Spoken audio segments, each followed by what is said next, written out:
that began 9 months ago will culminate over the next 2 days here in the Kingdom of Saudi Arabia, where we will crown a world champion among the 12 best teams of 2021.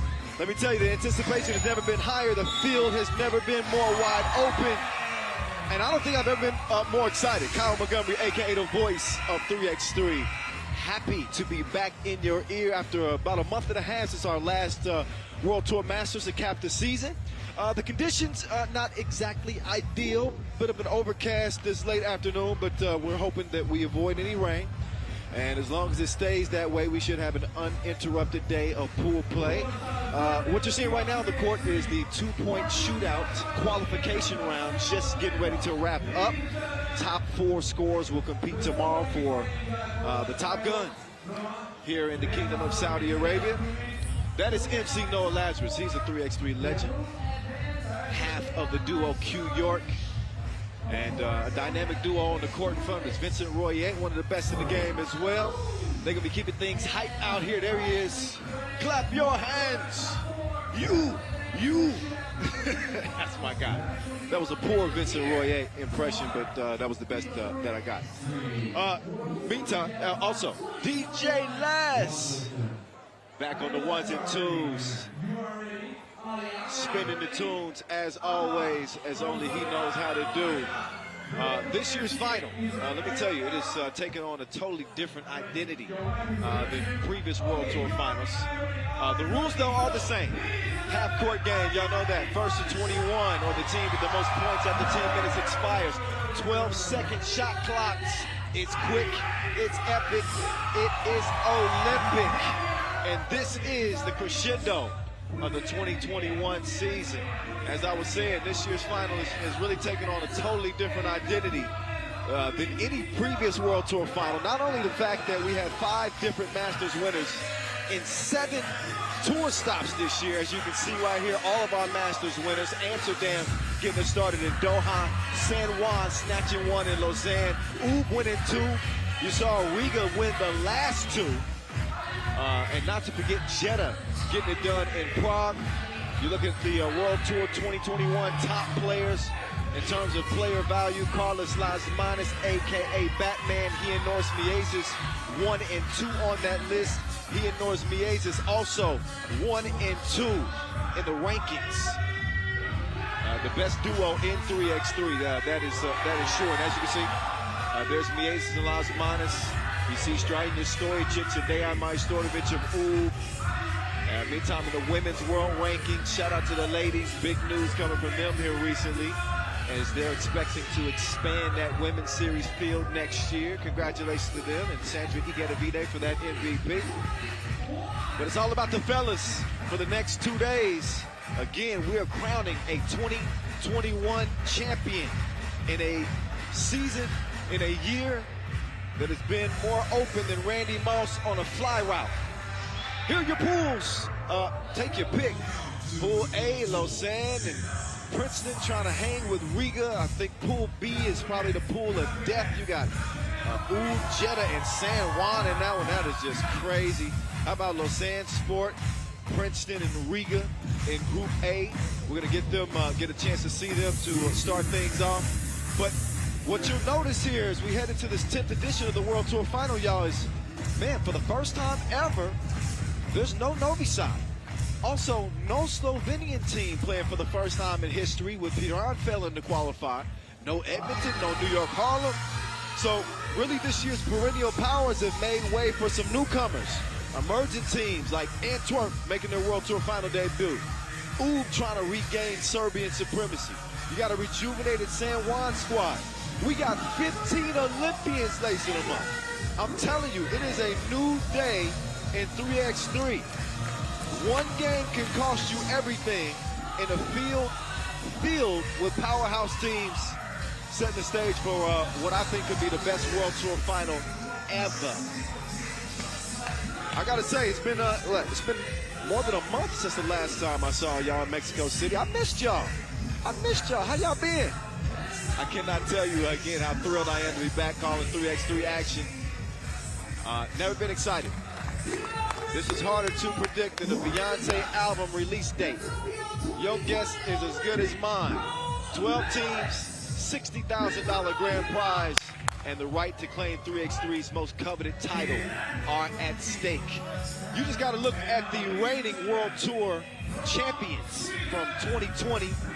Riga is back to defend their crown. There's no team hotter than them.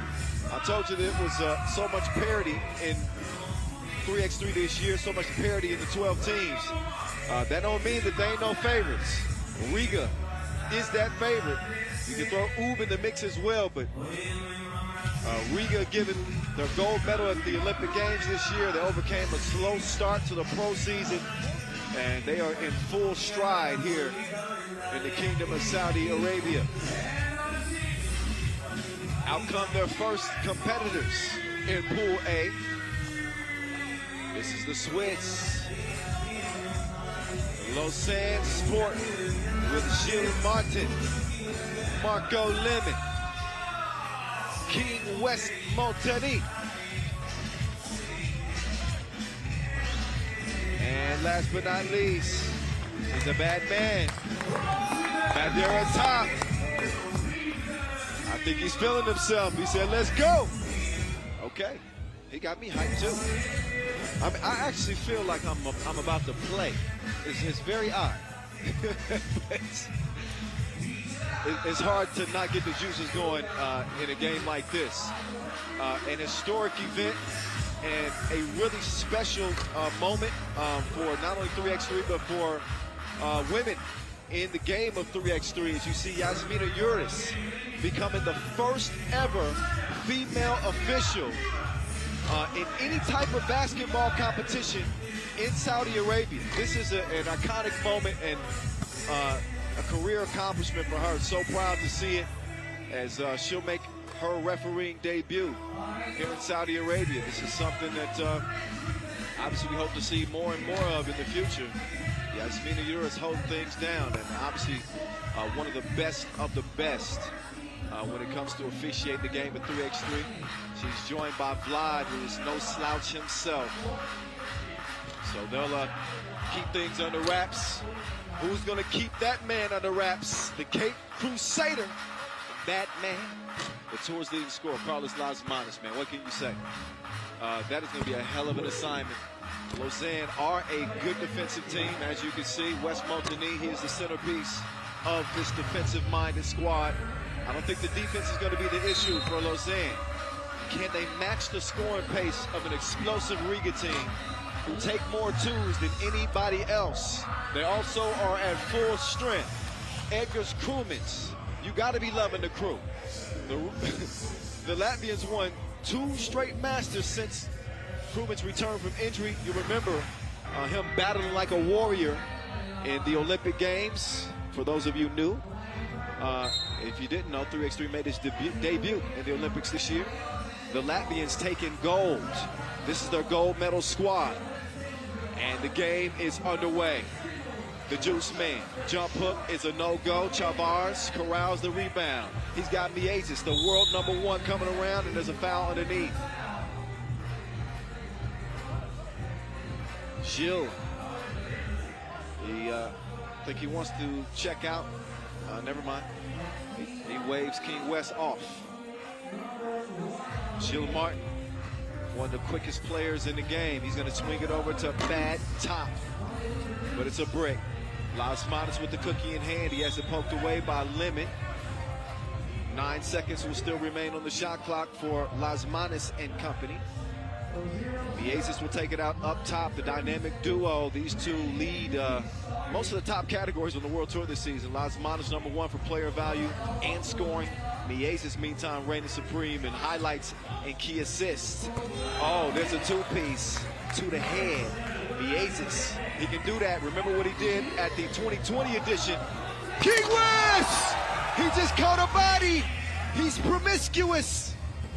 2-1 as Miezis is able to draw the foul. I think we promised you in our preview of the games to watch that King West was pretty much guaranteed a spot on our top plays. I think he's an early lock with that one-handed punch. Miezis to the stripe. Count that. Minute in, and Riga lead it by 2. Turn to the head-to-head between these two. It has not fared well for Lausanne Sport. Not here in 2021. In the only meeting at the Lausanne Masters pool play, it was a victory for Lausanne. Bad Ratov able to track that one down. Gilles, quick trigger, but he can't deliver from 2 range. Now he's going to try to pester Lasmanis. Batman, great composure. High kiss off the glass. I think it's 4-1 now. Oh, Gilles, a little bit off balance. This Lausanne Sport team has dealt with some injuries this year. Meantime, it's a double shot from the corner as Krumens is starting to get in his groove. Gilles, he's going to recover that one. He lets it go. He'd be stroking. It's 6-3. Lausanne, very much game to start this action. And number 12 in the power rankings, I believe. And I don't think they like that too much. They said, okay, y'all sleeping on us.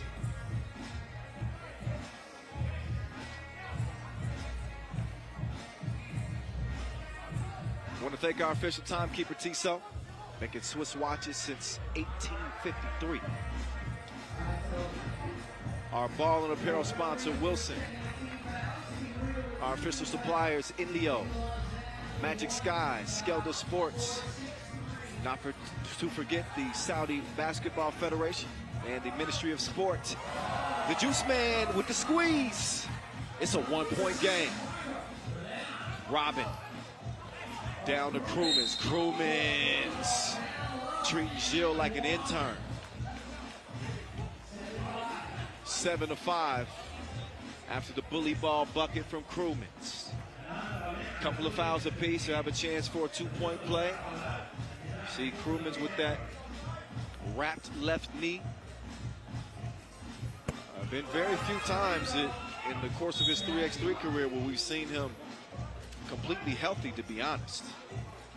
But I'll tell you, when he has played, he has been the glue that keeps this Riga team together. As my broadcast partner Dave Barr said on our podcast this week, it's 8-6. And the dynamic duo sharing the cookie. Nearly goes out of bounds. Lasmanis is able to save it. Miezis gets a clean look. Ball came right back to him. And after the lay, it's 9-6. West, nobody home. They fell asleep. And the Juice Man caught him snoozing.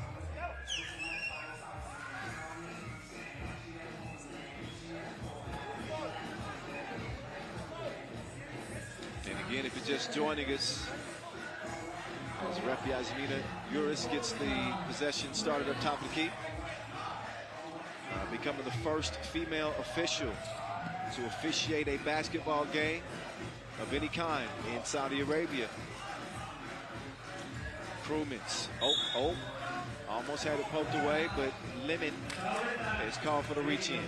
He's out, Bad Ratov is in. A little bit more size, and not so fast.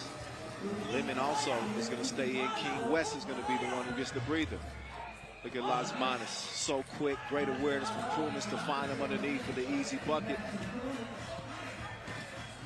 Here's Top, gonna stop and go to the hole. He's got big shoulders. He can do things like that. Krumens making his move on Gilles. Look, they're gonna try to take advantage of that mismatch. He is the shortest player in the event and also the lightest player in the event. I believe 170 kilos. He's light in the pants.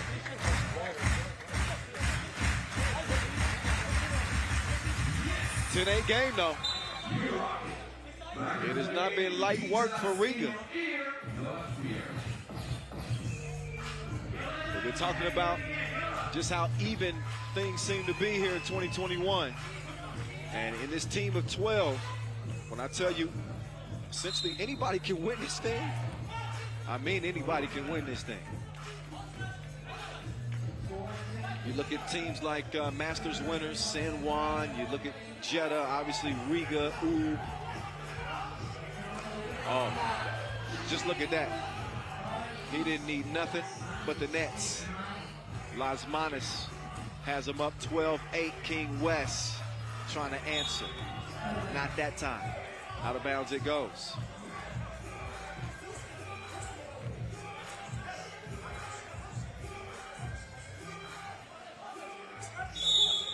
What a journey this 2021 campaign has been.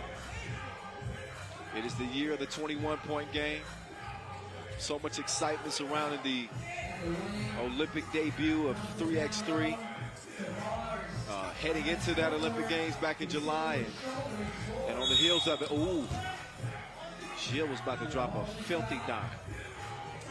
It's deflected. And Riga's lead, a comfortable 5-point distance right now as they've been taking advantage of their size on the inside. Top coming to set the screen. West lost his footing. And that's going to be out of bounds over the red.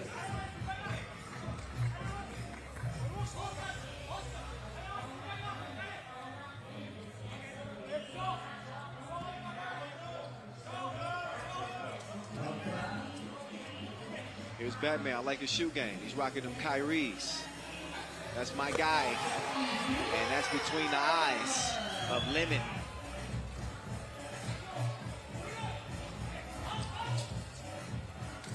Seven-point game. Leman trying to give him 2 back. So he takes 2, and we got action. Krumens defended well by Top. Can Top give him some offense now from the corner? Not that time. Leman comes down with the board. Here comes King West. Defended well. That's not a good pass. Krumens with some solid defense, but the ball finds its way to Top. He makes his way to the rim, but he missed the crib. Leman way out there. Also way short. King West is saying move. When the king says move, somebody about to get the move in their feet. Oh, look.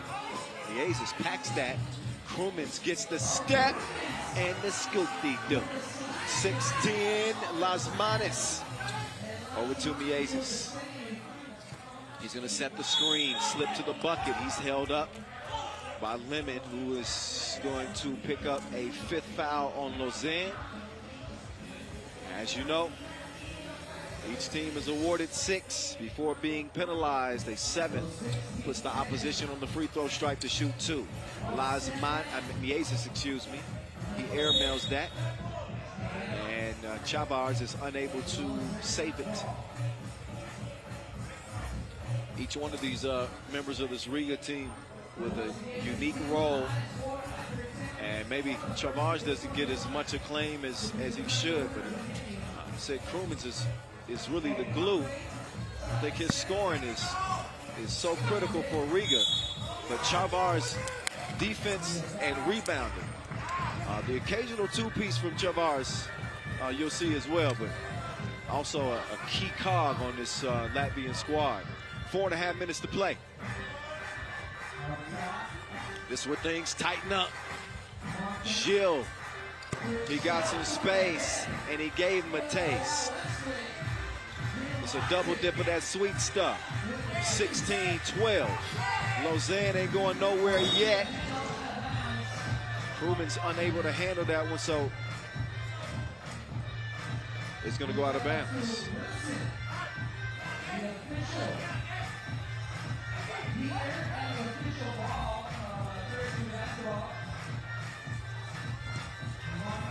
Here's Gilles. Approach with caution. Once before Mexico City as Chavars from afar. That shot is ajar. All right, I'm done rhyming. Oh, my goodness. All net, all wet from Gilles the Thrill. There's the menace. Miezes.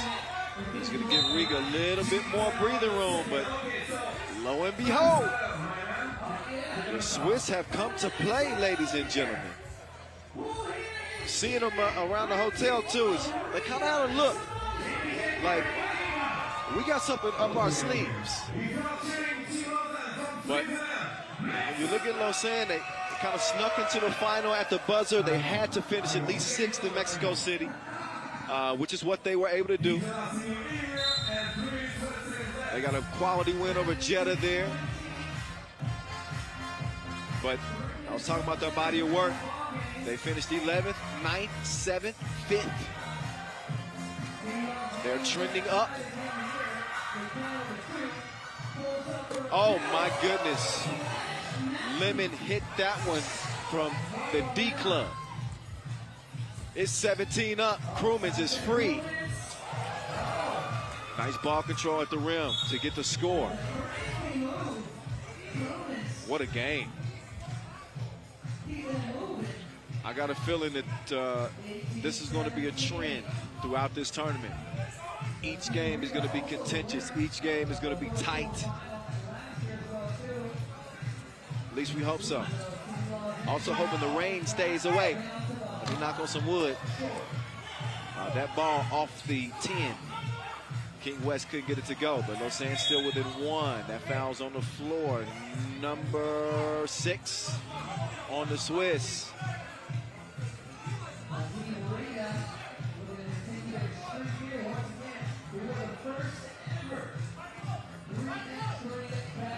So again, Riga trying to go back-to-back as world champions on the Pro Tour. Crewman's backed him up but couldn't deliver. Badera top. He'll get it over to West, sets the screen. Oh, beautiful action right there from Lausanne Sport. The pick and slip, just perpetual activity. You can tell that Lausanne has been in the lab. And Batman, although he got to the rim, he missed the lefty layup, and we got a foul. As a result, you also have Princeton, the only American team in the World Tour final in this group. We'll see them obviously later on as the evening wears on. This is the Jeddah final, 2021. Kyle Montgomery, AKA the voice in your ear.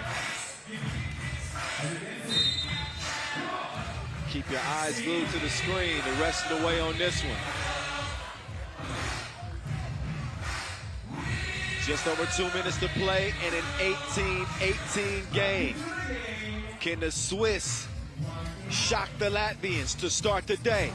King West, ooh, just long on that 2 attempt. Oh, but he nearly swiped it away. Using those long arms. That's gonna leave Riga with 9 seconds to shoot.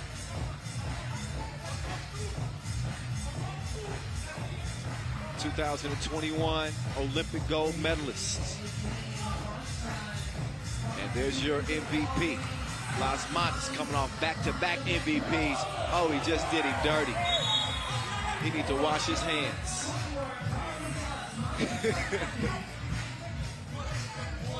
Oh, and it looks like Riga's gonna get a warning.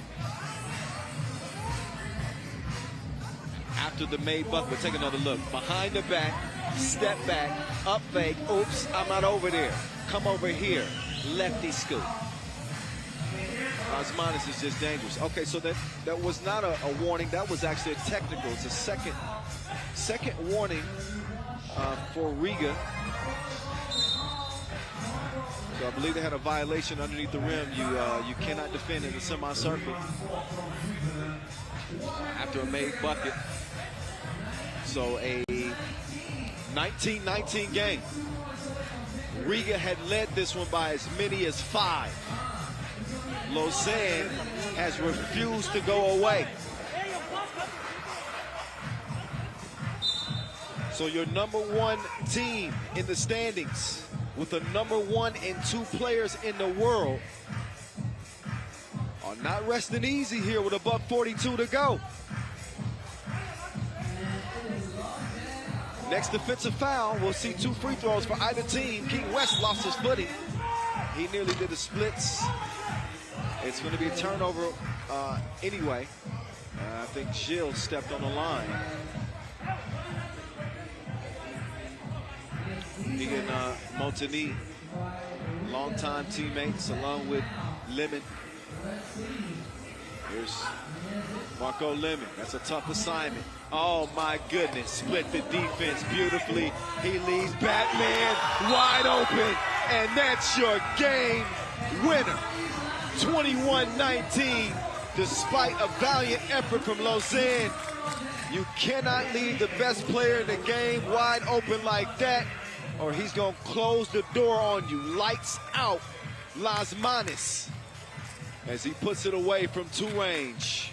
Take another look at the Tissot buzzer beater with the game knotted at 19 apiece. Miezis creates for his partner in crime, the Cape Crusader. Batman to the rescue again. Lefty stroke for the dub to start off pool play for the defending World Tour Final champs. Kush. One more time as Las Manis tickles the twine. He called game. Meantime, Agnes Chavez standing by with Julien Debub. Let's hear his post-game thoughts after a tough win for Riga. Agnes, we're not surprised. Last year in Jeddah in the final, you had a similar difficult start. You won in overtime against Jeddah last year, then a very tight game against Piran. Once again, a very difficult start against a good Lausanne team. This game should work for us as a wake-up call, because we played worst game, I think, this season. But still we managed to get our win. So end of the day, how much wins you get, that many counts. Yeah, 2 words about this Lausanne team. That was one of the last teams to qualify for the World Tour Final, and they proved on the court that they belong here. Of course, this super final, every team belongs here. They made crazy shots, open shots. We play bad defense. The outcome is logical today. It was a tough game for us. Congrats, get better in the second game. You know what? First off, I'm surprised that Chavez didn't whistle into the microphone. Number 2, I like what he said there. He said it's a super final. That's a good way to put it. This year's edition, I guess you could say, is a super final. That was a super game. I'll tell you that. Look, everybody's gonna give their best shot, and every team that's in the field feel like they can win this thing. We're gonna look back again at how this game went down. You see the 2-piece to start the scoring action for Norris Miezis. Eggers Krumans not too far behind as he strokes the deuce, but even in a loss here, really impressed with the way Lausanne played in this contest. I mean, we're talking about the Olympic gold medalists. We're talking about the squad that's won the previous 2 Masters on the season. And Lausanne came out here and gave him a hell of a shot. But, you know, there are no consolation prizes in a game like this. And no moral victories. Riga went and got it. They took Lausanne's biggest blow, and here was the final blow.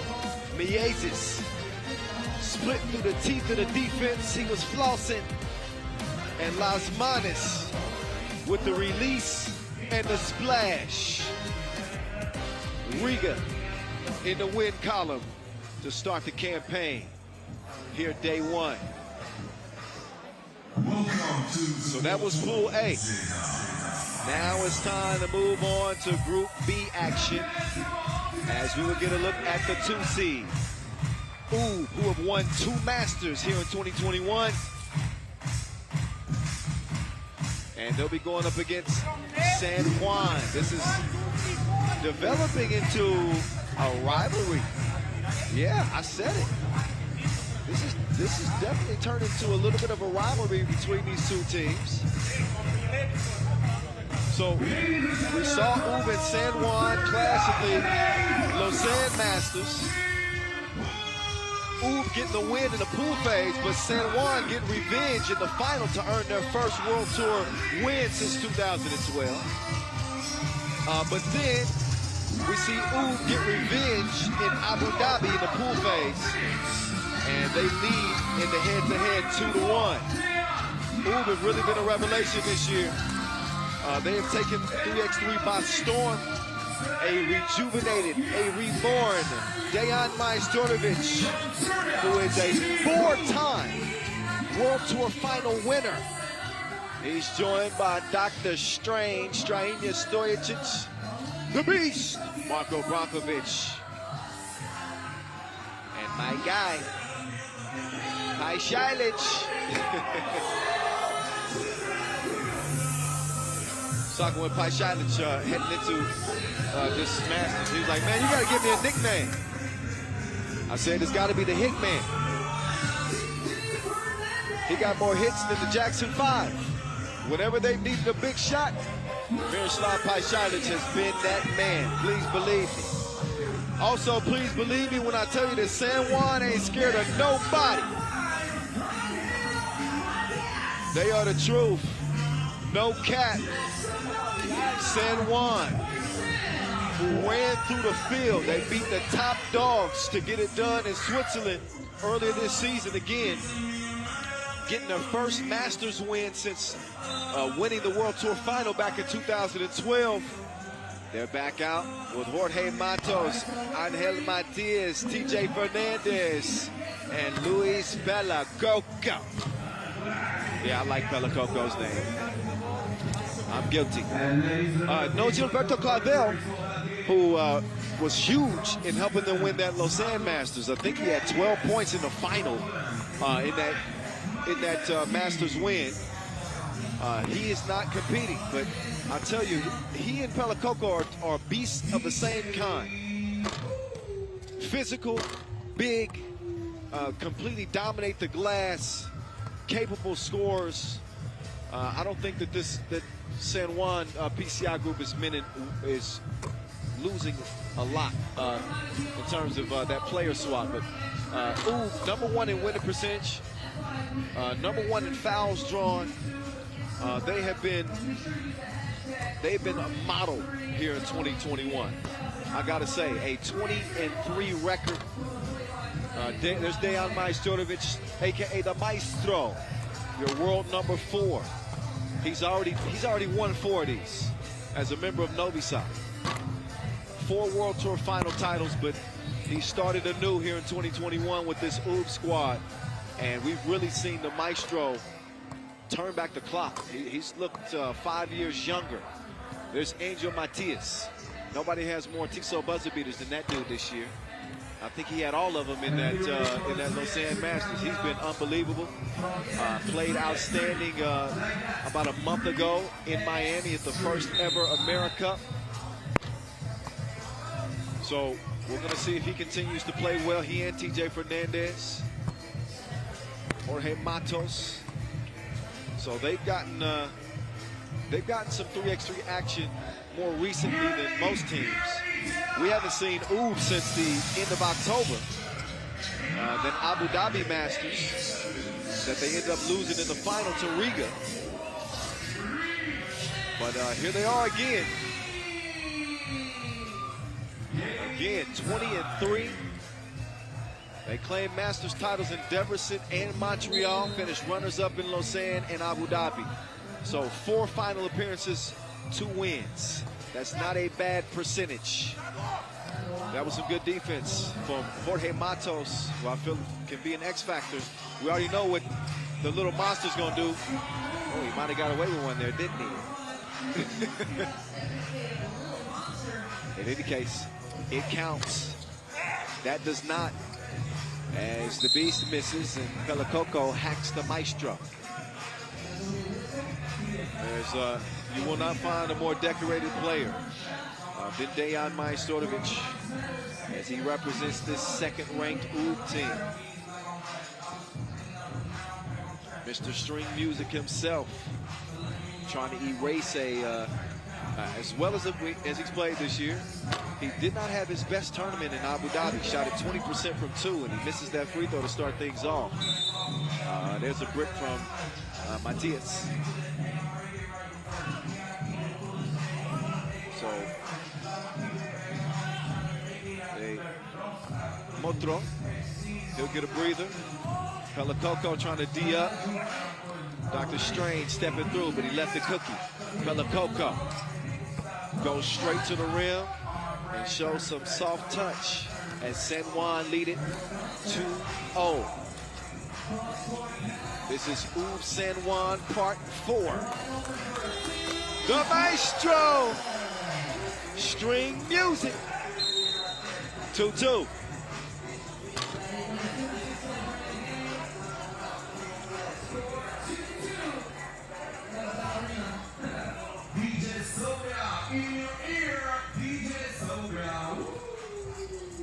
So here comes Stojacic. Strainia down to the Beast. The Beast trying to bully ball with Matos. Oh, nice finger roll there as it rolls in. Ooh, now lead 3-2.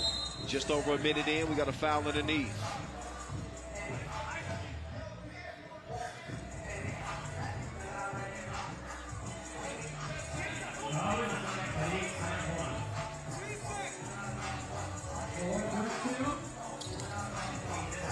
PJ Fernandez, what a memorable game winner he hit against the Dominican Republic in Miami at that America.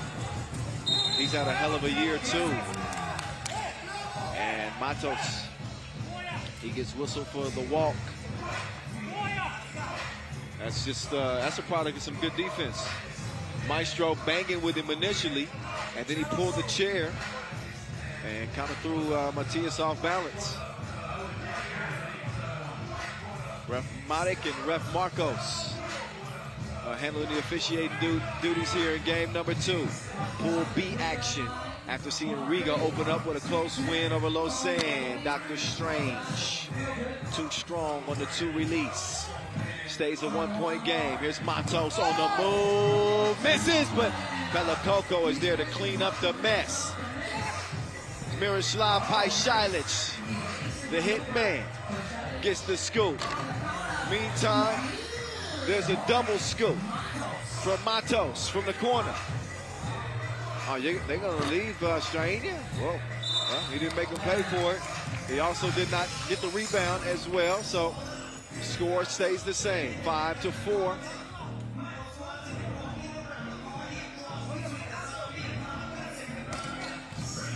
Here's Matos, step back. He draws some contact on the shot, and he was shooting 2.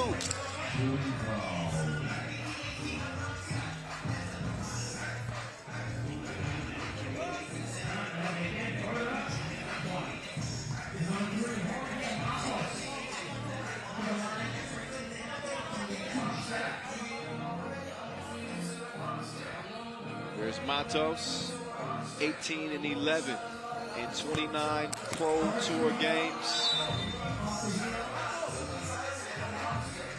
35 points on the season. He couldn't add one more from the stripe on the first of 2.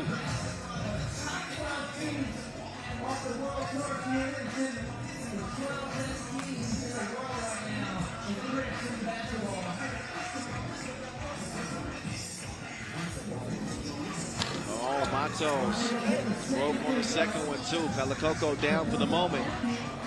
Leaves his feet, but does deter the Maestro from pulling the trigger. Pajcilic does pull the trigger, off balance, and no argument from Fernandez there. So Miroslav Pajcilic will now get a chance to step up to the stripe. Pajcilic, the youngest member of this UB squad at 26 years old, ranked number 16 in the world. MVP of that Debrecen Masters. And we've seen heroics from him all season long. There's not a shot that he's afraid of.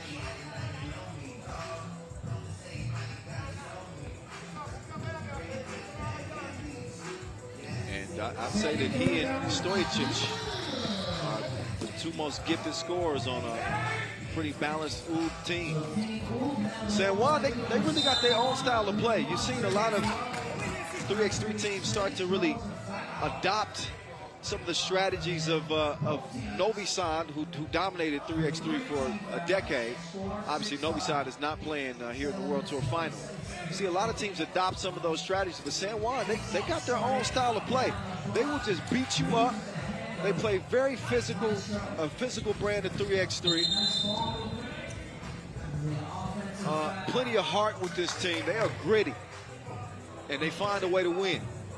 Runners up in Mexico City, so they came up just short of a second Masters title this year. So whenever they've been there, they have been in the mix. Make no mistake about it. Even if you think back to the Lepeak Challenger in 2021, they finished runners up there. The only forgettable tournament they had was in Abu Dhabi, where they went winless. But that's ancient history now. There's some brick construction from Pajšić. Bad release. So Oud lead it by 1, but they do have 5 fouls. That means 1 more to give. San Juan, 5 points, 4 fouls. There's the little monster. Oh, good defense there from the Maestro. But, oh, the Maestro flex zone. He went into beast mode on the Maestro. There's Pajšić. Got the step, but Pelakoko says no, no.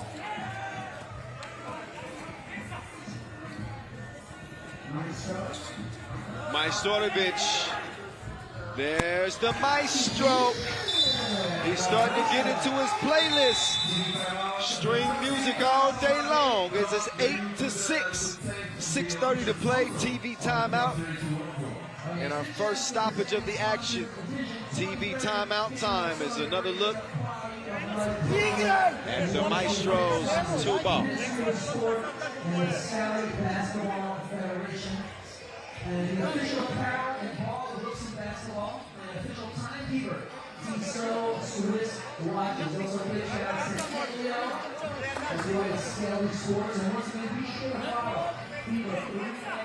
So Group B, this is known as a pool of death because all 3 teams in the group have won Masters this year. And that says a lot because, again, 7 regular season Masters, 5 different champions. You're looking at the Lausanne Masters champs, as well as Oud, who won the Debrecen and Montreal Masters. Not to forget the other 2 finals that they reached. Fernandez, he's quicker than you. Pelakoko gobbles up the rebound, finishes with the leg. Approaching 6 minutes to play. It's a 1-point game. As Strain, he's so smooth. Oh, Stojic is down. And you can tell that he's in some pain.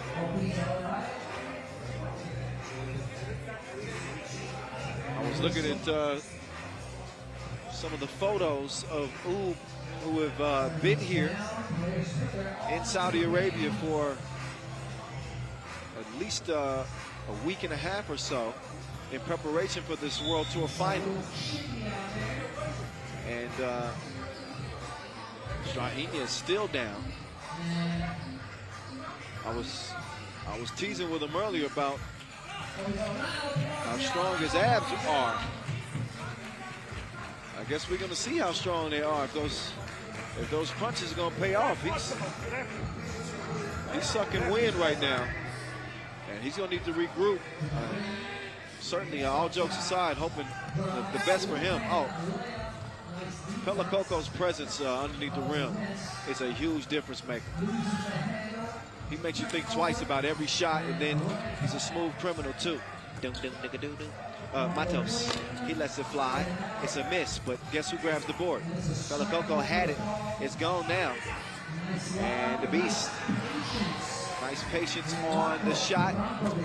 And it's answered with a 2-piece no biscuit. Matos is going to get San Juan within 3. It's a 10-7 contest. Another close one here. And our second game on the day. Looks like Stojic is okay.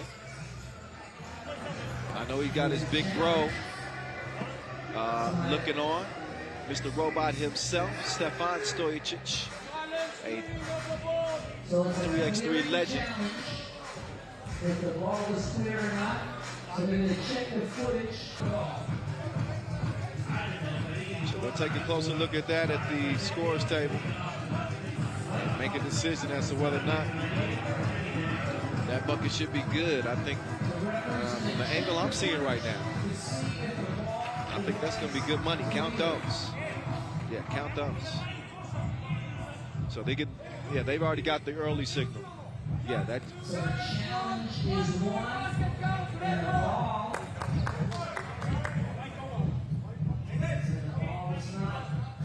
Oh, wait. Okay, so wait a minute. Oops challenge was actually one. That was not a 2. That was a 1-point shot.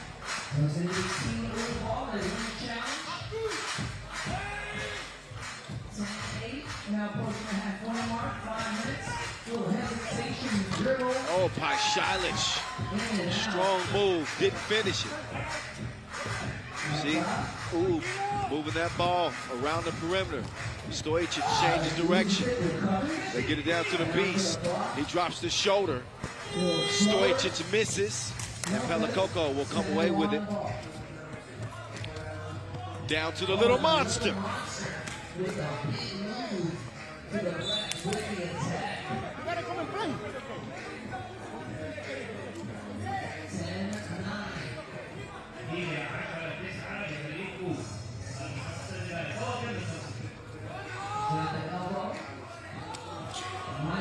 There's the maestro.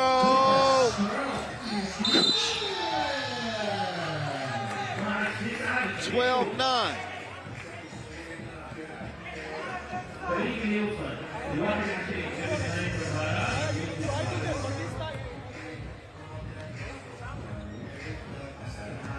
Majstorovic to get it to that elbow.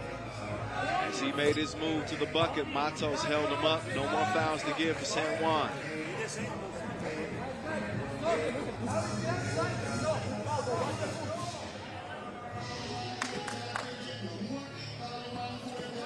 So only a 3-point difference. It's still very much anybody's game. Brankovic. It's a no that time. Now, Matos cleared some space, but he's denied that time. Stojic. He's telling the maestro, get out of here. I got a mouse in the house. He draws the attention of the defense. They leave the maestro open, and now the net's dripping. He's wetter than Aquarius. 14-9, and that foul on the shot attempt. As Luis Pelakoko elevated on the jump hook. And a TV timeout as we're under 4 minutes. Another look at Pelakoko putting the pressure on Brankovic.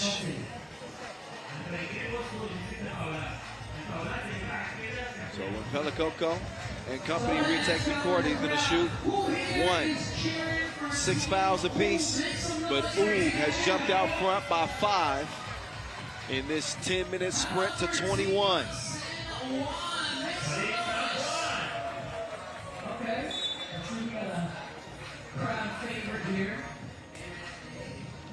So up steps Luis Hernandez, a.k.a. Pelakoko.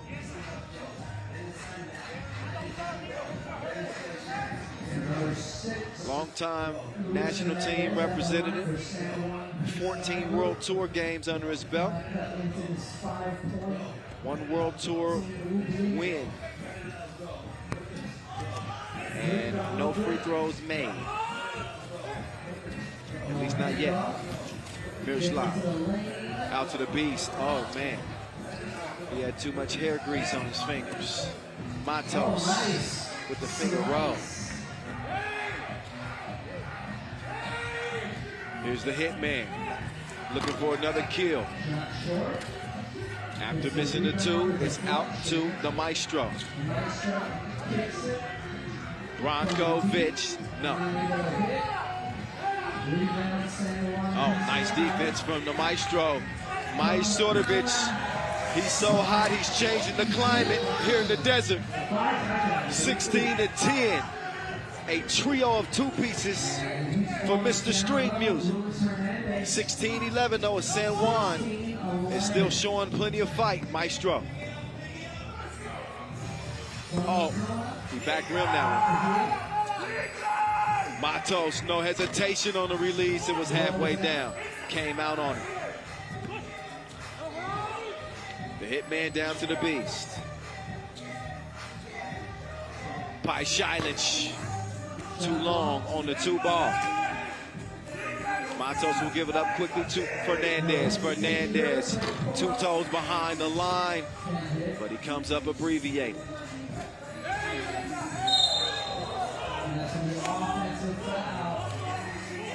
So a 7th foul on U. Jorge Matos will get some help up.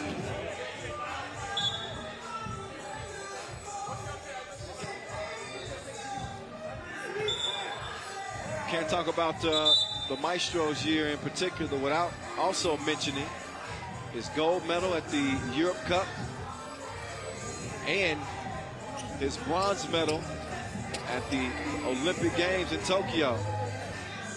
It has been a hell of a year for Dejan Majstorovic.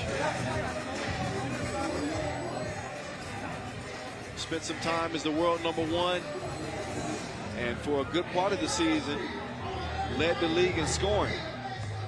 Carlos Lasmanis took the mantle, but it was the Maestro show here in 2021. Fernandez. Oh.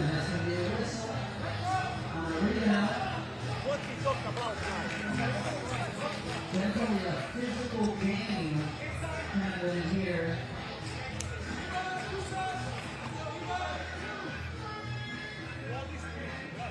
So that puts me in a penalty. So it's going to be 2 shots. So in 3x3 basketball, players are not going to foul out. However, once a team reaches 7, so a couple of attempts here 2 shots for Dr. Strange. Stojic cans the first of 2. And then the team reaches 10 fouls as a double penalty of 2 fouls and possession. And the second one is good as well. So, running away with this one. And this has been true to their matchups. There haven't been many close games between these 2 teams in the 3 times they've met. I think they've been separated by at least 7 points. Nice fake from the Beast, but not so good on the layup attempt. Oh, behind the back. Oh, no, he didn't. He missed it. Pelicoco didn't have quite enough lift. And Stojic, another collision in the lane. Pajcic off balance.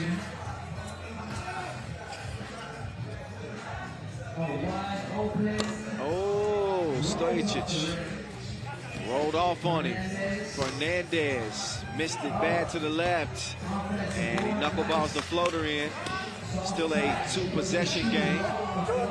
Stojic just looking for the foul. He's not going to get that. They're going to go down to the torture chamber. Oh, and Matias, crafty, clever. Quick release on the short-range jumper.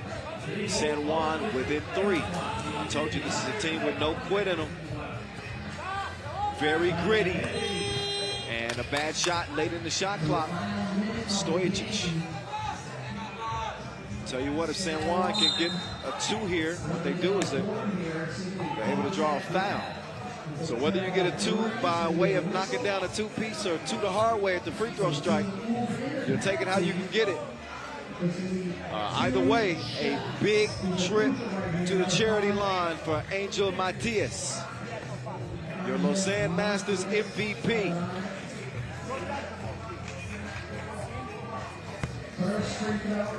First one is good. A 2-point game. Under a minute to go. We'll see if he can trim it all the way down to 1. He cannot do it. So still a difference of 2 separating these squads. The Maestro, you better get a hand up on that man. He takes the screen from the Beast, follows his shot. That's Ref Monic says red ball. Matthias with the quick challenge. I think he might actually have an opportunity to win this one. That, from my vantage point, it looked like it went off the Maestro, but I'll be the first one to tell you, I'm no expert. I repeat, I'm no expert.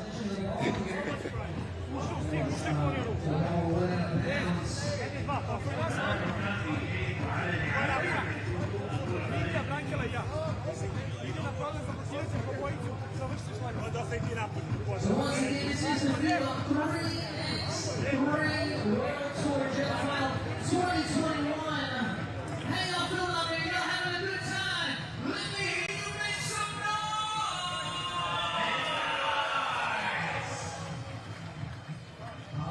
Yeah. So the winner, the first place winner of the World Tour Final is going to take home $16,000.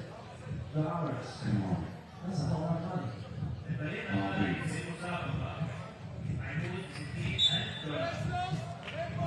So the challenge is lost. Oh, that challenge lost. See, I told you I wasn't an expert. It is red ball. As Brankovic starts things off. Oh, Stoyic's good positioning and a quick move. He put Matthias in the rear view. And now Matthias from the logo. Oh, he misses from deep, and then Pelacoco misses from the shallows. Only 20 ticks left.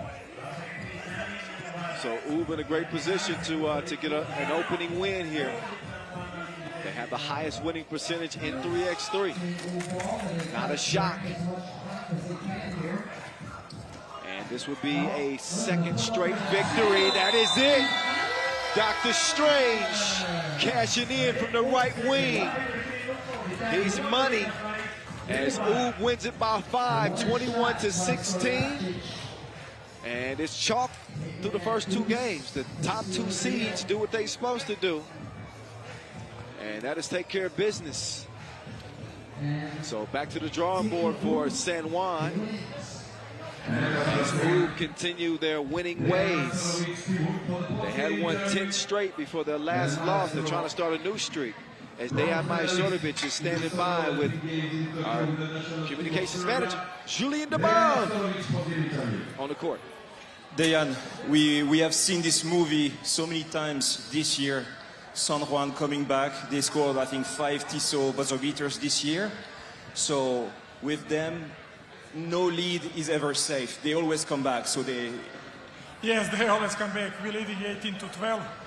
We think it's over. We start playing defense, and they came to 18-15, and they have 2 free throws. It's important that we find our way to win this game. On the end, play good defense last 2-3 minutes. It's always very important to start the game with win. Start the tournament with win. Dejan, we know you're a very professional player, that you always come ready and prepared. For this event, you're one of the first teams to arrive here in Saudi Arabia. Tell us about the preparation and how much time you spent to arrive early and be ready for this tournament. Yes, you asked me if we arrived earlier. Yes. Yes, we came here to practice with Team Jeddah. There was a very good host, and thank you them for that. We practice a lot.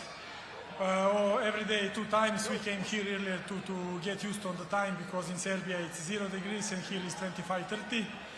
So we have a very, very important 10 days here. We prepared, we are ready. Okay, congrats. Good luck in the next game. Thank you. Yeah, I guess the extra time spent adjusting to the climate, little time zone change, at least definitely a time zone change for me.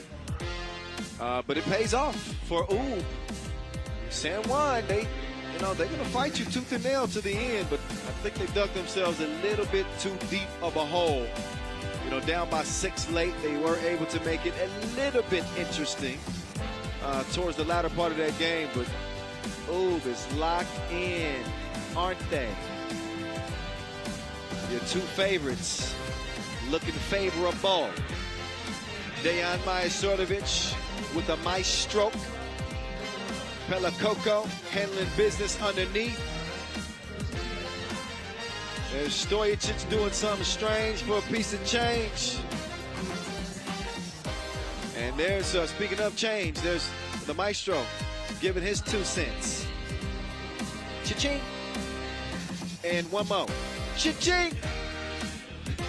Matos to the rim for the layup, but look, you can't bring a knife to a gunfight.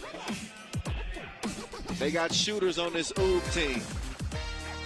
You just saw the top gunman, the maestro. Nearly saw a body caught Pelakoko, but he didn't have quite enough lift. He needs some milk. And they needed a few more breaks to get a win in this one, did San Juan. Not quite enough in the end. Again, it's Oob take it by 5. Are y'all having fun yet? It's the 2021 Jeddah World Tour Final. I'm Kyle Montgomery, a.k.a. the voice of 3x3. I think you can tell I'm having a good time. An acquired taste. But I hope you are enjoying the action so far. We got another Serbian Titan taking the court with Liman trying to get their first win of the season. Not game win, but they have not won a Masters this year, which is shocking considering that since 2017, they had been the second best team in 3x3. 8 Masters titles, second only to Novi Sad. We're going to see if they can finally get into their groove and start, obviously, their pool play campaign off the right way. They come out with Noboisa, Kilian, Stefan Kojic, feeling loose. Get his 2-step on. Keep it on beat. Keep it on beat. There you go. Couple of Olympic bronze medalists. I mentioned that there are 15 Olympians here. You're looking at 2 of them in Alexander Ratov and Mihailo Vasic, longtime members of this Leman squad, along with Kojic. Kilian, the newest addition, and I mentioned the Voice on 3x3 podcast. If y'all have not checked that out, make sure y'all do. It is on all of your favorite podcast platforms. But I was talking about a key player for each team. And what I should have said is the voice of Kilian is going to have to be an X factor for Leman.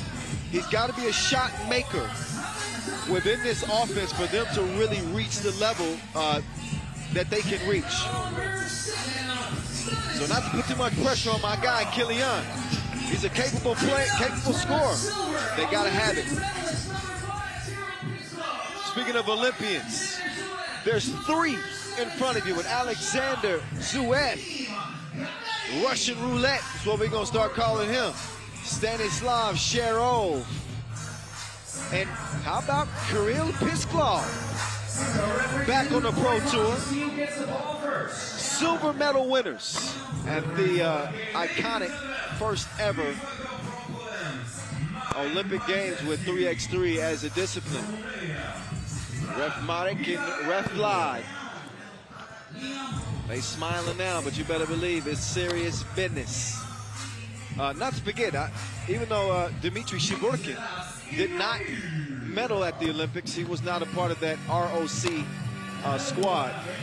I like his game. He is a smooth, big man. Great passer. He's got a good touch from outside that 2-point arc. Keep an eye on him. He's likely going to draw the assignment of Stefan Kojic at one point or another. Kojic, who has the ability to be, you know, maybe even the best player in the game. I've heard this from several players outside of Leman team that, you know, when he's healthy, he is as dangerous as they come. There's the young gun. Russian roulette. You're playing a game of chance if you give him a look at the rim. He was absolutely unbelievable in the Olympic Games and sending Serbia to the bronze medal game. He had 11 points in that contest. I mean, he was just unconscious. Really gave us a glimpse of what he looks like at his very best. They're going to need him at his very best here in the Kingdom of Saudi Arabia. And they already get physical with him underneath. Ratov trying to make his move on Shiborkin, and Shiborkin is whistle for the foul.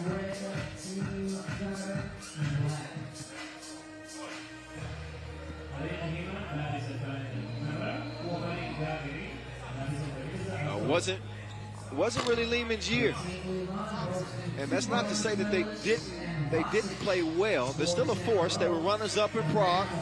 They made it to the semifinals 3 times. Competed in 6 Masters this year, but they just had not been the same team that we saw in 2017 when they legitimately rivaled 3x3's GOAT team, Novi Sad. They won 3 times in 2018, once in 2019. 1 ain't enough, he need 2. Liman out 3-0 after Kojic, Cushy from deep. Kilian to Ratov. Ratov, the ultimate utility player. He does a little bit of it all, except make layups, apparently. I'm just playing. He makes layups. He just missed out. I don't want y'all getting sensitive on me now. There's Ratov. He tried to throw it off of Shiborkin. And let's see if he was able to do that.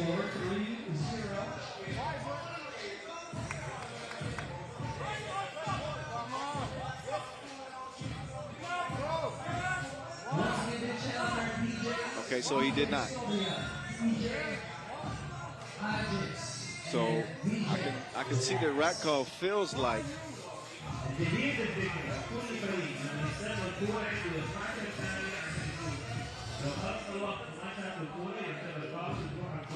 Gagarin also just won their very first Russian Super Cup last week.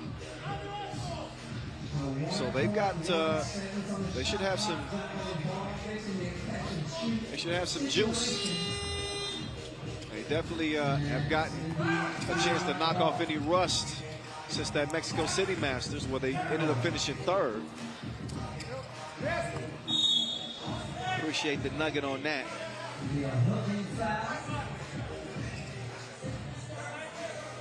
So 3-0 for Liman right out of the gates.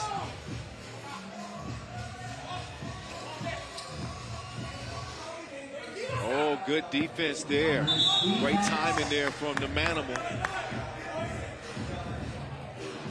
As he was able to dodge the shot from Russian roulette. Pisklov setting them up with a crossover. That defense was tighter than leggings. Kojic, excuse me. Places to go, buckets to get. Finishes with the lay. Gagarin on their heels a little bit through the first 2 minutes. Oh, Stanislav with the dirty crossover, but he couldn't cap it off. You know where Liman's gonna go. Down low. They are a team that's strength really starts on the inside with Mihailo Vasic. They play an inside-out game, a lot of movement. Vasic tried to get Kojic some space to get a look, but he obviously bricks it. The Russians looking for their first bucket. Shiborkin, jab step, he's moving to the left. Get out of my way. Couldn't finish with the lay. Vasquez kick out Kojic. He'll reset top of the key with Zuev defending. He's going to receive the screen.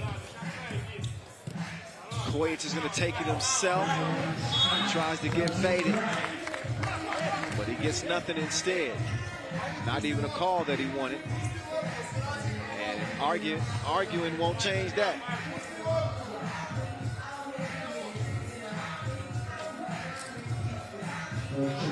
She working. Bottoms up from the left wing. Gagarin on the board. I told you. He's got a decent touch from outside that two-point arc. Ooh, nice idea. Nice idea on the pass, but the execution not quite there. Hey, if y'all haven't checked out the Twitch broadcast, by the way, with my guy Vince Chain, what is you doing? Make sure y'all check in with the Twitch community. You know I got nothing but love for y'all over there. We handling business out here in the kingdom. Killian, I said, he can really be an X factor. I think he makes Liman a completely different team.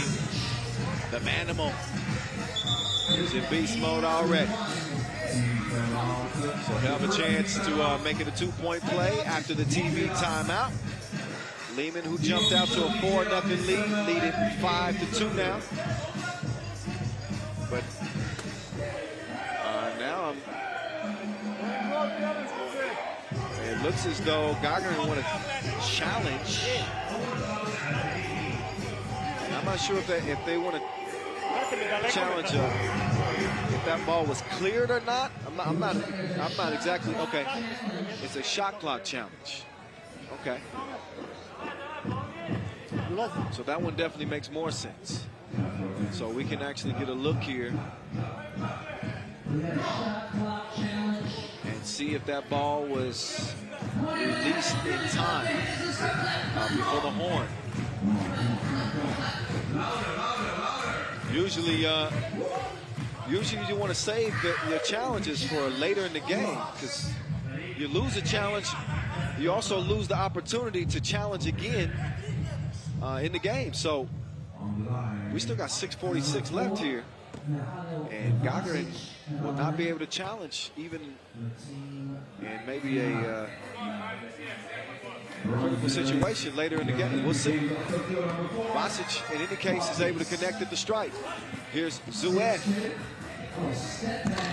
That time the two is too strong. Killian, he'll give it over to Ratov. Killian, step back. This goes in loyal. Ratov couldn't get the lay to go. Foul on the interior. That one called on Shadow.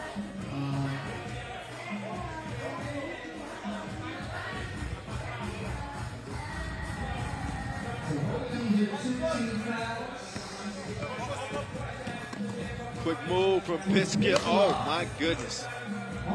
Pisklov sticks with it. So Kirill will get Gagarin within 3, but he's a little slow. Run up and get done up. 2 to the head, and it's 8-3. Chiporkin. Man, that's a big body on the move. That's a big rig. Clear the lane. How about Killian? Oh, did Killian just flex on him? Okay. I see you, killer. Shadow. No. It was all net, but it did not go for the rim first. That's kind of how it works. You got to put the round thing in the round thing. 5:45 and counting the play as Kojic, he loses the handle on it. He may have had some help. He did. Pisklov got a hand on that, so 7 to shoot on the shot clock. Strong screen from the Manimal. And a nice pocket pass set up. That's good eat. Oh, she working. Couldn't finish after the spin.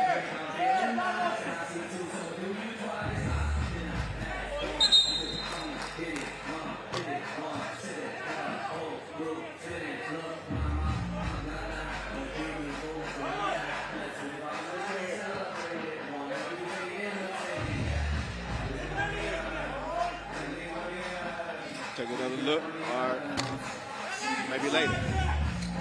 Back to the action we go. 10-4, and more bully ball to be had underneath.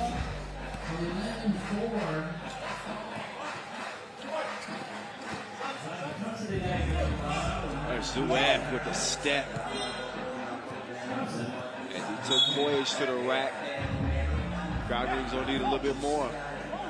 They trail about 6 as we are under 5 minutes to play, so past that midway mark. Killian, the smallest dude on the court. He's setting up shop on the block, but that time, he said it's dime time. Sets up Kojic for the beautiful finish. Zuev slides to the left and misses it to the right. She's working. Good effort on the hustle to try to save it. But out of bounds, it'll go off black over the red. That's a good placement there. This Liman team who have had a little bit of an unsettled lineup throughout this year. That's no excuse, but it's a fact. They've not only did they not win a Masters title this year, they've never won 3x3's showpiece tournament, which is obviously the World Tour final. They had a 5-point lead in the final last year against Riga. Oh my goodness! He treated it like a sticky note. There's a Wilson print on the backboard now. Oh my goodness. Pisclo, he pulls the trigger. It's a miss, but Shadow is there to clean up the mess. He's a tidy fella. 12-6. Killian looked the defense off, but he couldn't look the shot into the rim. Shadow, he wants a screen. Pisclo, he sets it. Shadow decides to just take it himself. And he dropped him off like the Metro. 12-8. Shadow with the thievery. And a little kick ball from Ratov. 12-8 game. 3:33 left to go in our first Pool C action. Liman getting some veteran leadership in the huddle from Mihailo Vasas. Look again at that block from Dmitry Shiborkin.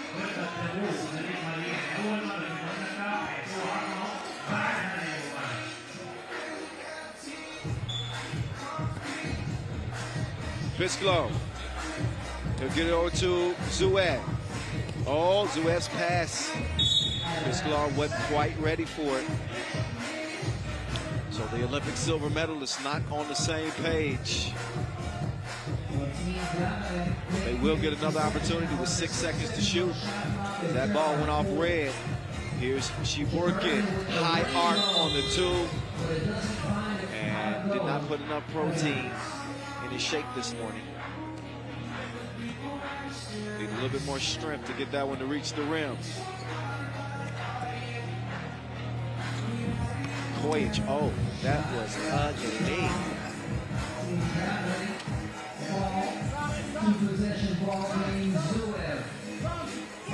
Look at Zuev. Cross to the left to right. He also puts up a shot to forget. Foul called on Liman. Number 4. Kojic out. Killian is in. Sherov and Zuev trying to work some 2-man game. Sherov lets it go. And he's going to come up short on that 2 attempt. I think that ball was tipped though. It was.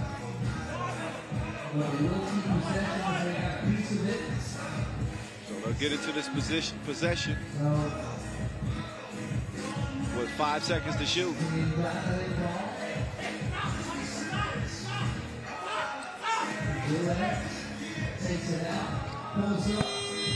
Zuev with an impossible shot.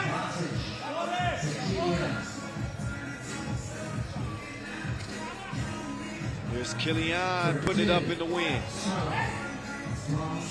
After back rimming it, Vasic.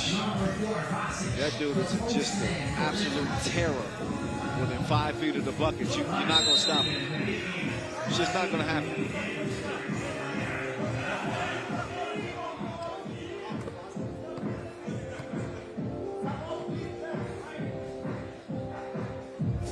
Basic with the most one-pointers made this season with 89. He's followed by Ratov, who's got 84. This is what they do. Here's she working. It's like a breakdance move. He went down, came back up. Only thing he was missing was a spin move. Basic called for the foul. A 6th on the.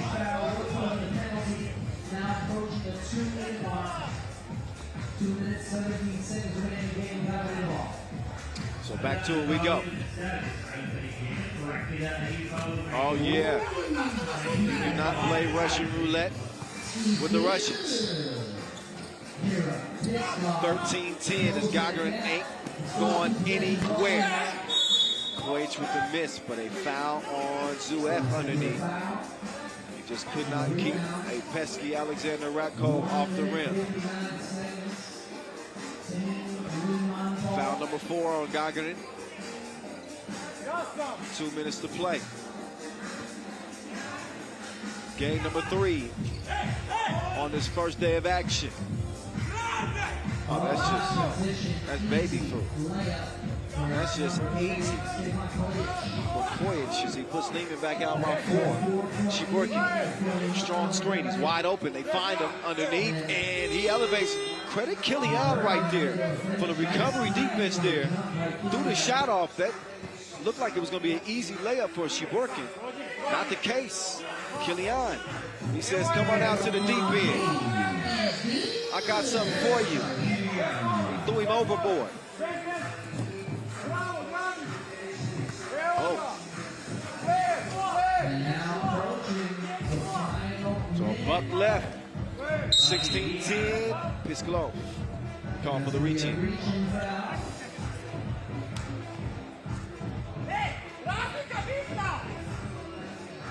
So Ratov and Basic remember very vividly what Alexander Zuev and Stanislav Sherov and Kirill Pisklov did to him, and sending them to the bronze medal game at the Olympic Games. The funny thing is, with Gagarin in international competitions, U23, obviously the Olympics, I mean, they look like a different squad. On the Pro Tour, it just hasn't translated. Look at that beautiful display of passing. 17-10, Leman. Oh, Sherov, you got to finish those. He does not. So the ball back over to the guys in red. Koich, oh, crossover. Lost it down to Ratov. Did not get that up in time. That was close though. And Ratov immediately says he wants to challenge the shot clock violation. That's one of those, I mean, just a split-second difference is going to decide whether or not that was good or not. But Ratov smartly, he obviously does not come down with the ball, but you have to look and see exactly when that ball left his hand. And you can see the clock has struck 0, and that ball is still in Alexander Rakov's hands. So that is a challenge that he is not going to win. The challenge is lost. No basket. Possession goes to Gagarin. I could never be an official, because if a player challenged my call and he got it wrong, I would probably stick my tongue out at him. Nah. Okay. There's a reason why I'm sitting up here and I'm not on the 18-10. Nice defense, Killian. Ooh, that looked good online, but not enough mustard on that. A fake. Oh, left his feet. Almost got in trouble there. And Basic's going to back him up like a dump truck. 19-10. Oh, Zuev. Not today. 19-10. Leman do what they do. Out-muscling Gagarin in their first pool play action. Group C, we're almost seen action in every group. Obviously, Pool D is up next. But the top seeds have stayed true to form for our first 3 games. First Riga, then now Liman. Our senior communications manager, Julian above, standing by courtside, rocking those incredible yellow and black J's. These players, you know them very well. Obviously, they prevented you from winning the gold medal at the Olympics in Tokyo. When you play them again, how personal is it for you? For me, it's the same as any other game. We always play to win. Maybe there's a little bit more, let's say, reasons to win. But at the end, we just want to win and to go further, to advance further. It's been a very difficult year for your team. There's been a lot of injuries, but you come back to the final. You're finally healthy, and you have contribution from the whole team. Šakiai played a great game, for example, today. Yeah, Nebojša played really well. I think that he will continue, and he will show why he is part of our team. It's always great to be in the finals. Every team can win, so we are hoping to win final. We are missing that title, so we are fighting for that. All right, congrats on a big win, man. Thanks.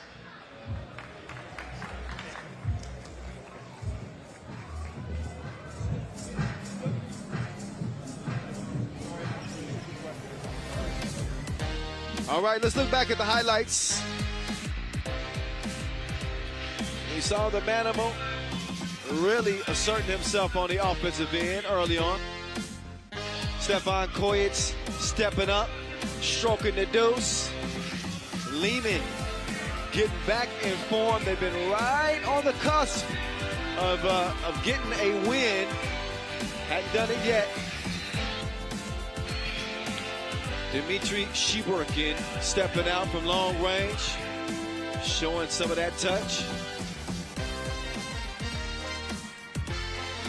Shiburkin also working his way to the rim.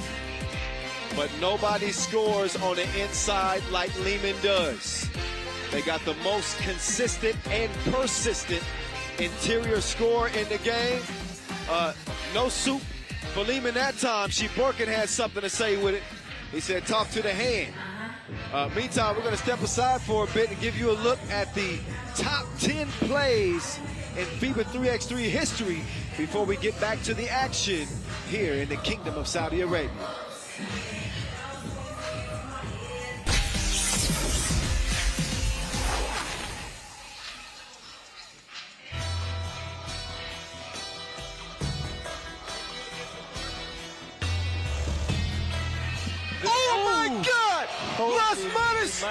Put him in timeout. That might require some counseling, Zakwila. He put him in the rim.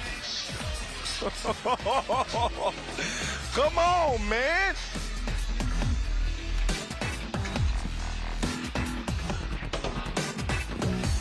You got your, oh my goodness, ankles gone. That's so nice. We got to see it twice.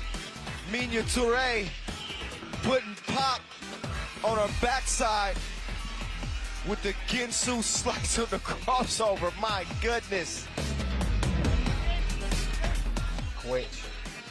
Vasquez decides to kick. Oh my goodness. That pass was sick. Mr. Robot splashed it. You can't mess up an assist like that.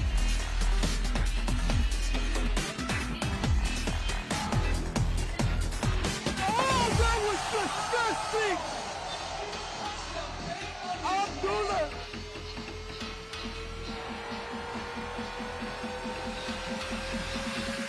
Under 10 seconds to play. Dragovic, one-on-one with Dusan.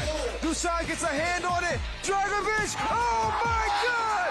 Oh my God! I don't believe what I just saw. Bogdan Dragovic with the fireball of his life. And he beats Novisada Wanda in an unbelievable comeback here in Beijing to win it. Zamoon Master, how in the hell did they do it?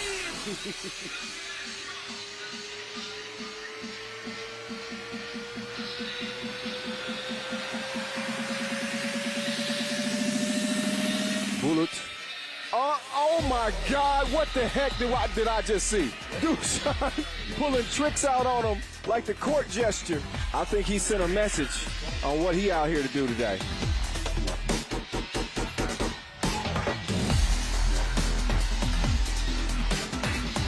Oh, her ankles will never be the same. That was disgusting. Anastasia Šušić.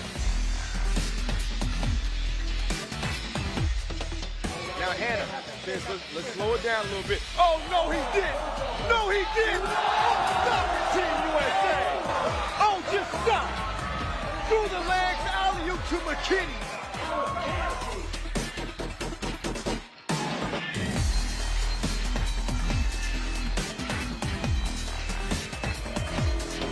Sir Francis Lisa Berkani.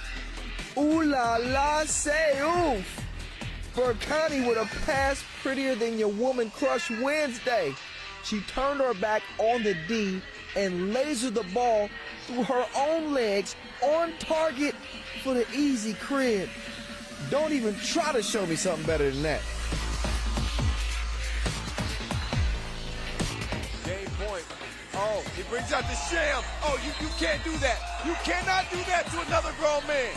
You cannot. That is unfair. Just killing the competition.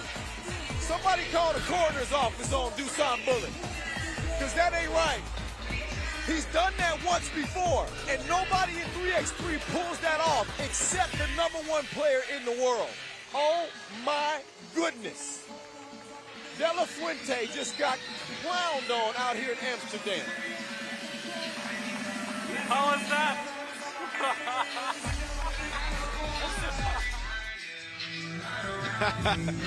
Man, that was a young Dylan Van Eyck. Shout out to the young gun, man. And, man, the top 10 players of all time, they never disappoint. There hasn't been a disappointing game yet. We've only had 3. We are just scratching the surface on what is going to be an exciting day, packed full of 3x3 action. We got Antwerp and Gratz up next. The Belgians and the Austrians. This Antwerp team have taken 3x3 by storm here in 2021. They're keyed by one of the sharpest shooters in the game, one of the most exciting players. That's why we call him must-see TV. To Bolt for Vort, along with Nick Sellis as their 1-2 punch. Gratz with Matthias Lenortner and Philip Kramer. They'll be hitting the court here pretty soon.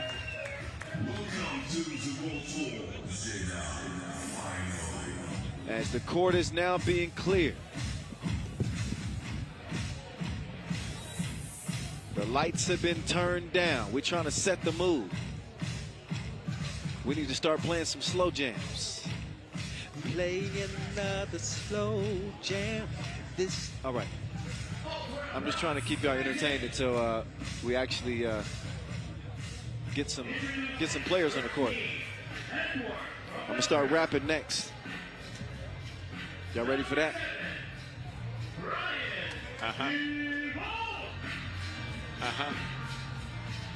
Okay. Here we go. Out come Antwerp, taking the court here first. They are not playing at full strength. They do have 3 of their core 4. And that is no shade being thrown at De Valk. Brian De Valk has really played well for Antwerp this year, especially at the challenger level. Had a big game winner. I believe he even had an MVP. He's out there with Rafael Bogarts, Nick Sellis, and Tabok Vorvort. White tops, purple bottoms. That's how they come into the table. We got Amsterdam Talent&Pro also in this group. As we'll see them clash with both of these teams later in today's action. But in the meantime, out come Gratz.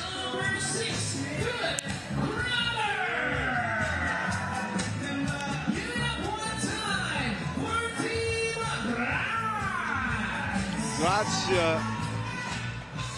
they come in 11th in the World Tour standings, 12th seed here. But Nicholas Kaltenbrunner, Philip Kramer, Martin Tramal, and Matthias Lenortner. A young Gratz team who don't have the pressure of expectation. And there's something to be said for that. And I think Antwerp could actually speak to that. Antwerp used to be the team that could play very freely. There weren't many expectations. No one really knew what to expect from the team. But once we got a glimpse of just how dangerous Antwerp is, who are #1 in highlights per game, #1 in assists per game, then all of a sudden those expectations really elevated. And then watching them make their run at the Olympic qualifying tournament, they played well in the first OQT, but they really showed out in the second OQT in Debrecen. Nobody more so than that man right there. He is dangerous, to boat Vervoort. Then all of a sudden we said, okay, man, this Belgian team is the real deal. And then to see them go on and finish 4th at the Olympic Games, they have certified themselves. I think Nick Sellis, since he's the notary, he probably did the certification. They're certified as a legitimate contender in 3x3. So the first ever Belgian and Austrian teams to reach the World Tour final. Antwerp making their World Tour final debut. And trying to make a good first impression. They are the favorite, certainly in this game. I'm not sure if they are the favorite in this group. It's a toss-up. Amsterdam certainly, they don't feel like it's a rivalry yet. But this Antwerp team, when they're playing their best game, they can put it up against any squad in 3x3. Antwerp's best game could likely beat any team in 3x3. They're that good. But enough gushing over the Belgians. We're going to see if they can stay true to form in terms of the seedings that we've seen so far. And see if they can dispatch this Gratz team, very talented Gratz team. We're really starting to make some noise in 3x3. They want to crash the party. Oh, my goodness, falling away from the rim.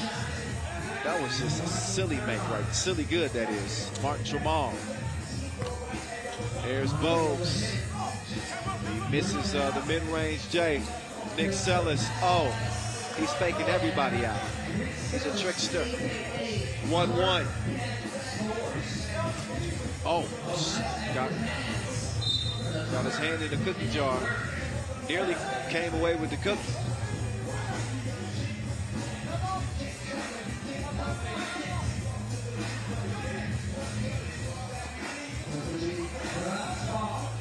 So here we go. Kaltenbrunner. Now they're able to get it up late, but shot clock violation. Our officials in this one: Ref Marcos, Ref Yasmina. History-making day as official Yasmina becomes officially the first female referee in Saudi Arabia's history to officiate a men's game.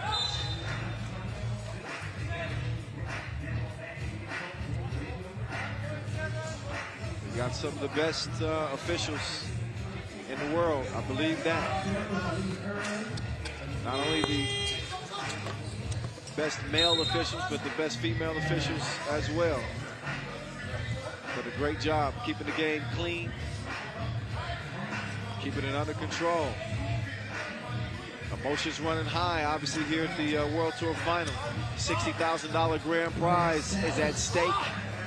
And only the top 2 from each group will move on to play day 2. Y'all know how it goes down. Minute and a half in. Antwerp leading by 1. Oh, Carlton Bruner going to a couple of spin moves. And he's able to finish. Now can he finish from 2 lanes? Not that time. Carlton Bruner and DeVault getting tied up a little bit.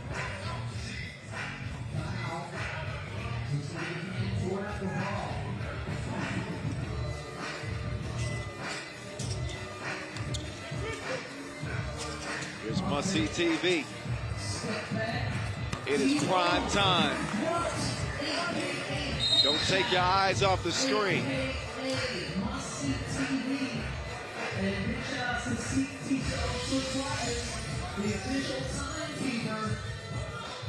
So 4-2 contest. Vort's going to get a rest. So the scoring will now have to come from this trio of DeVault, Sellis, and Bogarts. They are my guy David Barr's pick to win it out here in the desert. So, oh, Bogues comes free. Good defense there, but I think if Bogarts just glimpses over his shoulder, he's got DeVault for maybe an easy layup. Instead, it's Vort. Oh my goodness, that dude was gone in a flash. It's a Kodak moment. 5-2.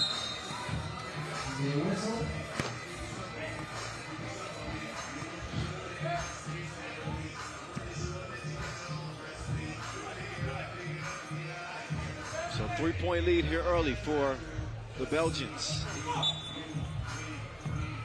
The 2022 World Cup will be held in Belgium. Looking forward to that.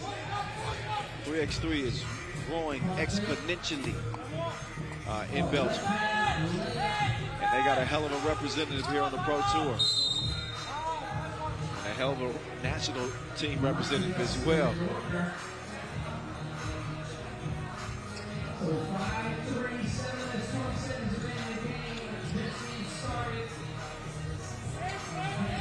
There's Nick Sellis moving around, making his move. There's Bogues chunking the deuces. Oh, not today.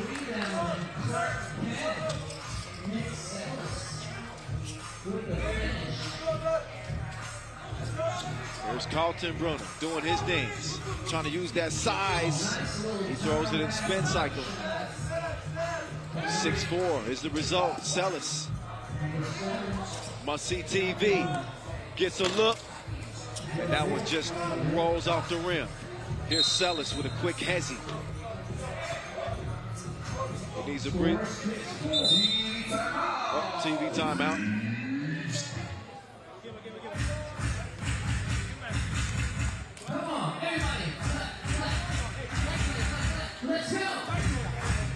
So Gratz's big game so far. Only a 2-point contest.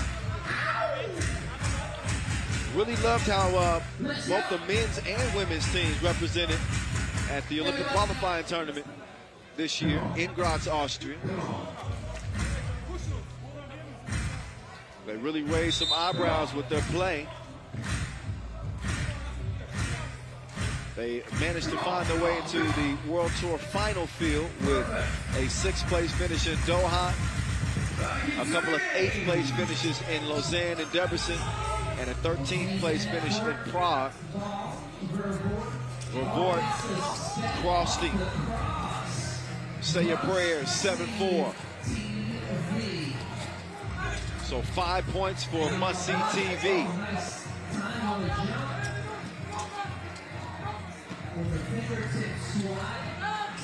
Bogues down to DeVault.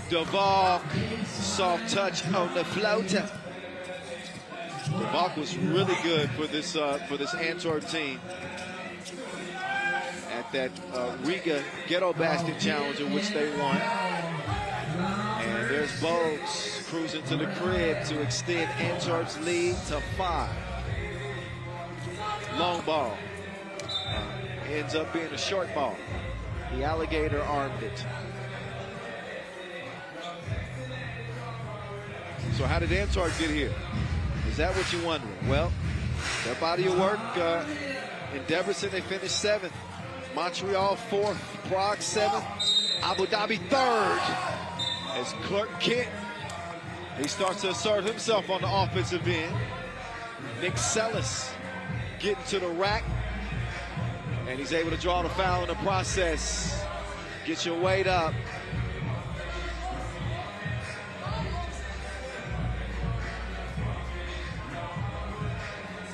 Sellis, he led the field in player value per game, 6.7. He and Vervoort both top 10 in player value on the season.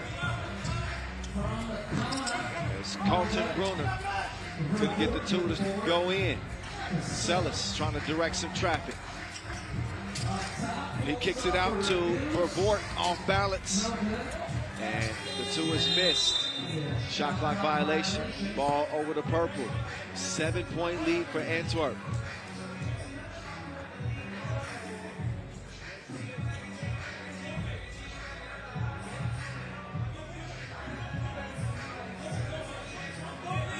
The Austrians and the Belgians opening up pool D play. Approaching the 5-minute mark. Jamal. Nope. Sellis will track it down. Oh, puts his head down. And he chunked the deuces. He's out of there. So that's 5 apiece for the Belgians' dynamic duo. Vervoort and Sellis doing the heavy lifting. Which is, again, not a shock. They've been doing it all year.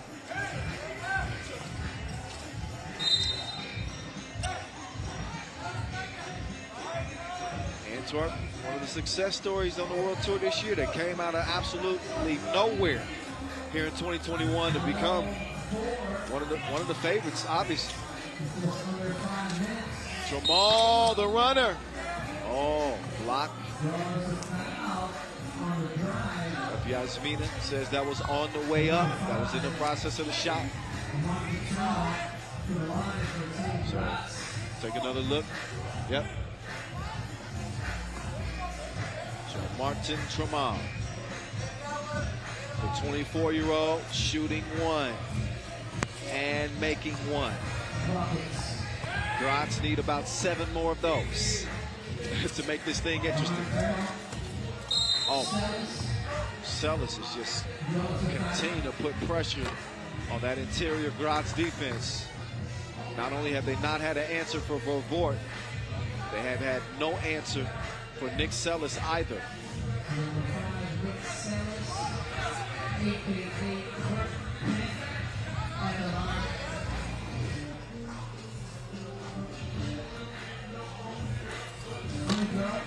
Free throw. Oh, he's betrayed at the strike.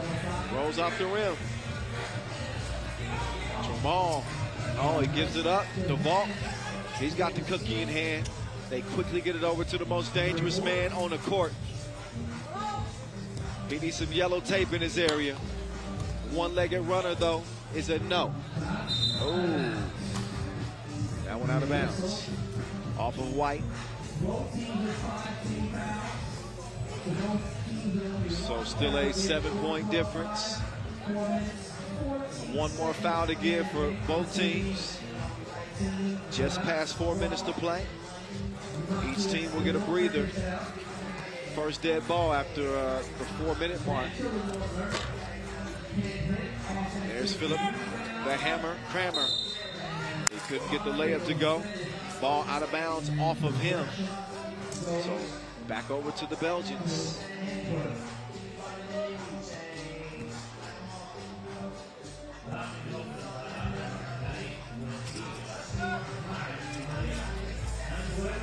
Vervoort. He'll give it up. The vault elevates. Oh, he was looking at a different rim. He was shooting on the rim that Ty Curry dunks on. That was a 9-footer.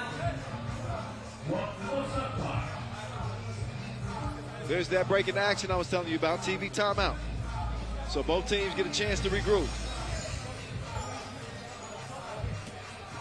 It's been a 2-man show on on this Belgian team.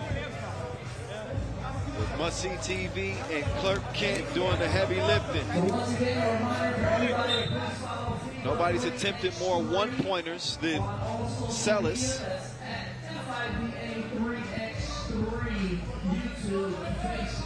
And Vervoort has attempted the second most two-pointers in the league this year. As Martin Tramal, he can heat up on you. He's got to have the possession of the ball in order to do that. So he airballs it.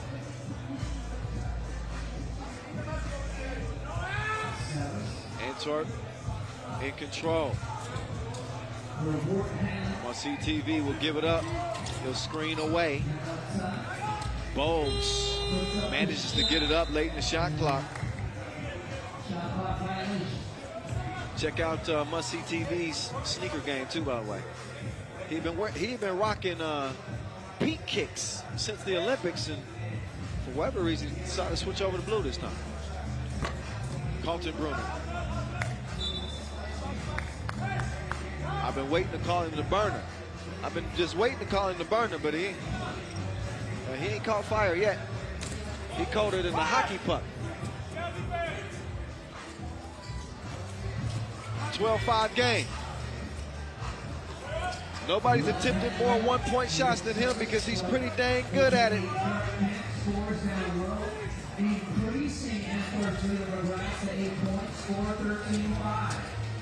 Oh, Jamal, yep. You gotta be quicker than that. Ran out of time. So Vervoort will start things top of the key. Second leading scorer, points per game on the tour this year, 6.4, only behind Batman himself, Carlos Lasmanis of Team Riga. He is a walking bucket.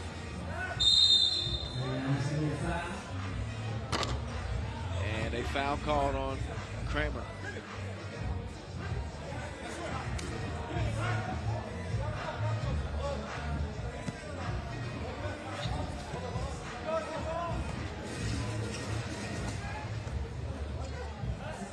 Celis wants to rock.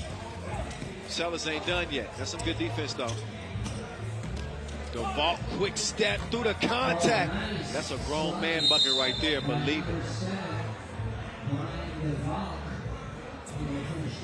After that, though, DeVault whistle for the foul.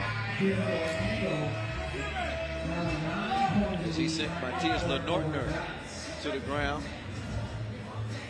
And he knew he was going to get called for the foul right off the bat. It's a 9-point game. FaceTime. Lenortner giving him a two-piece, no biscuit. Love the activity. A point that I made about this Belgian team as Vervoort gets another point. Now I'll finish my point. It's perpetual movement.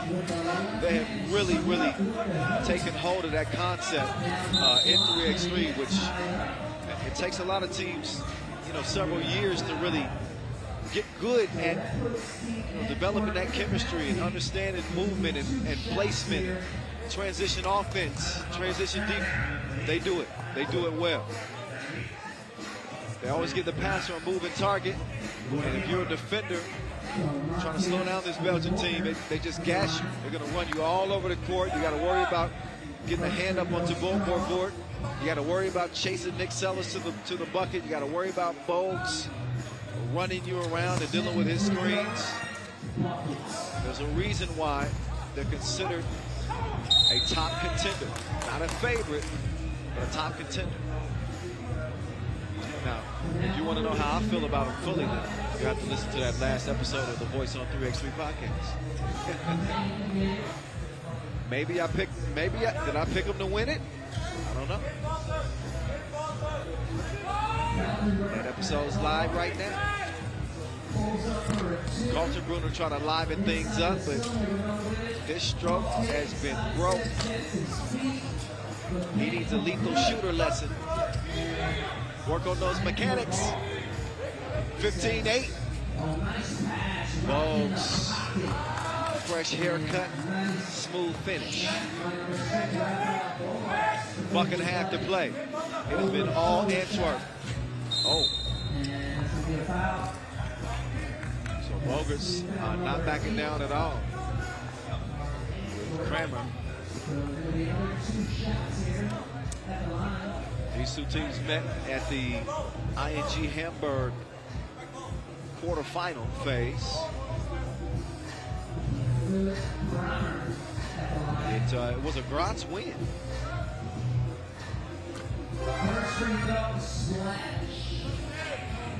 Philip Kramer, good at the stripe. Love Kramer's game. Plays above the rim. Stands 201. Ranked number 1 out of Austria. He couldn't make it a clean trip to the stripe. He splits a pair. Offensive foul call. That may be the only negative that you can point to is the fact that Antwerp has racked up a lot of fouls. They got 9, but they also have a 7-point advantage with 1:20 to play. But Nortner comes around, takes the cookie, and drops it to make it 16-11. Sellis, couple of up fades, misses. The vault keeping it alive. Great hustle from the vault. And here comes must-see TV.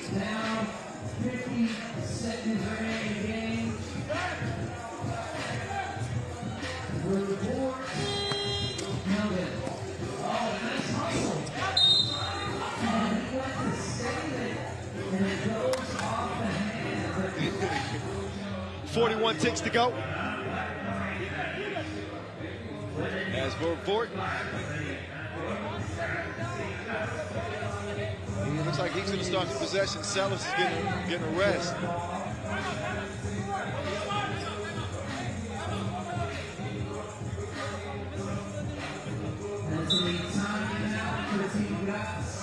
So timeout for Team Gratz, who, believe it or not, despite not playing so well up to this point, a 5-point difference is not insurmountable in the game of 3x3. The 2-point shot is the difference maker. It is the great decider. And with 12-second shot clocks, there will be opportunities. And if there's one thing that Antwerp has not done great this year, it has been finished games. They've made some late game mistakes. We'll see if they can hold on.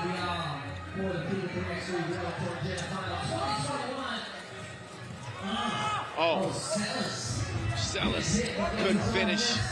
He's going to get another chance. He does the old school up fake, step through, bucket. Oh, Sellis, I guess he did clear it. Because Bogues finishes with the 2-hand boom.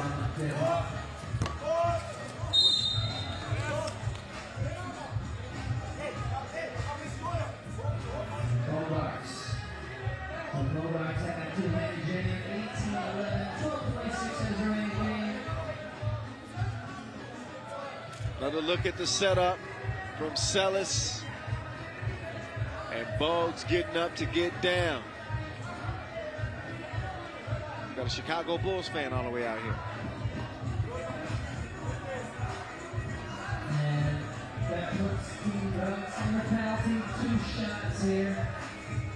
Oh. Sellis. Not so happy with himself after that miss. Second one is good, though. They do want to get to that 21-point mark just in the event of a tiebreaker, and that's why you see Vort put one up. He is wet like a skinny dipper. And he wins it before the horn, 21-11, a 10-point blowout for the Belgians over the Austrians. It was a must-see TV show as he interrupted your regularly scheduled programming to drop 8 points in the win. He and Sellers with 8 apiece. And that 1-2 punch is something devastating. So they overcome some foul trouble to pull away with a big win. Must-see TV standing by on the court with the one and only Julian above. Let's hear his post-game thoughts. Thibaut, it was the first time for both teams at the World Tour Final, so we expected the teams to be nervous. How does it feel to play at the World Tour Final? Yeah, it feels amazing to be here. A really nice environment. It's good weather here, so I'm glad we can be here. Yeah, we're nervous, but the nervosity gives us energy today, and we're ready to kill. We were speaking this morning, and you were telling me that of all the teams on the professional circuit, you're the one that have played the most games on the season. How much fatigue is there? Obviously, we know that you're missing one key player, Thierry Marien. So how is the team feeling towards the end of the season? We're feeling good. We had a lot of energy because we rested almost more than a month. We're missing Thierry, but we got Brian, who plays very physical and is a great teammate. So we're ready to go all the way. Well, congratulations. We saw that you don't have the pink sneakers today, but the blue one seems to be working as well. Yeah, blue feels good. Yeah. Thank you. Thank you, guys. Yeah, a tip of the cap to not only to Bolt with his shoe game, but Julian above. He's got the black and yellow colorway on those ones. I'm just going to tell y'all right now, if he takes them off, they're going to become my shoes. Don't tell nobody. All right, highlights. Take a look back. Well, it ended up being a blowout. Funny thing is, the way it started out is it looked like it was going to be a blowout from the very beginning as Antwerp jumped out to a 4-0 lead. We saw Must-See TV living up to his nickname. If you blink, you might miss something. He gonna cross you and sauce you. Chunk the deuces in your face, set the table for a teammate. He's everywhere like oxygen. No Thierry Marien in this one. A key cog on this Belgian squad normally. But Brian de Valk did play solidly in his absence. Speaking of de Valk, there's how solid he is. He's got shoulders like boulders as he pulls his way to the cup. Raphael Bogut showing the touch on the underneath. And despite a late charge from Gratz, with some help from Matthias Lenortner, they could not match the firepower of the Belgians. Again, led by Nick Sellis and Thibaut Voorvoort, 8 apiece. 8 is always great. There's a throwback. All right, let's throw it back to Riga. We're going to see them for a second time today, and we will see Princeton for a first time here today. Princeton, the only American team representing here in the Kingdom of Saudi Arabia. They'll be trying to prevent the Latvians from going 2-0 to start group play.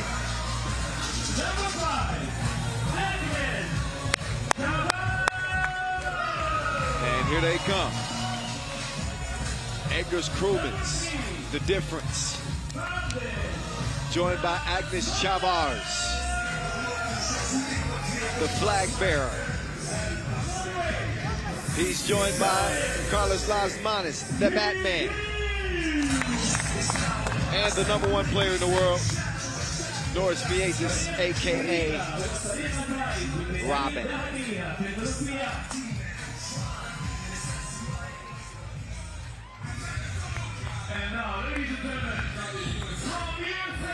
So Riga, they didn't have an easy start to the day against Lausanne.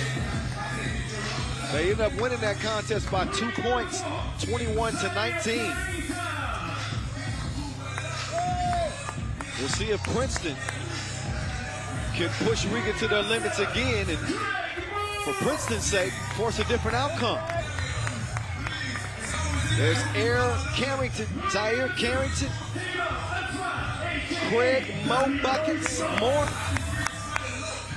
Damon, tough man, Huffman.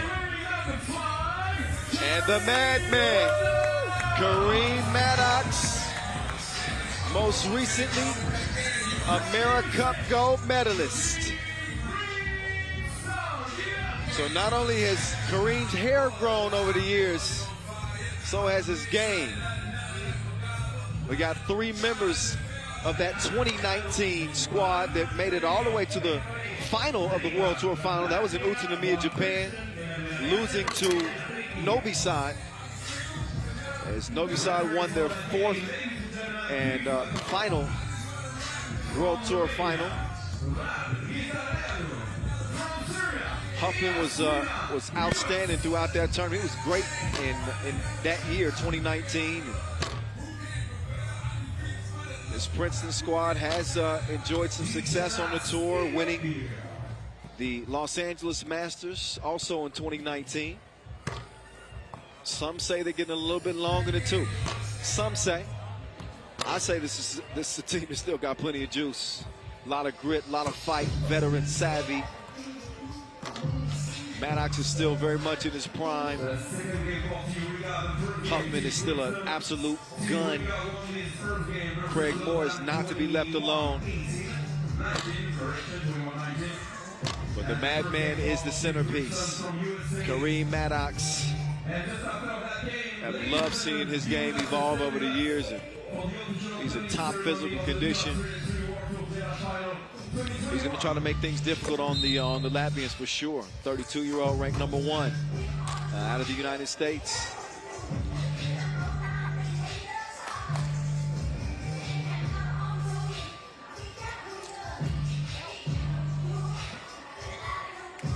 So they'll take a shot at the Olympic gold medalists.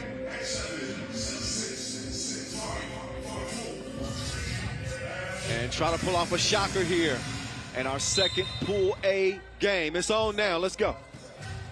Damon Huffman. He's going to start it by going left. He gets it down to Maddox, but that pass was just a little bit. Well, that pass was actually on the money. And Maddox just mishandled it. Oh, look at the defense here from Carrington, showing the activity. And look, Huffman, he's got the green light. 2-point strike to start things off. Las Manes trying to answer back, no. Chavars will hand it over to Miezis. Miezis, maybe too fancy on the dime attempt. Chavars left his feet. Miezis, faker. He's shooting like Cupid. You gotta love that. 2-piece, ties things up. Huffman to Carrington. If Carrington can get it going from deep, I'm telling you, it's gonna change the entire dynamic of this Princeton team. That's not exactly what he's here to do. But it would be an added addition to this Princeton offensive attack if he can extend the floor. Craig Moore's a shooter. Can he get space? That pass deflected out of bounds as he was trying to sneak it down to Maddox. If I hadn't checked in on the Twitch broadcast going on as we speak with my young homie, Simba himself, Vince Chain. Make sure y'all stop in, say hello. Tell him I said what's up. And tell him that that one-on-one that we had does not count. Who plays one-on-one to 3? Come on. Oh, nice. Huffman sneaking free. Finishes with the leg. Huffman also one of the toughest defenders in the game. Believe that.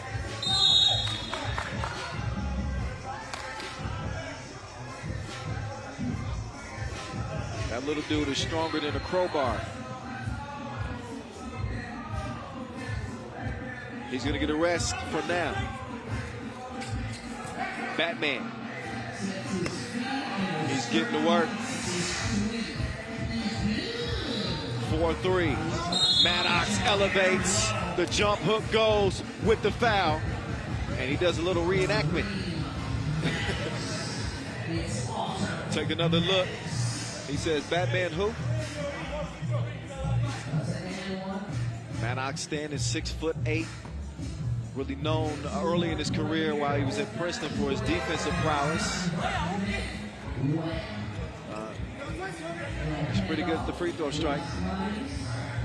As he makes it a 5-4 game, Crewman's. Vince Chang just texted me. He says, we need a rematch. No, what we need to do is establish the rules heading into the game. Okay, Vince? We don't play the 3. We play the 5 at the very least.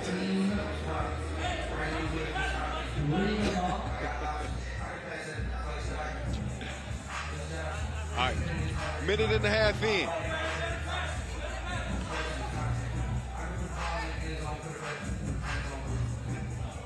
Head-to-head between these two. Princeton have actually got the edge. Oh, my goodness. Chavars missed the layup. Oh, my goodness. Not ever. A bad release. So, everybody's missing. See who can regain the shooting touch. Plenty of time left to play in this one.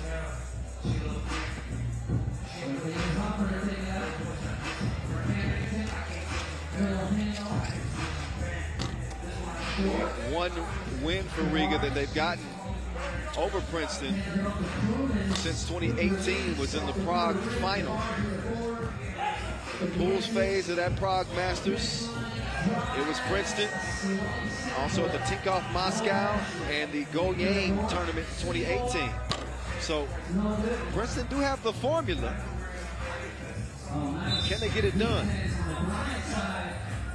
And if you're just joining us, let me remind you of a couple of things. Riga, they are your defending World Tour final champions. They're looking to stamp themselves as the undisputed kings of 3x3 after winning Olympic gold this year. Not only that, history is being made as we have our first ever female official in a men's competition. Ref Yasmina Yuris. Rasmanis left him with the step back. Carrington stepped up, but not without contact. So the foul is drawn that will put the tour's top scorer on the strike.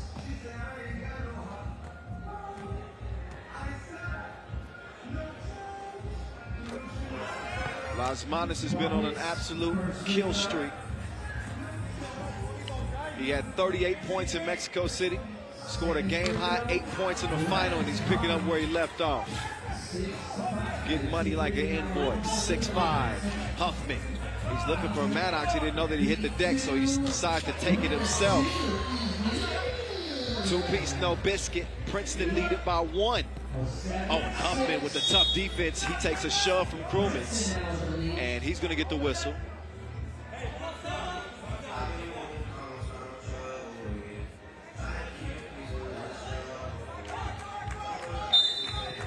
So Princeton carrying the torch for the mighty USA, who have some big things on the horizon in 3x3. Look for a big 2022. Potentially some more entries out of America. Obviously, we had a very successful America in Miami. Shout out to FIBA Americans for putting that on. Vaught, Roger Mason Jr.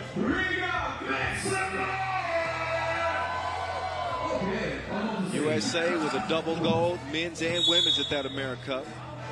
Brazil taking silver with the men and women.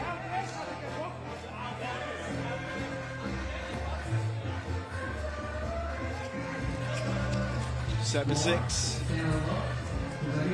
Carrington missed it point blank. He's going to go right back at Lasmanis. Patient, and he draws the foul on the way up. So Eric Carrington Showing some real aggression and attacking that rim. Princeton finished 10th in the World Tour standings. They're the 8th seed here. Oh. Carrington might need to see the lethal shooter. He looked like Spice Adams at the stripe just then.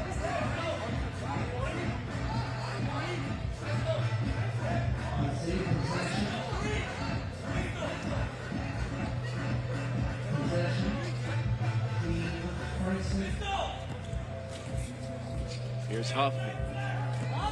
He's got Lausanne in hot pursuit. Maddox called for the travel. A little bit too anxious to get that shot up. So he started river dancing. He's a cultured individual. 7-6. Where it's at, the Aces trying to set up the crossover. He gives it up to get it back. The Aces is a wizard with that rock in his hand, please believe. Missed it. Goes for the follow, and persistence pays off. The second tip goes down. Huffman gets it over to Moore. Quickly down to Carrington. Carrington! Another foul, so he's going to make his way back to the free throw stripe. And this is where he's got to really make an impact. I think that Carrington's got to, he's got the size and he's so active around the rim. He's going to be able to draw some fouls and get some opportunities at the stripe. This is where you can win or lose the game. And he splashes that one. Princeton back out front by 1. Riga really being tested here day 1. Lausanne did the same. Krumens up fake, steps back on Craig Moore. Could not cash in. 5.5 to play. 5 fouls on Riga, just 2 on Princeton with a 1-point lead. Not a bad situation to be in. Last time we saw Princeton, it was in Abu Dhabi, so end of October, I believe. Man, time flies. Can y'all believe this World Tour season started way back in March in Doha? Amsterdam Talent&Pro taking that first Masters. Now here we are, late December.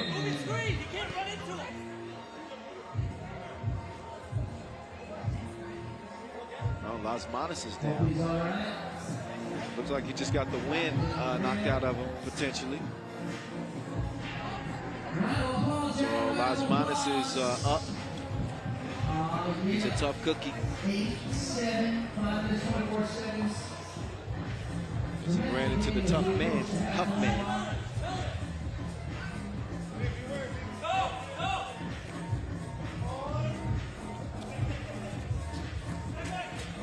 Lasmanis, Krumens, man, that up fake. He's so crafty with it. You gotta respect that 2-point shot that he has. And he's got a quicker step than you would think. Don't judge a book by his cover. Somebody better cover Damon Huffman. He gets the double shot to go, and he's got 6. Make that 7. Damon Huffman with 7 of Princeton's 10. And I really think that Huffman is going to be the key to Princeton's success here at this Jeddah final. He's got the offensive capability to shoot it. Lasmanis, steps out of bounds. Huffman's got to continue to shoot it freely and let the chips fall where they may. Kind of a different setup in terms of the lineup. You got 2 smalls and 2 bigs on this Princeton team.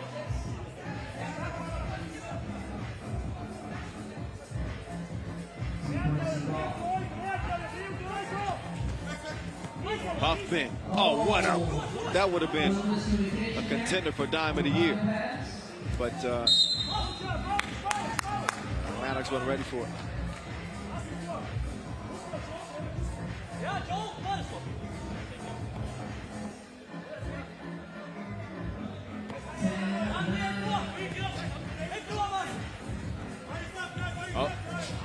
Las he's got Craig Moore on an island.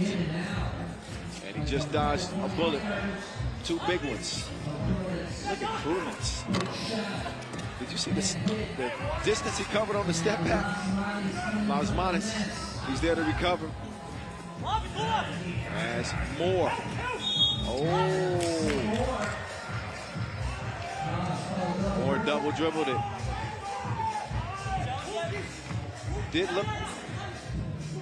That play did look a little bit hazy. Moore talking to the scores table when he said, did I really double? They said, yeah, you did. He said, okay. Oh, whoa.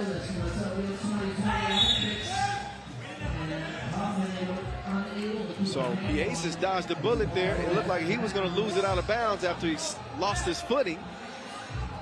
But then Huffman also kind of lost his stance and ball goes out of bounds.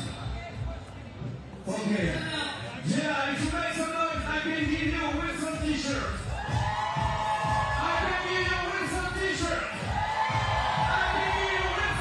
So we got a 10-10 game. Riga and Princeton locking horns here in Pool A play. Good group with Lausanne in there as well.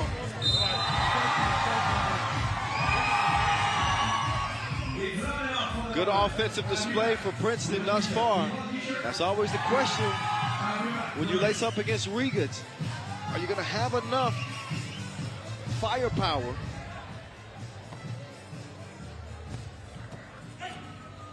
to go blow for blow with this team? The Aces off in the deep end. He comes up broke, but he turns the corner. What's he going to do with that? So smooth. Moore down to Carrington. Patient and finishes close range. 11-11. Moore is down. He's arguing his case for a push. Here's Carrington. Oh, trying to set up shot. Now they got to get a shot up quick. They do. Moore touches nothing. Yeah, just that little mishandle in the post. Just took some time away from Princeton and forces the shot clock violation. So back to it we go. 12-11. Chavar's trying to set a screen for Las Manas. Mannix is then called for the foul. Number 5 on Princeton. 5 fouls apiece. 1 point still separating the two. 3:04 to go. This will be it for Riga's body of work day 1, but we will see Princeton and Lausanne.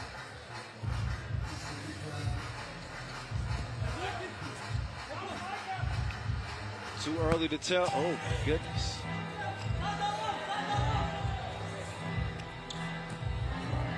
Here's Moore. He's still bucketless. Huffman's done the majority of the scoring for Princeton. He runs Krumens off the line. And Crew got all the time he wanted. Still didn't knock it down. Huffman, he couldn't splash it. Crew will get it over to Chavars. Chavars can hit those. Count it.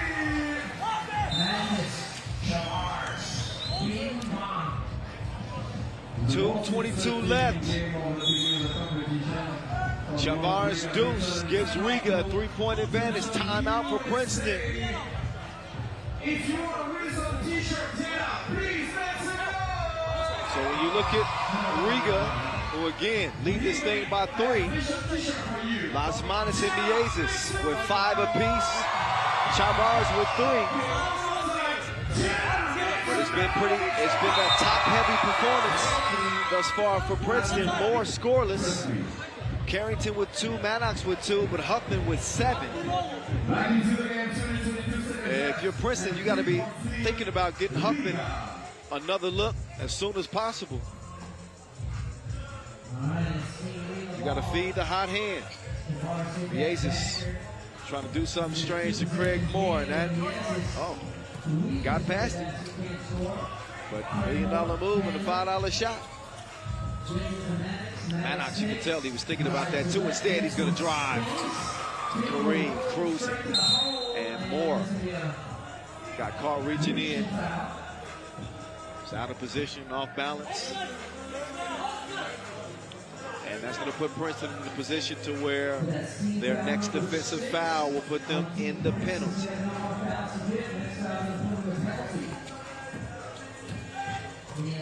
Here's Miezes. And just that sleight of hand, misdirection, even a look in the wrong direction just throws the defender off.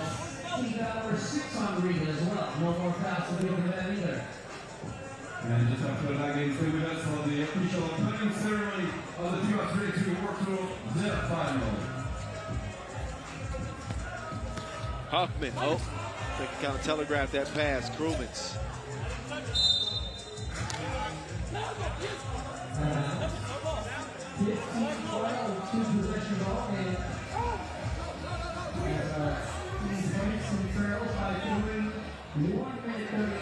Okay, black ball.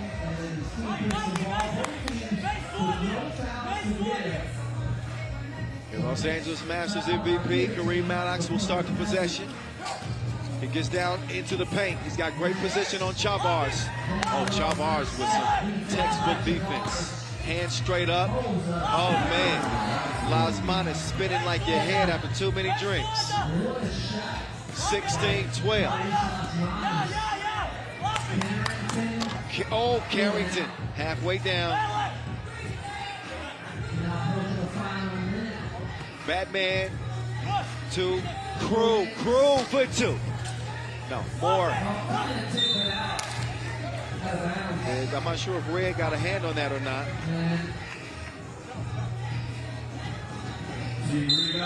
But a minute left and a 4-point lead for Riga. Riga win gives them the #1 seed out of the group. And that'll leave a battle royale between Princeton and Lausanne for that second spot. That's if. That's only if the score stands true.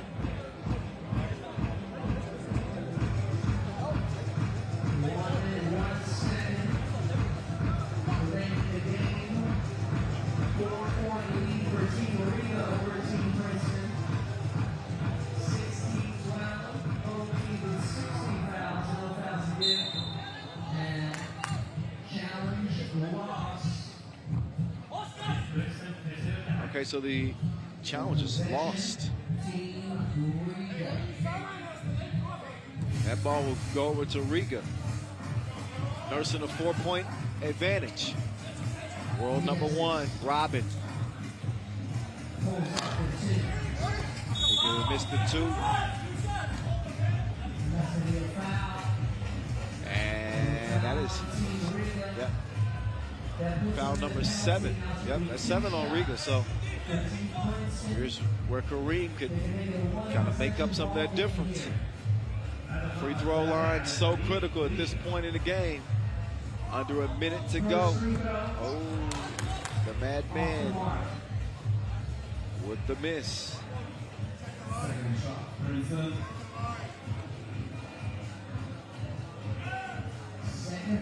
Second free throw. He's able to drop that one through. 2-possession game. 3 points decide. Jesus, just a little long. Now Maddox, dribble drive. Oh yeah. Play some bully ball, but Rubens decided to not take the 2. Looks like Riga want to use some clock.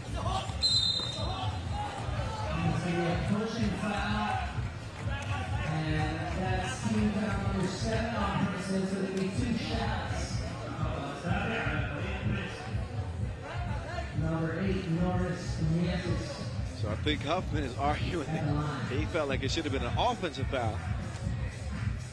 Maybe got hooked a little on that left thigh, but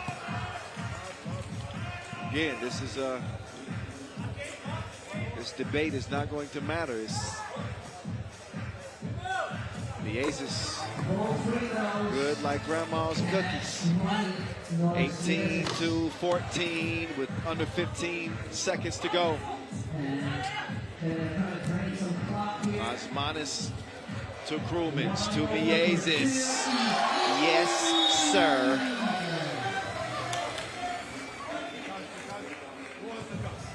(20-14). The highest scoring team in 3x3 by average, Team Riga. They may not get to that 21-point mark, but they finished just 1 point shy.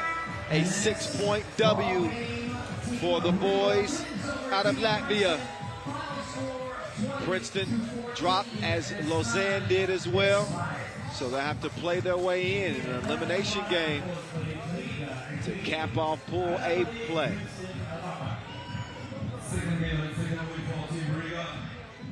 Just a top-heavy performance from Princeton. They needed some more scoring outside of Damon Huffman.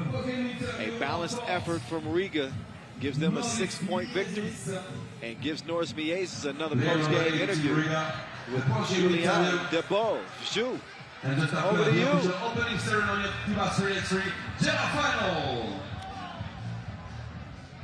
Norris, after the Lausanne game, when we talked to Agnes, he said he was not happy at all with the way you played.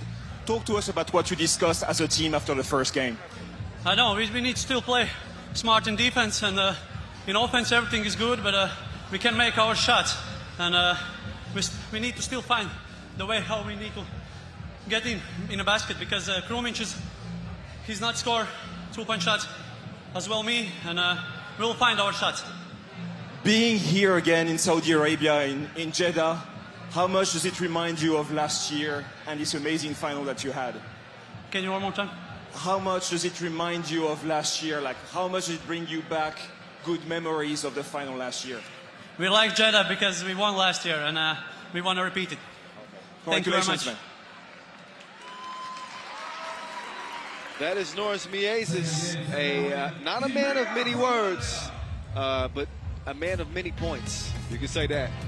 10 big ones for Robin as he and Batman continue to trade the role of superhero. He was a bucket getter. If you don't like Norris Miezis' game, something wrong with you. So smooth, so menacing, so dangerous. He sets the tempo and he also sets the table. Drops it off to Chapars, although that was a miss. Miezis following up his own miss. Krumins getting in on the action as well. That was his only score of the game. Lasmanis, there's one of his 6 on the contest. As he kind of just accepts his role, sometimes takes the back seat. When Miezis has the hot hand, he let him go. Behind the back setup between the dynamic duo. Holy cow, Batman. Chavars, a capable 2-point shooter. And Lasmanis going to the trusty spin move. Have some. Riga 2-0 as they head back to the telly. They'll get ready for day 2 tomorrow and continue their title defense from 2020 unscathed on the heels of back-to-back Masters wins. Time now for our opening ceremony from here at the Jeddah final.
So here is your 2021 World Tour regular season MVP, none other than Batman himself, Carlos Las Manas.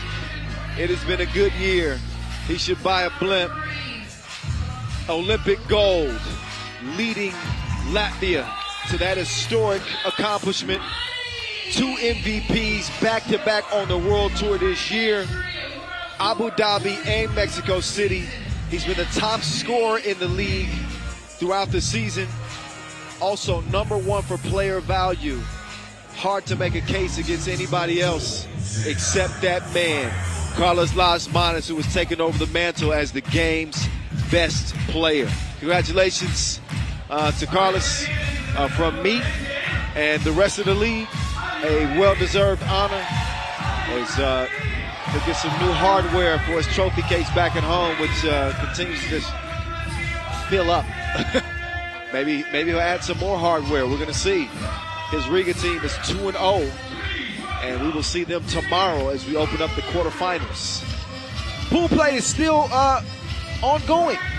Matter of fact, we got a whole lot left. I don't think we've reached the midway point. Nah, we're just scratching the surface. This is how I like it. We're moving into Pool B action. And we'll get another look at Oob. Oob, who got past, well, they're looking to get past Jeddah here in this second contest of the day. But their first contest against San Juan, they were able to blow them out. Part 4 of their rivalry. Now Oob trying to do exactly the same thing we saw Riga do. 2-time Masters winners. A newly formed Oob squad. And Team Jeddah playing here in their own backyard. They also can claim that they're Masters champs. Jeddah winning the Prague Masters this year. And there's your Prague Masters MVP, Nemanja Draskovic, joined by Kevin Poor, the first ever Frenchman to win a World Tour title. The Lithuanian Ovidijus Veranauskas. He's made his return since 2015. We hadn't seen him as he kind of focused on 5-on-5. He's now reshifted his focus to 3x3, which I'm glad to see.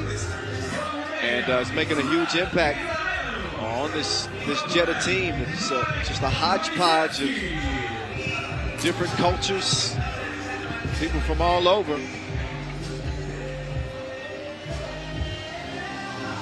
we're going to see what they bring against Oob.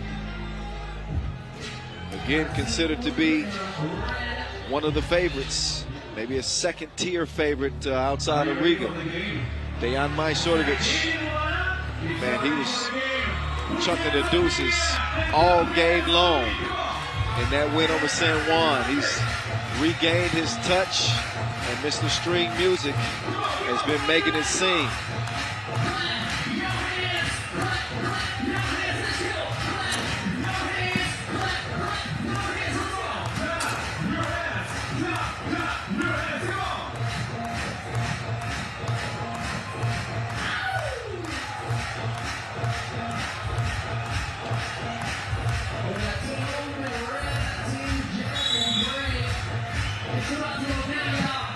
All right, so they'll get a couple more moments to get this thing warmed up. And again, for Team Jeddah, Kevin Core, Nemanja Draskovic, Ovidijus Veranauskas, and Rod Barnawi. Barnawi, the 26-year-old, ranked number 164 in the world. I believe Barnawi is getting his first World Tour final experience here. And we see this Jeddah team, coached by the great Alice Coates. We're going to see what they can bring here. Jedha and Oob. One more again.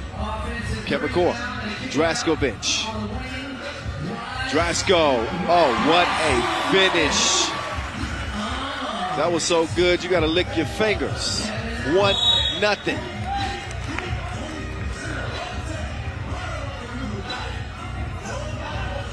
So Jedha not only winning that Prague Masters, but finishing 9th in Abu Dhabi and just coming off of Mexico City Masters where they finished 4th, earned them a 7th spot on the World Tour standings. Meantime, it's Paishailich setting up the table for the Beast. And the Beast is money from the right wing. Draskovic, a 40-point score at that Prague Masters. He's unable to see that one go through the net.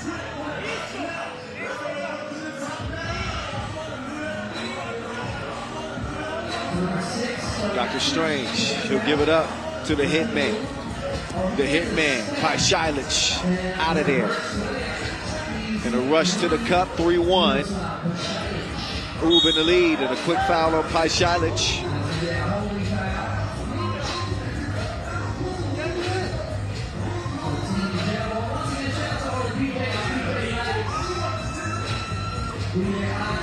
Oob and Jedha have not tangled here in 2021. So maybe they didn't check the scouting report on Barnawi. He's wet out there. 3-3, Paishailich. He answers back like Alexa. 5-3.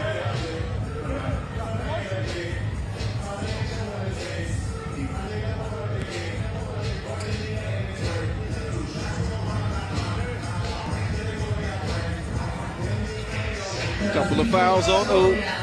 Draskovic, that's a good look. He's starting to cook.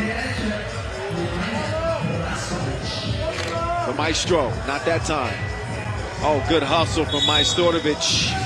And Kor is then called for the foul as he was trying to keep Brakovic from saving it. Couple of fouls apiece and 5 quick points.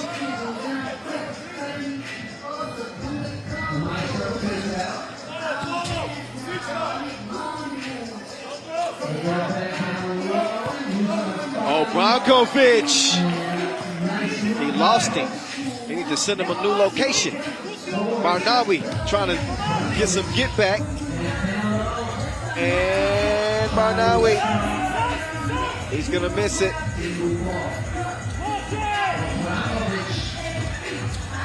Brakovic, no.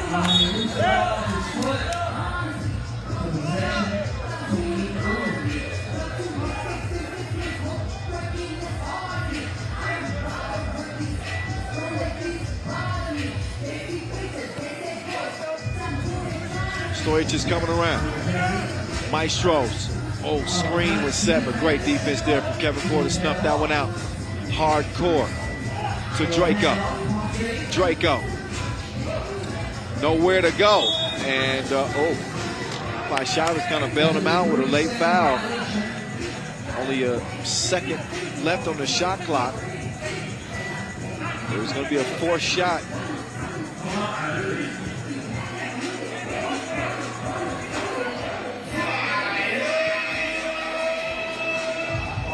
Oh, or maybe not. Actually, ball is red. Oh, Strainia. Crafty score. Slithery. Sneaks his way to the rim. So he got an unorthodox game. Makes him one of the more difficult players to guard in the league. So much versatility on this Oob team. Defensively, though, cannot afford to give Veranauskas looks like that. 7-7. OV.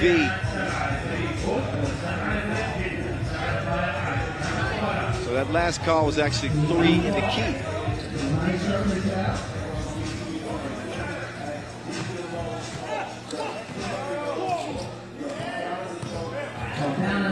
Oh, the Beast.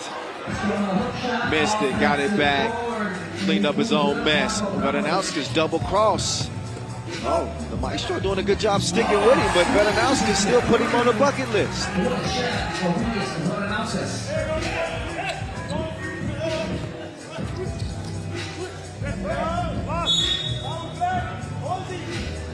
Fouls on Jeddah.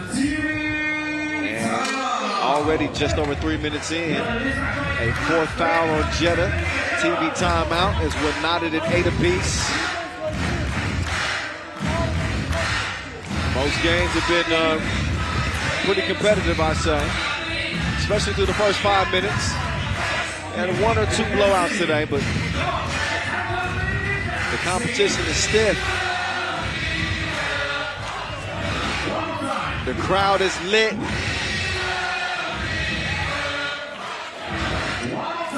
The excitement is palpable here in the Kingdom of Saudi Arabia as we bring you the Jeddah final for the 3rd straight year. Shaina Stojacic. He's on point like infrared. 10-8 as Oob step out front. Oh, Draskovic sent Dr. Strange to the ground. Manages to save it. Kevin Core missed the first attempt, but the second one goes in. He's strong like bull, Kevin Core.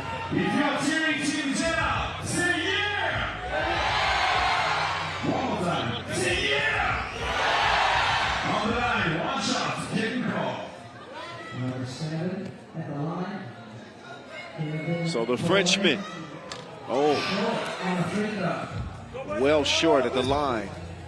10-9 game. The hit man couldn't hit that one.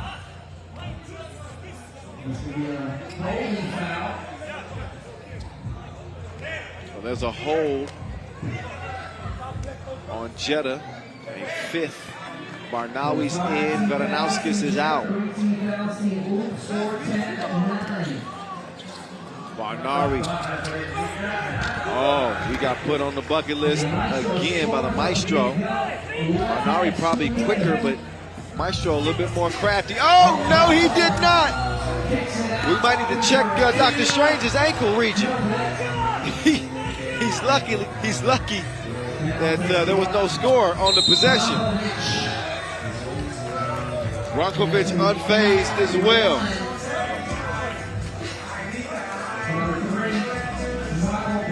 Check out the beast, putting him on suspension. 6 points for Brankovic. As I was talking about the versatility on this Oob team, we speak so much about the Maestro. We speak a lot about Pajcic and Stojacic as well. And now here, this is the beast. He's got his imprints all over this game. Pick your poison. Vedanowskis. Oh, he got his cookies took away. Stojacic to Pajcic, he sets his feet, and he cans it top of the key.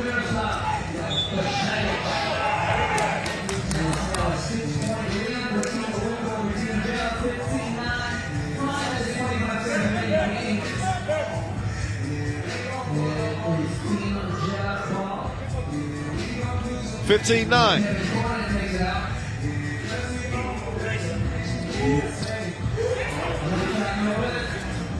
Stojacic to the crib, contorts himself at the rim and finishes with the fillet. Vedanowskis, nice feed. Can Kevin Core finish it off? Core. Oh.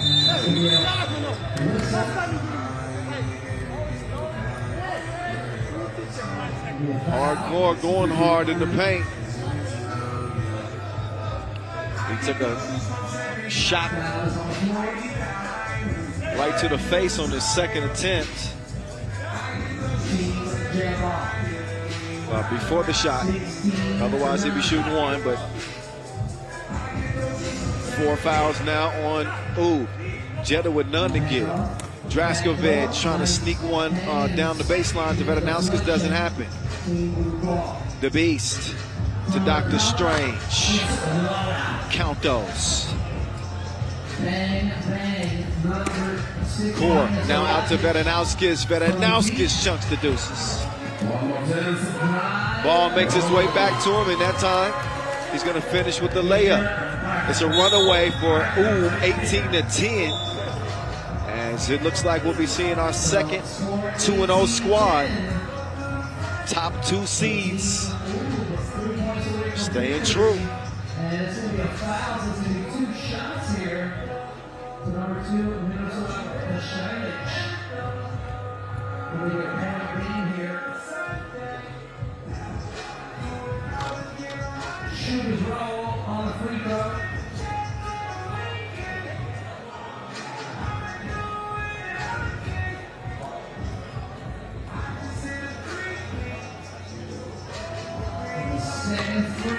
Šakiai, he's able to get the roll on the second one. Game point for the Serbians.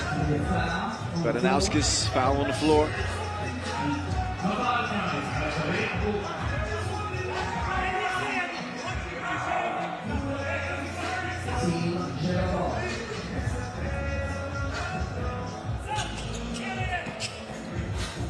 Vedanauskis pull up, comes up short. Vedanauskis.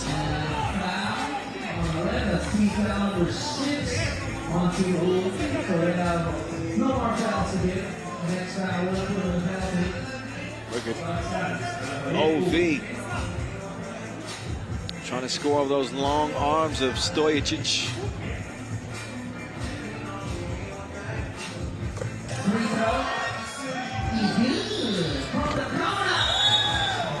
That's it. That's all. The deuce makes it double deuce, 22-11. Ooh, with a runaway dub. Much like we saw from Riga. Ooh, looking just as strong as they get that one done with just over 4 minutes to play. That'll be in contention for Tiso fastest game of the day for sure. Meantime, let's hear from Strahinja Stojacic, who's standing by courtside with Julian. Ju, over to you. Strahinja, 2 games and 2 wins. A good day in the office for you and the team. Yes, for sure. We need to play our game and be preparing for that tournament, and we believe in ourselves. And when we play like that, we can play with any team in the world. We were discussing yesterday, we were having an interview, and I was telling you that for a long time, we thought Stefan Stojacic would be the first Stojacic to win the World Tour. And now it looks like you are in a position to win this event. How much in your family dinners have you discussed about being here and winning the World Tour with your brother Stefan? You know, it's very interesting. You know, he win, I think 7 or 8 Masters, but he never win final Masters. And we know why we come here. It's for we win this Masters. Okay. And I think I will be first Dutch who win final Masters. Congratulations. See you in the quarterfinals. Thank you.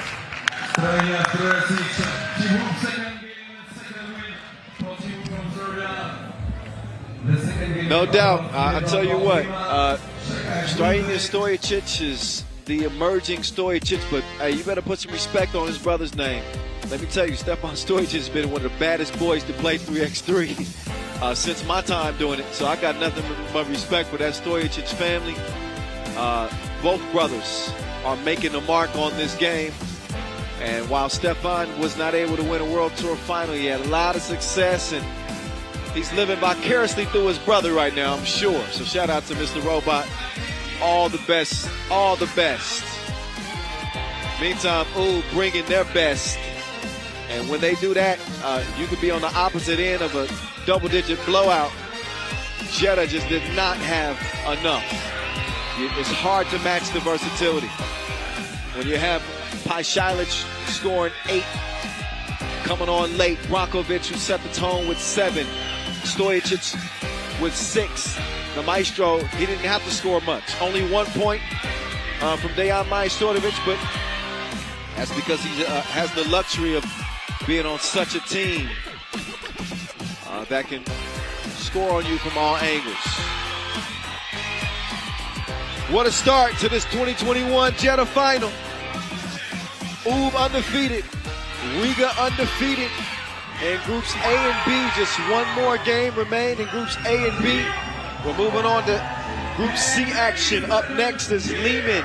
We'll lace them up against Šakiai Gulbelė. We'll get our first look at the Lithuanians.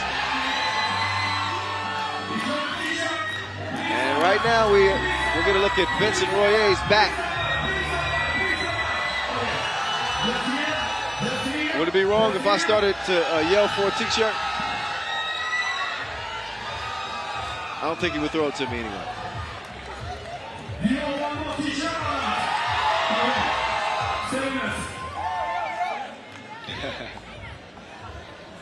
Liman, Šakiai Gulbelė, the next game on the main draw for the D1 of FIBA 3x3 Jeddah final. Welcome to the World Tour Jeddah final. Liman, Šakiai Gulbelė. So out they come. It's time to go to battle again. At least for Liman. Our very first looks at Šakiai Gulbelė here at this 2021 Jeddah final.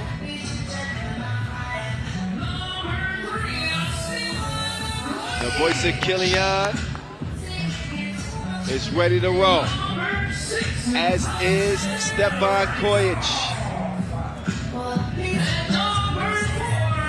Olympic bronze medalist Alexander Ratov and fellow Olympian and bronze medalist Mihailo Vasic. Not to forget gold medalist at the Europe Cup 2021 in Paris. So make no mistake, even though Liman has not won a World Tour stop, it has not been a bad year. 3 semifinals, 1 runners-up finish. Just looking to take that next step here at the game's biggest stage.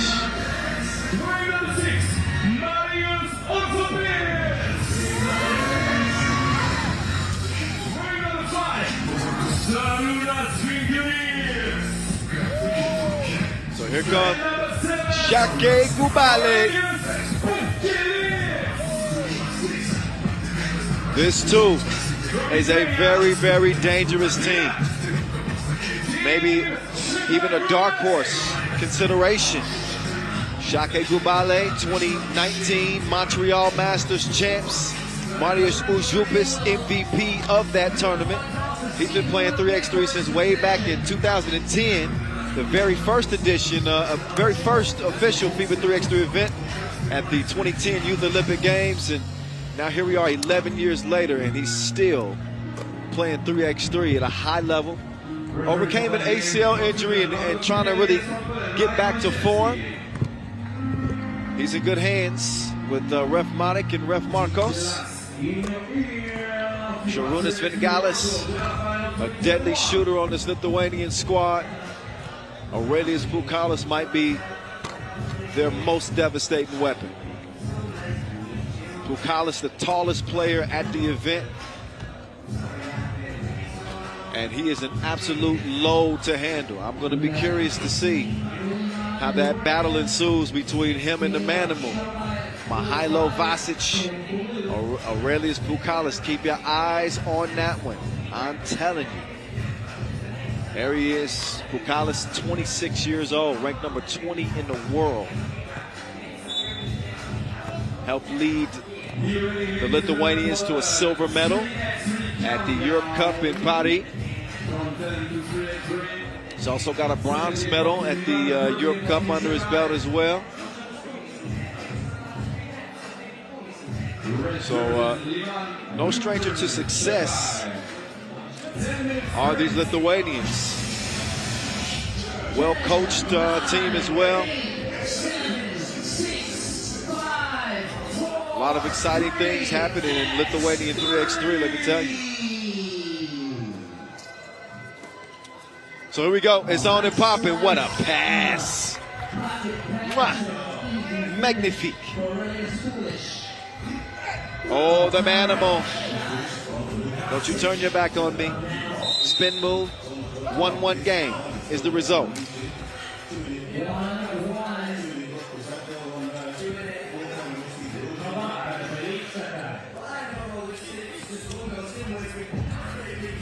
Oh, there's Kylian coming free. There are a few teams who should be more familiar with each other than these two, as the two goes through for Vingalis. Kojic, no.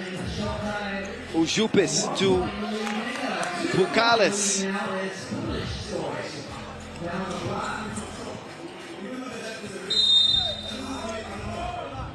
Pukalis called for the foul there, but I was saying that these two teams have played plenty over the years.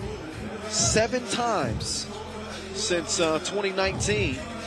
Liman with a 4-3 edge in those meetings.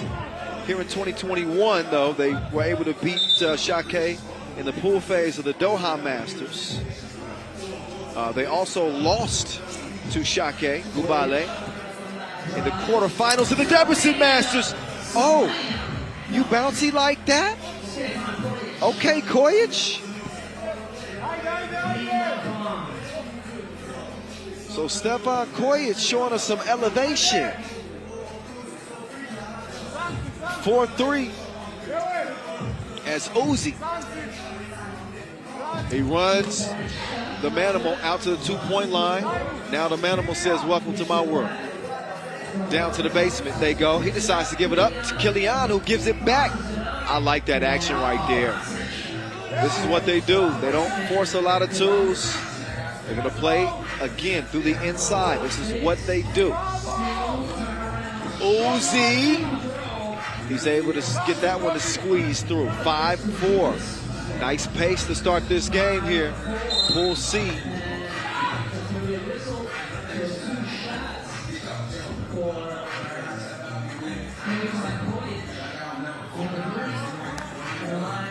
So Leman with a win over Gagarin to start the day.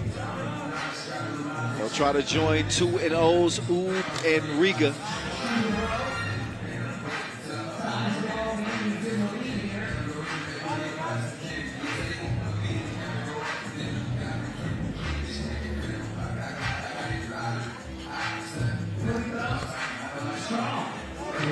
So too strong at the stripe. They're trying to sneak it over to Uzi. What a save there by Ratov to keep that one alive. Kylian, he said, give me the rock. Give it to me. That was a hockey assist right there. Beautiful setup. Leads to the lay as Liman out by the slimmest of margins. 6-5. Uzi thought about it. Decides to give it up. Vingalis will pull up. But he's broke on the release. Oh, that is beautiful sharing. They're doing the right things. Is Liman, but so is Šakiai. Great ball movement to lead to the open shot from Uzi. But that time he misses his mark. He'll reload. 7-5. There's Kojic locked and loaded. There's a foul, though. That was... No. That foul was not in the process of the shot. So not a shooting foul.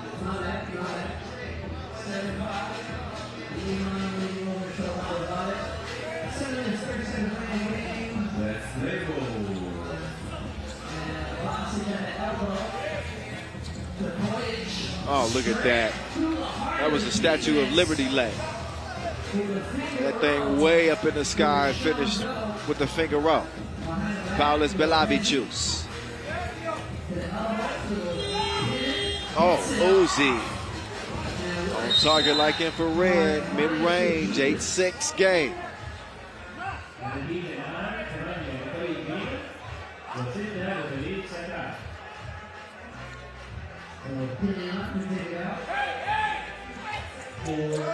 Here's Kilian now. Oh, what a pass. Great setup.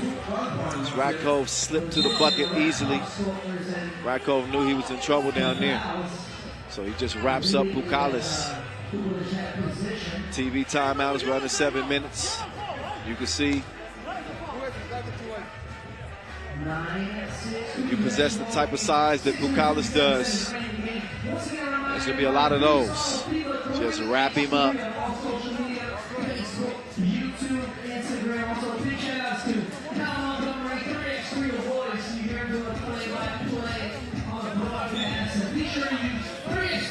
Shout out to my guy Noah Lazarus, showing some love.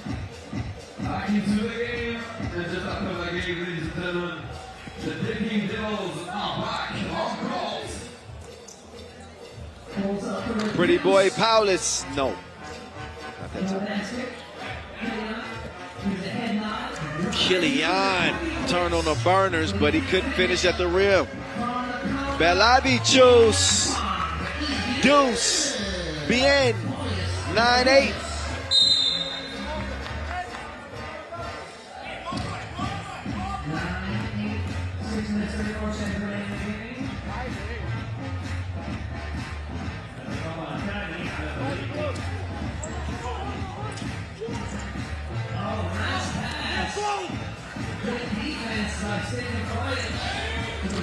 Oh, off balance shot, Kilian.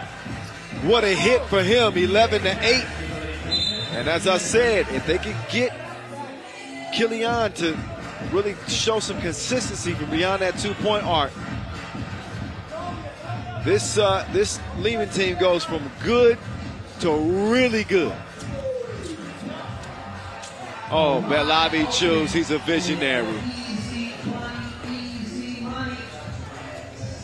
11-9. Liman still in front. Kojic with the step and the scoop. Count those, or count that. We'll see if it actually turns into those. If he's able to convert it at the free throw line. Make it a 2-point play.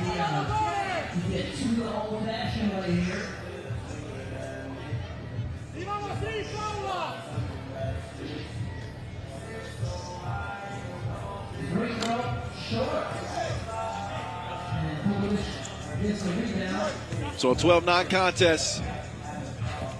Pukalis, he had Ratov off balance with the up fake, and then he even hit the 2.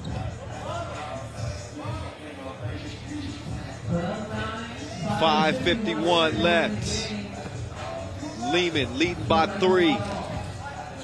Kilian recovers it, and he's got a cutting basket for the easy cream. Belavicius will let it go. He probably should not have. Air ball.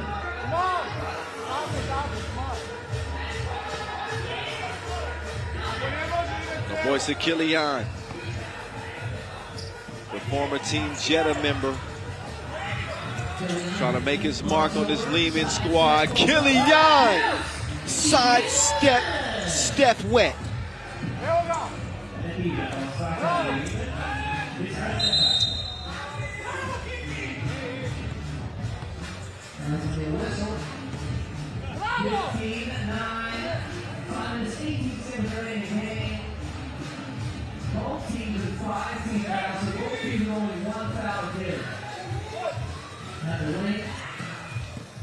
Ojopis spinning, elevating, pulling the trigger.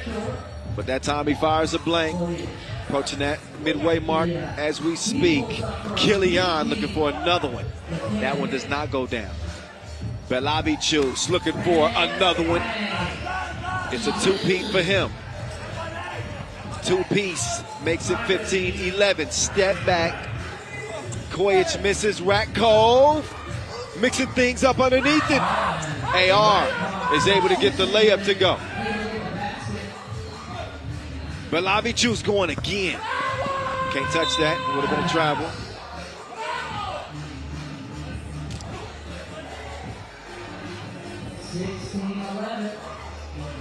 You can hear that primal yell from the Manimal.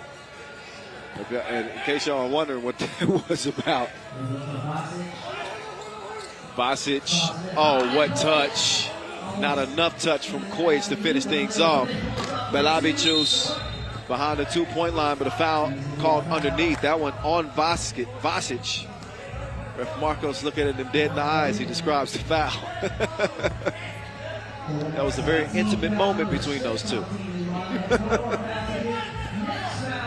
Look me in my eyes while I make this call. Do it. Okay, enough of that. Uzi! Two-piece, no biscuit. 16-13. Šakai's in it.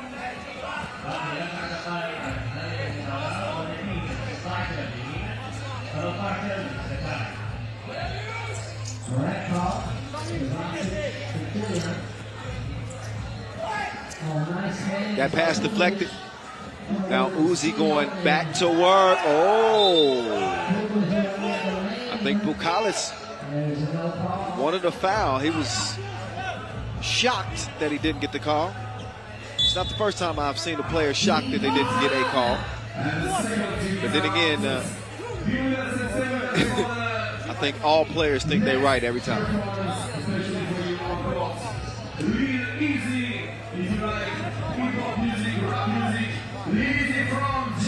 So a break in the action gives each team a chance to regroup, reset. Tight game. 3 points between them. 16-13. Look back at some of the tasties in this one.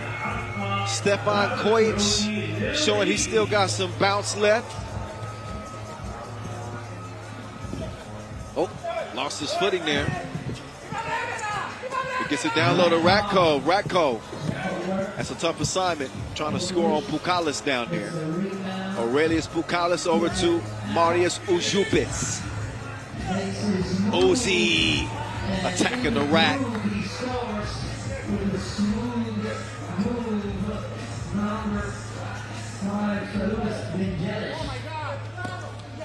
Oh, how about Koic still sticking with that? He should have made that layup.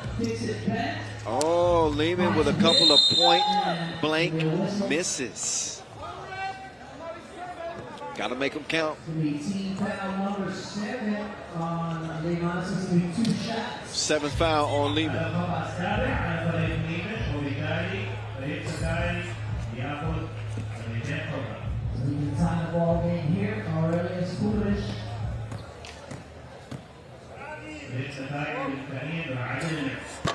Oh, Bukalis too strong on the first free throw.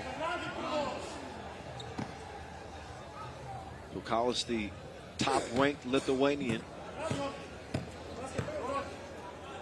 a proven player on the Pro Tour and representing on the national team, but he didn't prove himself at the free throw line. Kilian will drop it off, but it's mishandled by Vasquez. Vasquez, nearly an impossible shot, trying to get that up over Bukalis. Not happening. So Vingalis will now take it out himself. Shorunis with Paulus coming around. Belabicius trying to set the table up for Bukalis. He got it up. No, maybe he didn't. I think he was expecting somebody else to shoot it. Put him in a fairly tough position. But a tight game, 16-14. Liman with 7 fouls, Šakiai with 5. They got 1 to give, as the Lithuanians, that is. 2:52 to play.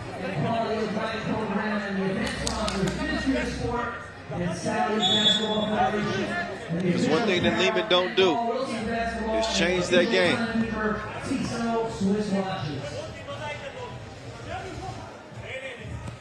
It just comes down to execution for this team.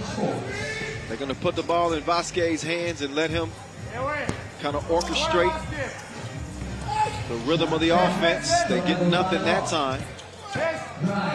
Belabicius over to Bukalis, who's in an arm wrench with the manimal.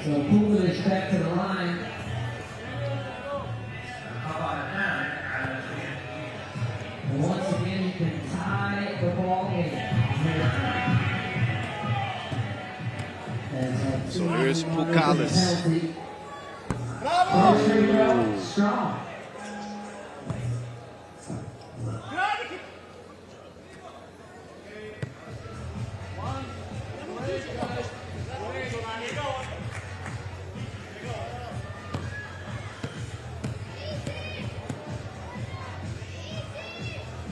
Second free throw. And the enforcer. He's able to get it to go at the stripe. That makes it just a 1-point game and a foul.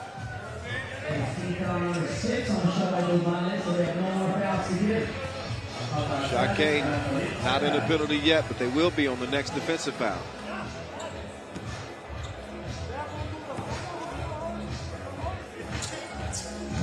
For two. So after Koyic's long two miss, we'll see if Uzi.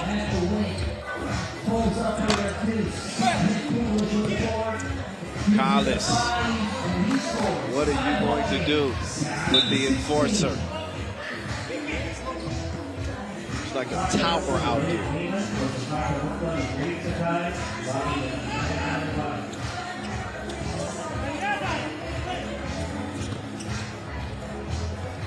I say that Vasic is equally as dangerous, especially in a matchup like that with Vingalis defending him. So they trade 1-point score, 17-16. It's crunch time like we opened a bag of Lay's.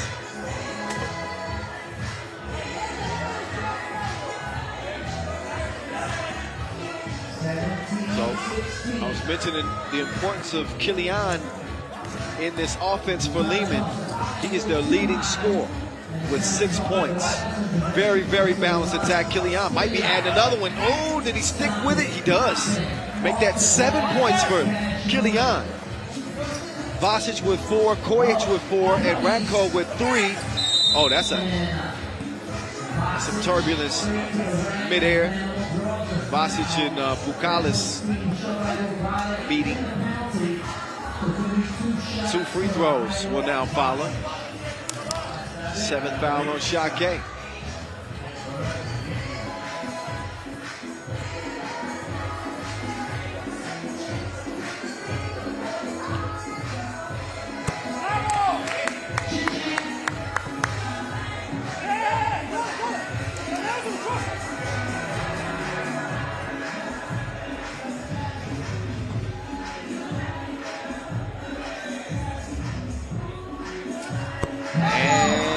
The second is good as well. This point game for Liman. Pukalis is going to put it up and in.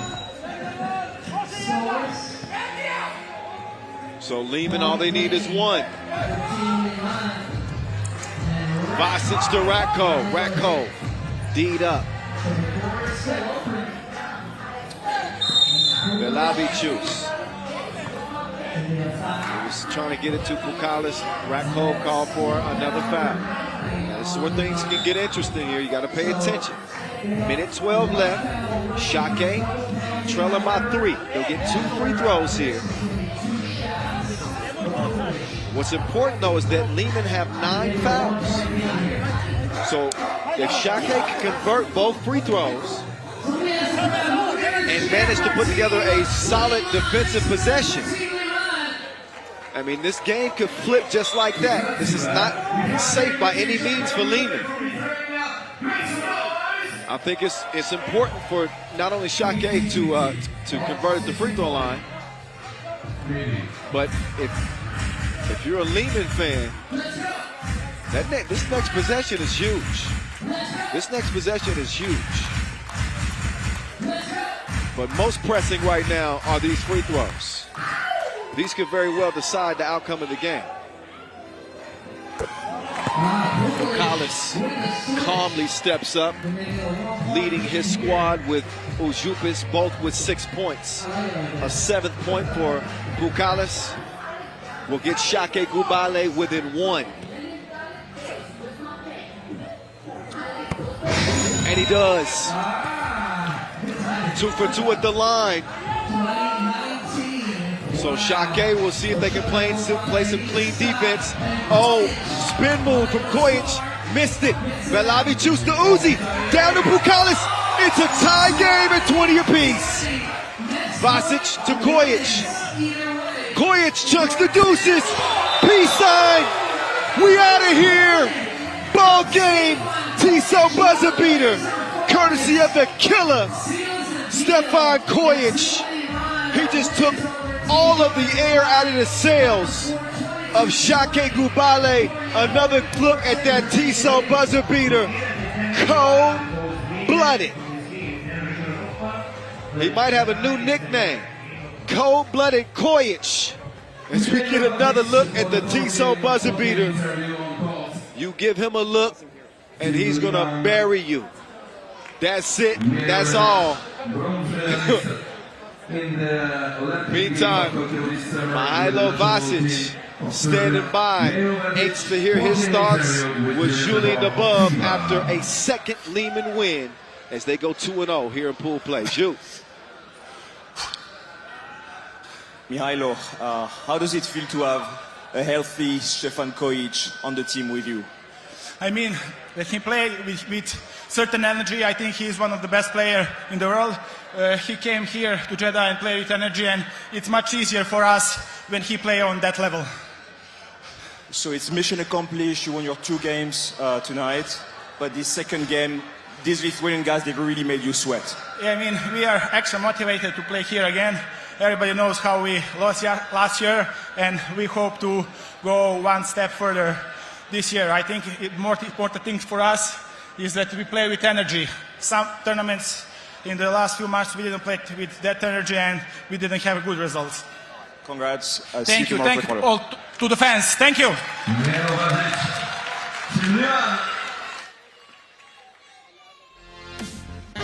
Yeah, I'd say they played with the right amount of energy. Vasic with 6, Kojic with 6, Kilian with 7, Ratov with 3, as Liman become the next highest seed to go 2-0. Apparently it's a trend. Riga, Liman. Who's next? We're gonna find out. But first, let's enjoy these highlights. How about that? Good game. Hell of a game. I thought Šakiai Gulbelė might steal that one there at the end, but never underestimate the savvy of the Serbian squad that got 8 Masters titles under their belt. They haven't done that by luck, please believe it.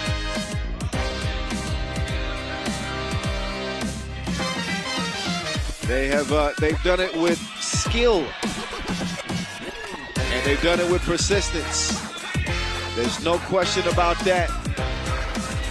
Big win, a close contest, but as we get ready to step aside for a break here, we'll get you more familiar with Amsterdam's new addition, the sharpshooter Maxim Kovacevic. We'll get to know Liman a little bit better as a team. Also, the Russian sharpshooter on Gagarin, Alexander Zuev. Alexander Ratov, who we just saw on that Leman squad, get a win, and a tribute to the late, great Corky Ortiz. That's all on the way right here, right now, from the Jeddah Final 2021. Enjoy before we get back to the action.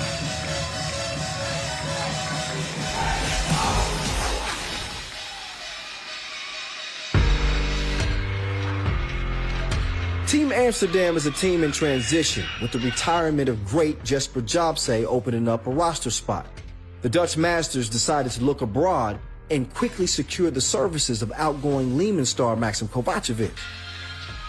This year we started with Maxim Kovacevic from Liman. He came to join forces with our team. Obviously Liman is already at the top and we're aiming for it, so I think he likes to take the challenge with us, and we do as well with him. It was not easy to accept the role, you know, especially after the games. We played good, after the tournaments we played good, but I have a full understanding for the team Liman. In a conversation we realized it would be best for me to find some other team where I can show up, because I think in that 1 year I showed myself, gained some experience because I had never played before. So it was a good background for searching a new team, you know. I think we wanted to make a next step, and with losing Sjoerd and Jesper, we were looking for something. And of course we wanted to stay in the top 8, so we needed something special, I think. And we got in contact with Maxime, and I thought it was a win-win situation. Kovacevic had long been impressed by the always competitive Team Amsterdam, who had earned the respect of every team on the tour without being able to conclude on the last day. I always saw Team Amsterdam as a really professional team. Every single tournament they were so close, but at the same time so far away from the winning or to make some important achievement, you know. I approached them, everybody were really excited. From Team Amsterdam, from coaches, from players, had a really good feedback from the beginning. The sharpshooters already making a difference on and off the court, bringing important intangibles to the table in what has been a perfect marriage so far. For me personally, I think one of my biggest things I have to learn is that I have to calm down during the game, and well, he's been helping me a lot with that.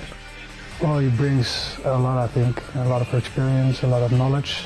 I think he's already bringing us to the next level, especially on the ball screens and like reading the game. And he was playing for the best team of the last couple of seasons. I feel support from everybody, and I came here to bring some experience from Leman as well. I think I can give them some fighting mode, like some fighting experience and experience from the court. Definitely, you know, the small details can lead us to the better achievement.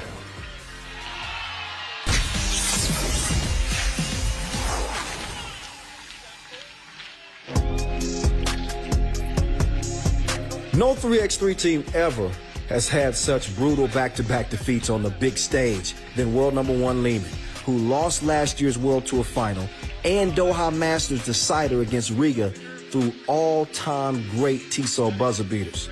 They returned to painful memories in Doha, where Carlos Lasmanis hit an epic winner just last November. We had, I think, 3 or 4 shots, and those were good shots, but the ball didn't want to get in, and on the last play we didn't communicate. They got a crazy shot, and they made it, of course. Needed coming to screen, Johannes, and we trying to switch. A little bit late, he jumped, shoot, and score. But yeah, it's a game. Reliving the same bad dream just 1 month later, Liman were denied their first World Tour final victory when Norris Miezes hit a shot for the ages in the decider. Yeah, when we see that we were going to play with Riga in finals, we were happy because we wanted, like, let's say, revenge from Doha Masters, and I think that it was the real final. 2 best teams at the moment were in the World Tour final, and we were thinking that we will win. In Doha, we played, I can say, a perfect game for 8-9 minutes, and then we stopped. And the game in Jeddah was completely different.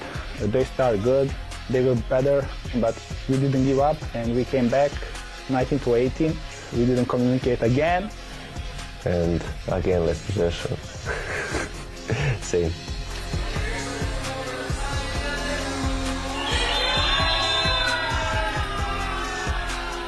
You know the end of the story. I was on the bench and need to score, and in the camera it's me drinking water. I couldn't talk like for 2 or 3 hours with anyone. When you lose the game and you have the night in front of you, you just cannot sleep. You're constantly thinking about the game, thinking about turning the moment back. But Liman ain't sulking over the heartbreak. Instead, they believe those painful defeats can make them even stronger this season. We can look back. If we look back, we're just thinking all the time about that, and it could happen again. I don't want to think about it. I hope that we learn a lesson. My personal opinion, I think that we are the best team at the moment. So I think, and I just hope that we will show that on the court also. I told you this boy got game. Zoo on the move, and he got the groove. Zoo for the win! Bucket! There's Alexander Zouev, the Russian Ruger. Man, he's the real deal. I've had the chance to see him on the Pro Tour. He is something serious. Zouev says, let me show you how to do this real quick. Oh, the ridiculous one-legged fadeaway. That was just silly.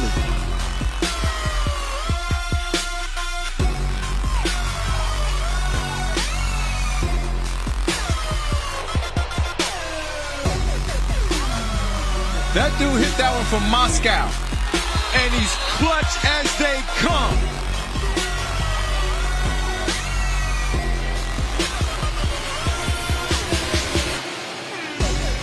Oh, man, he got places to go, buckets to get.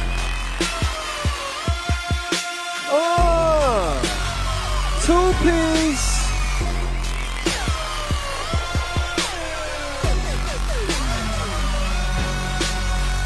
Zouev, he got the safety off.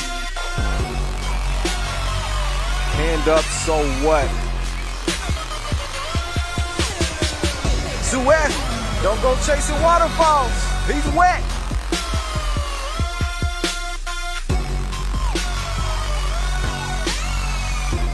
Zouev, oh, shot it in his grill. On target like infrared.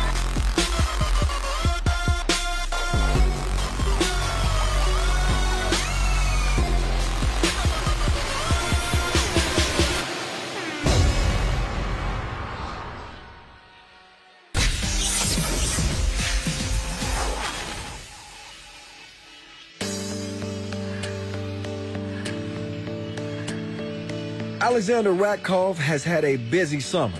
The Serb was part of the 2020 Tokyo Olympic team that earned a bronze medal in the first ever 3x3 competition and just recently became the #1 player in the FIBA 3x3 individual rankings, his first time ever at the top. For Ratko, as one of only 4 players to be selected for the Serbia 3x3 team, the talented heavy country they are, it was an honor to be a part of and play amongst the best athletes in the world. I never thought that I would have a chance to go on the biggest stage that one athlete can go. I always was thinking about the Olympics and how it looks to be the best athletes in the world. And it was really a great feeling and a pleasure to be there and compete for my country. I think it's a great success to win every medal. So after all, I'm happy with the bronze medal, but our goal every time is the highest one. So there is some dose of disappointment, maybe not for that goal, but we wish to play finals. He returned home to a hero's welcome alongside the other Olympic medalists, earning a chance to celebrate with fans standing on the balcony of the Assembly of the City of Belgrade. In Serbia, it's always like a tradition to go on that balcony after some big tournaments. It was really a dream coming true. After every big competition, you see those athletes on that balcony and you dream about that. You train hard for that moment, and I was happy and lucky to be able to experience it. Now as the #1 player in the world, of course, his Leman teammates are having fun reminding him that he now needs to be their top scorer. It's all in good fun, though. This team is loaded with talent from top to bottom. Because Vasic is #2 now, and we make some jokes that now we will shoot more and Stojacic and Kojic will come to set the screens and stuff like that. To be honest, I don't look at the rankings, and I was surprised when they told me that now I'm #1. It was a nice thing for me to be able to say at some point of my career that I was #1 ranking individually, but I don't think it's a big deal. For me, the most important thing is to be a part of a team that is for several years #1 ranking in this sport, and this sport is not an individual sport, so that is the biggest thing and the most important thing for me. All right, time to reset. We still turned up. here in the Kingdom of Saudi Arabia. Kyle Montgomery, aka The Voice, hanging with you. This is our last 3x3 action of 2021. And the most prestigious crown is at stake, along with $60,000. We're rolling right through pool play. And getting back into the action in Pool D. Antwerp and Amsterdam. Oh yeah, this has been, this has the potential to maybe be the game of the day.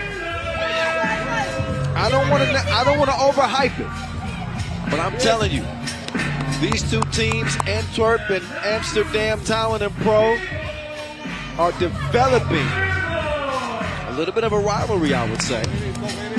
Antwerp, the up-and-comers. Amsterdam Talent&Pro, an established contender on the pro circuit, winners of the Doha Masters this year, finished 4th in the World Tour standings. Runners-up in Montreal. Also won that 3x3 Unites Utrecht Challenger in 2020. What a final that was. We saw some of the best Dutch talent in all of the Netherlands, lacing them up out there. Now they will have a duo of Olympians on this Amsterdam Talent&Pro team. Julian Jaring with a key role in the Olympic qualifying tournament to help them get there. Max Kovacevic is the new star recruit, former Leman sharpshooter. Mad Max. He can go crazy on you. Arvin Slaughter, DeMeo Vanderhorst, and Juice.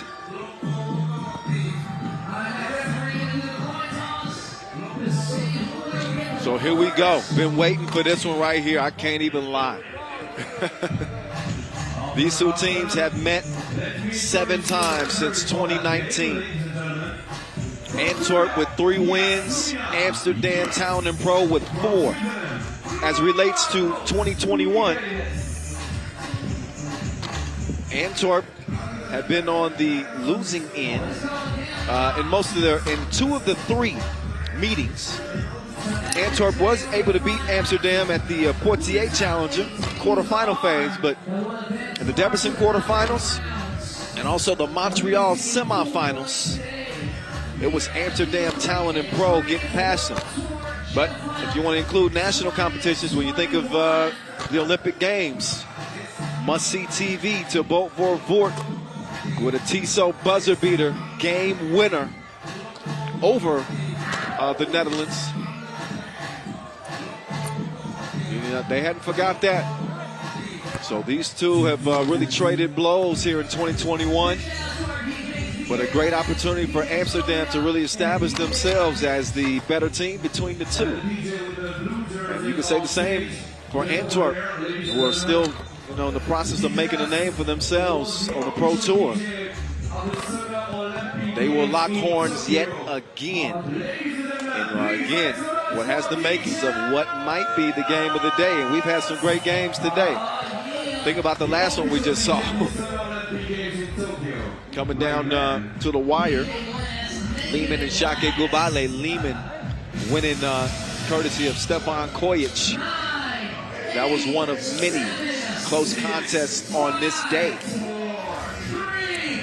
So what will we see next? Amsterdam in the red. Antwerp, white tops, purple bottoms. It's on now. 2 very evenly matched teams. When you look at the personnel, they're versatile. Oh, Juice sneaks to the rim, starts the scoring for Amsterdam Talent&Pro. But they got great size. Amsterdam, the top defensive team on the Pro Tour this year, conceding just over 15 points per game. If they can match the shooting of Antwerp, this one's going to have plenty of fireworks. Trust me, 1-1. Juice. He's got Arvin Slaughter coming around. Slaughter with the easy lay. Bogues to Thibaut Vorvoort. Clark Kent. Excuse me. 2-2 game. Dimes. very, very capable scorers, 1 through 4.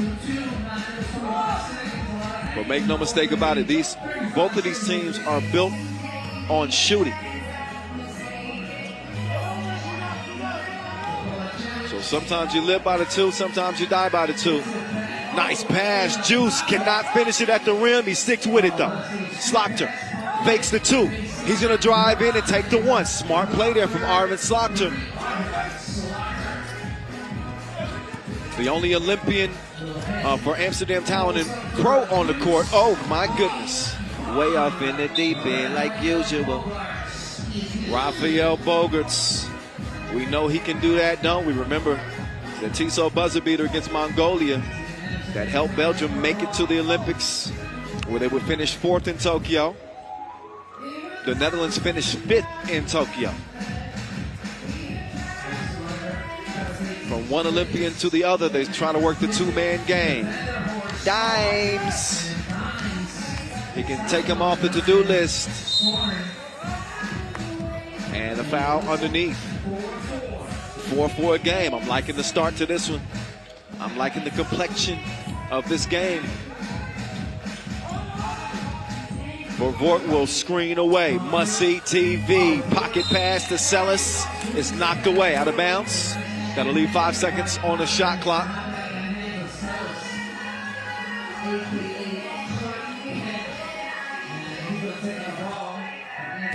Celis. Vervoort sets his feet. Juice didn't get a hand up. Hand down, man down. The 2 lands. And it's 6-4. Dimes held up, though, with a foul on the perimeter. You know, I was crazy enough to challenge DeMel Vanderhorst to a 1-on-1. It's not that I think I can beat him, but I think I can score at least 1 point. I'll update y'all on that matchup once we have it. Right now, he's got pros to worry about, not broadcasters. But he's on my to-do list. Nothing but love for Dimes. He's one of the best in the game. That's facts. 6'5". Vervoort crosses right, left, step back. Come on out here. Or maybe not. Didn't have the right measurements on the shot, so he will take a seat, get a breather, as will Mad Max. Dimes will start it from the left elbow. Oh, that is easy money. 6-6. Just over 2 minutes in.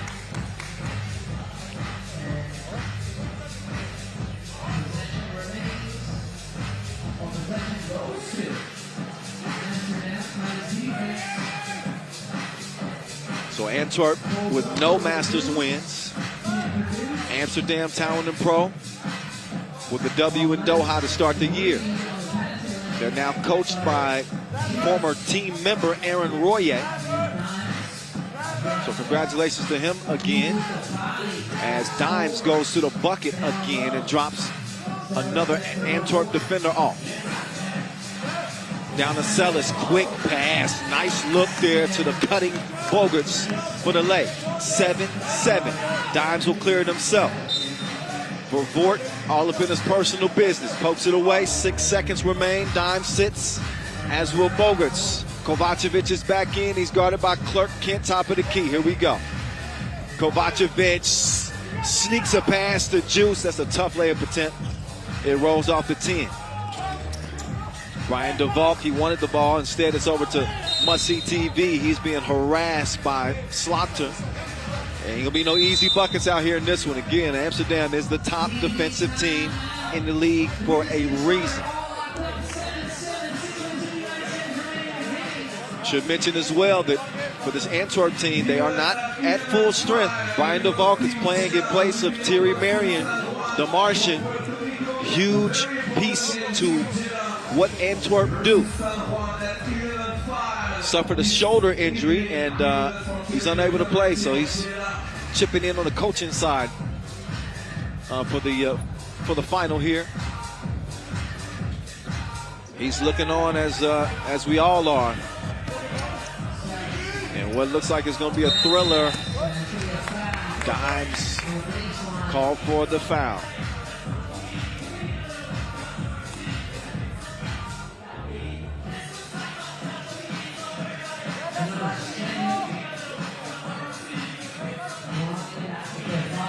This Dutch squad never finished lower than 5th in their World Tour appearances this year. Been able to finish from the free throw line. So they boast a winning percentage of 70%. They get dubs. Dimes gets it back. Shot clock violation. Now Vanderhorst was not active for that Doha Masters win. Instead, they got that done with Royer, Kovacevic, Slaughter, and Juice.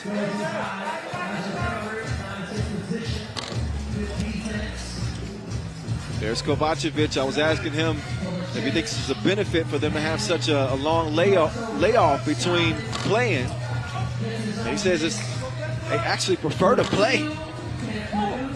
They like the reps. Oh, wow.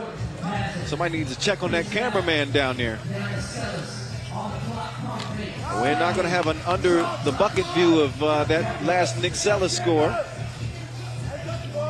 It's a dangerous job. Oh, come on out to the deep end. He's going to wet you up. 9-8.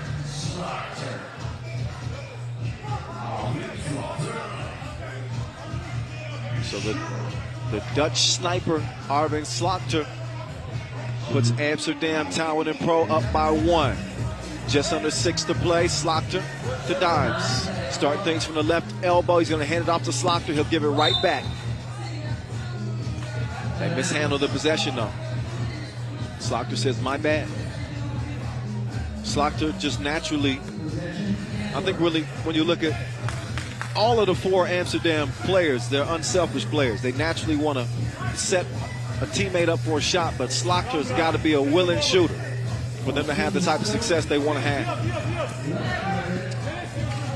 Juice, he'll hand it over to Slaughter. Slaughter, back over to Juice. They got 4 to shoot. Juice spinning free, nearly. Puts up a tough shot, and then he fouls after the miss. 5:23 to play. Stella's leading the way so far for Antwerp, while Dimes and Slaughter both have 3 for Amsterdam.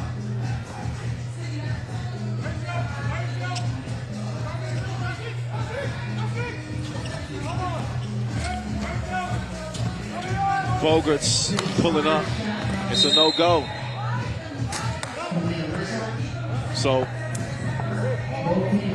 for Vort with just 2 points here, nearly 5 minutes through the game. Amsterdam doing a good job defending one of the most potent offensive players on the tour this year. You know, Dimes can put the ball in the bucket too. Dimes going to the spin move, trying to play a little bully ball. He brought out several moves from the catalog. Does not amount to a score. Bogues on the drive, D'd up. Juice put the clamps on him. Solitary confinement. 9-8. Juice, or Dimes rather. Oh my goodness, what a beautiful Euro step. Dimes, 10-8. Bogues, Hezzy. Spin move, fade. No sir. Kovacevic saw Dimes and tried to set him up. What they do is draw a 5th foul on Antwerp.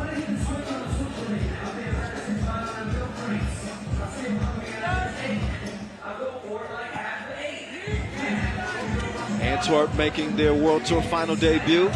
They were able to beat a Gratz team, also making their debut. Vort gets a look. Does not connect, but that's okay. DeVault got his back like a pack with straps. It's 10-9. Uh-oh. Yeah, Mad Max. Maybe a little bit too angry on the drive. As he's called for the push-off. Offensive foul.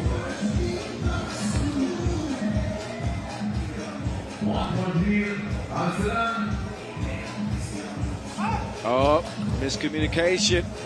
Oh, Sellers tried a horse shot.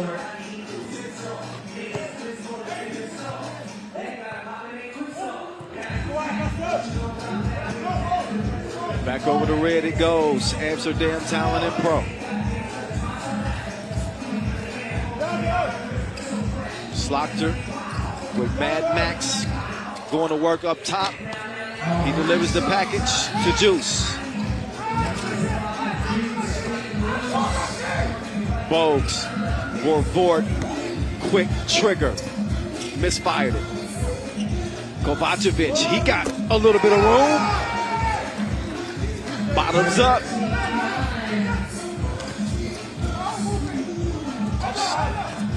Bogues, contested 2-ball. And you can see Bogarts sucking for a little bit of air. Let's see if Slaughter can take advantage. Slaughter from the logo is a no-go. Approaching 3 minutes to play. Nick Sellis. Oh, missed the point blank. And then maybe a fatigue foul there. Sellis is just laying it all on the line.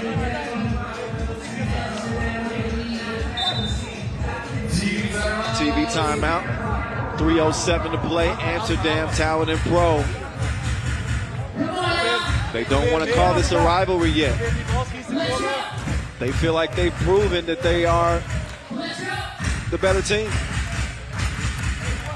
A balanced effort from both squads. Dimes and Slaughter lead the way for Amsterdam, 4-apiece. Kovacevic has chipped in with 3. Juice with 2. Meantime for Antwerp, 3 for Sellers, 3 for Vorvort, couple for Bogues, and 1 for De Valk. 4-point lead for the Dutchman. Nice 2-man game. Oh, but Dimes couldn't finish with the reverse. Nice recovery defense there to throw that shot off. And a bullet pass to the cutting De Valk, who puts the cookie in the cup. Slaughter, Dimes swinging through. He's got juice, but he's going to take it himself. Taking it right at must-see TV. And Vorvort is called for the foul on the floor. But I do believe that's the 7th foul, so we're going to get free throws either way. That is true. Yep, 7th foul.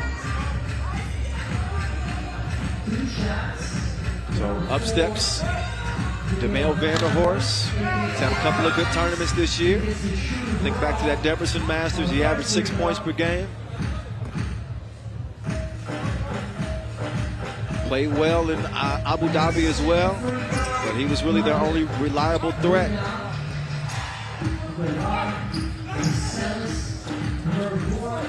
Oh, Vorvort's pass, well off the mark.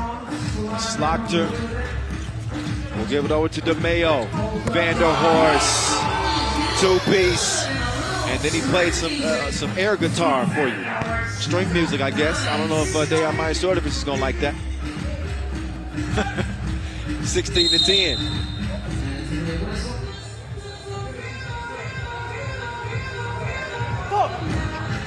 Maybe I need to start rethinking that one-on-one.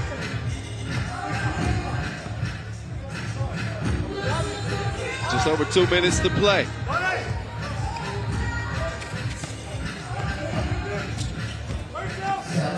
Clark Kent. Oh, just a great change of pace at the rim. Just slowed down just a bit. Finished with the layup. Dimes. Not that time. Oh. Kovacevic. He took a shot to the grill.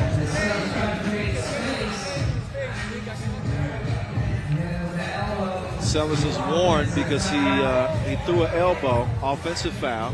Take another look, but listen, I understand that's a hard elbow, but I think that's inadvertent. And that's what Sellers is saying. He's saying he was trying to swing through. There was nothing malicious about that, but in any case, we'll get back to the action. Dimes. You don't see a jump ball like that every day.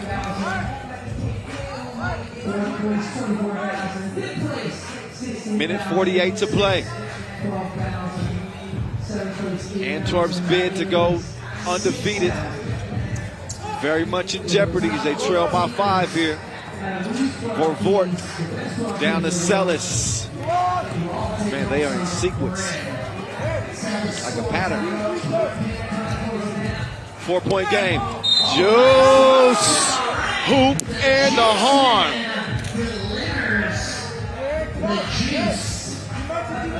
So Gagarin with a chance to make it a 3-point play. Take another look. Oh yeah, he got the juice. JJ up to the line, but the first of 2 is a miss. So the best he can hope for is a 2-point play. Still not too bad. Kovacevic is still being attended to, as his lip was bloodied on that elbow from Celis. Celis is back in the game getting rebounds. He's going to keep those elbows a little bit closer to his body this time around.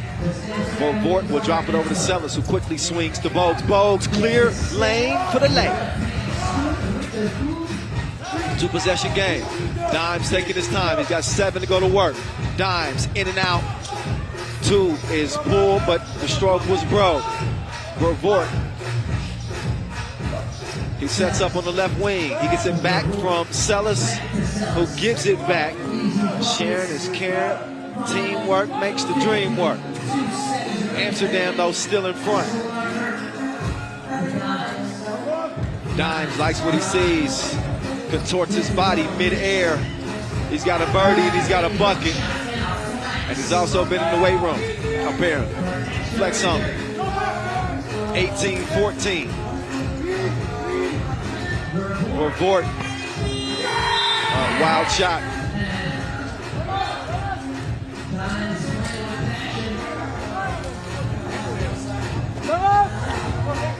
You can definitely tell that Amsterdam Talent&Pro, they take a matchup like this personally. They say, put some respect on our name. We've been doing this.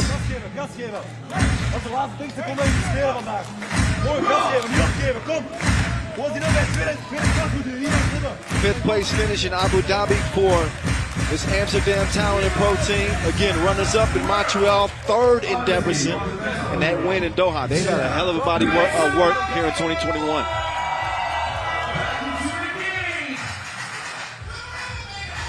Antwerp's got a lot of the acclaim because they're new to the World Tour and nobody knew what to expect from them.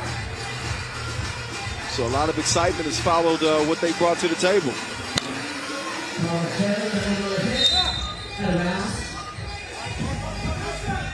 10th edition of the FIBA 3x3 World Tour Final. 3rd time that we're here in the Kingdom of Saudi Arabia.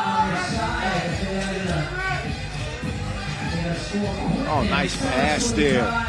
Just pinpoint from Brian DeVault. Dimes. That was an aggressive save attempt.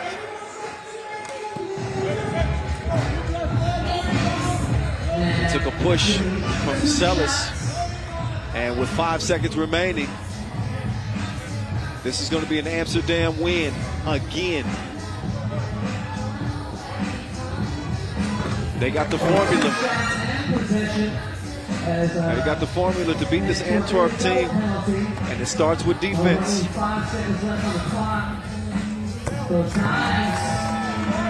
Game point for Amsterdam. And I was talking about that Amsterdam defense, the most stingy defense in the league this year, giving up 15 points per game. Lo and behold, they got Antwerp at 15 points and a chance to end it. Time runs out, 20-15, the final. Amsterdam gets it done. How about Dimes going off with a 10-piece?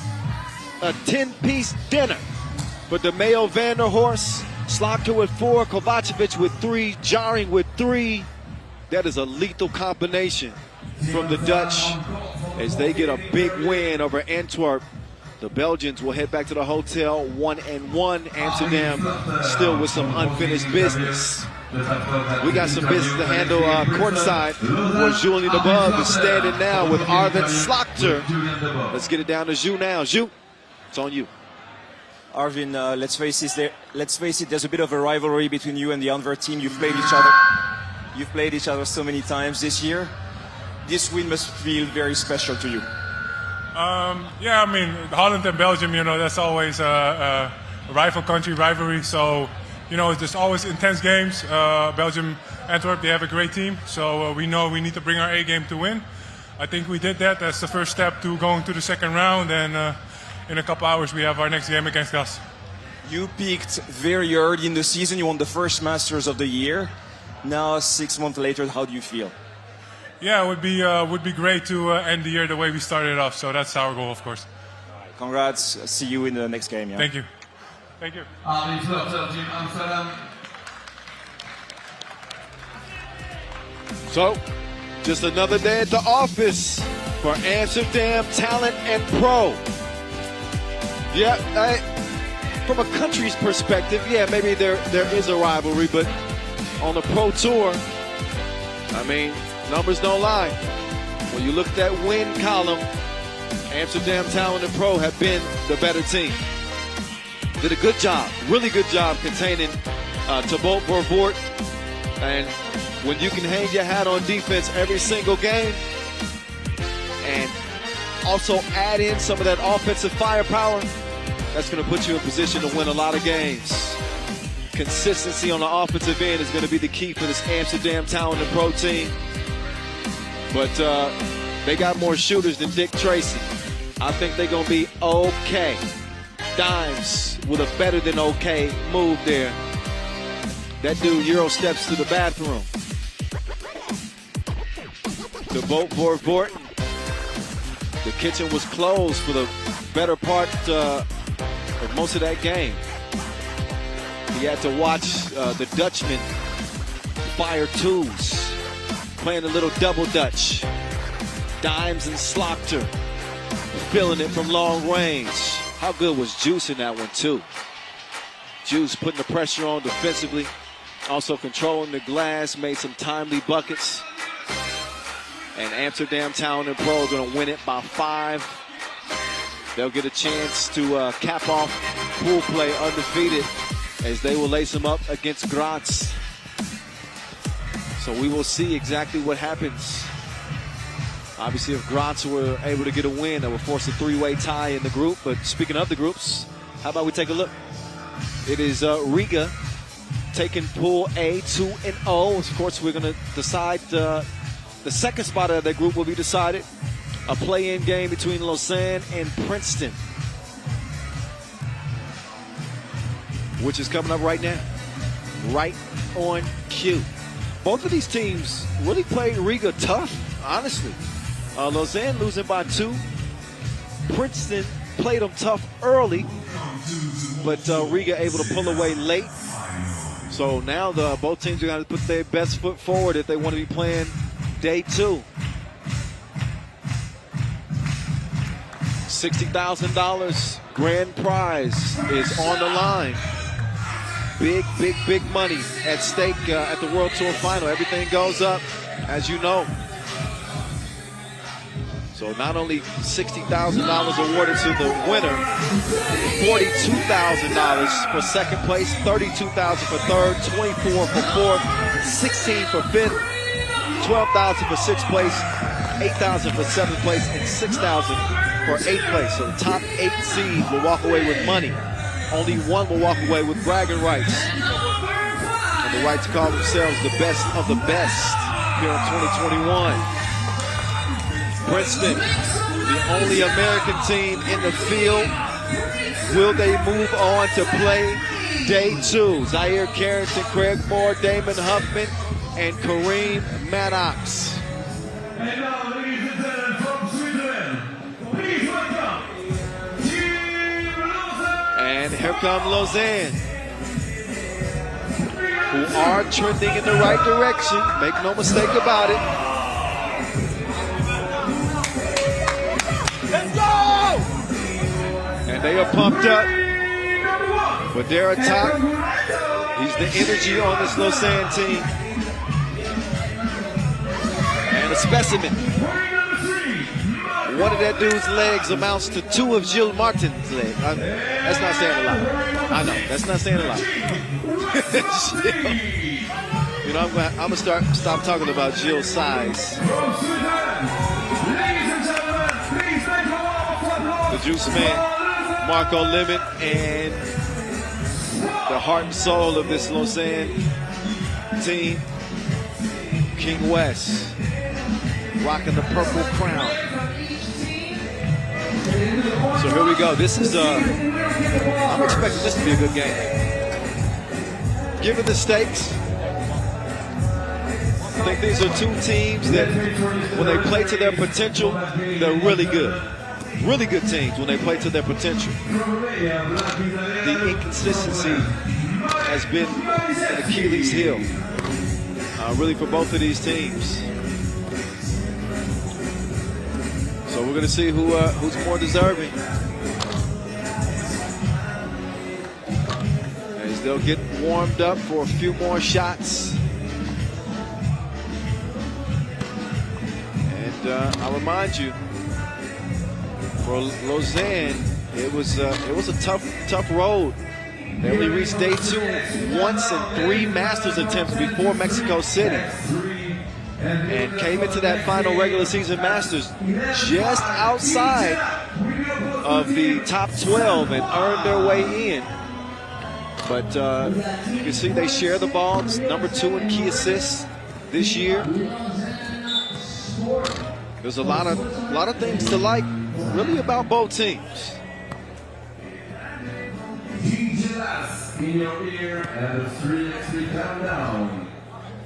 So I think Princeton is going to be tested. If you're Lausanne, you have to attack from the perimeter. That's easier said than done. David Huffman in particular is going to really lock up on the outside. He's got a hell of an assignment. He'll be trying to stay in front of Gilles Martin for a good part of this game, I would suspect. 9, 8, 7, 6, 5, 4, 3. And Lausanne don't possess the same type of size with their 2 bigs. It's Carrington and Maddox. It's a slight size advantage. But an offensive foul quickly whistled on the Ivy Leaguers.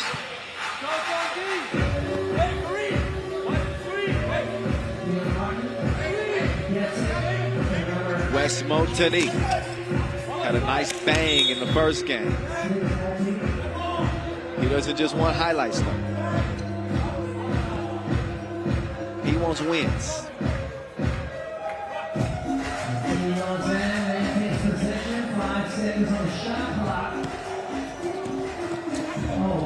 Oh, yeah, Liman, tough shot attempt there. Huffman patiently getting into this possession. Shields Gilles. I think he wanted Maddox to cut to the cup. They would have had a layup attempt there had they not miscommunicated. And I think that's what Huffman is saying now with the Madman.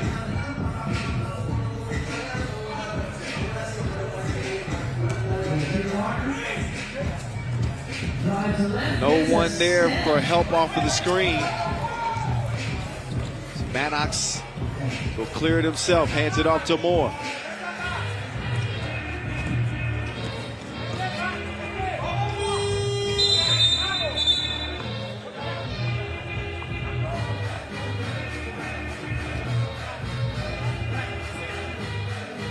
The line at stake here is the winner of this game will advance to the quarterfinals tomorrow. King West trying to fireball 1-2, but they're atop.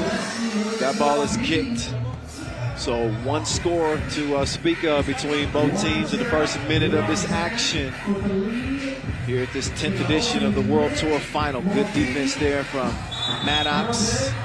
Talk to the hand. 7 seconds to shoot.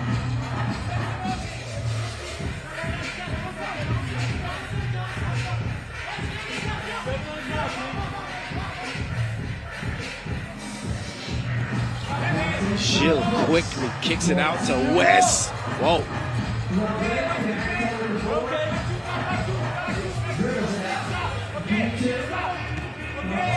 Huffman fires up a tough 2 attempt. It's well off the mark. Here's Huff trying to stay in front of Gilles. Martin, good luck with that. I'm out of here, homie. Carrington runs into King West. West says, yeah, you got me. I believe that one was on the ground. Yep, before the shot attempt. Oh, no, it was not. That was, he gets continuation. He was in the process of shooting.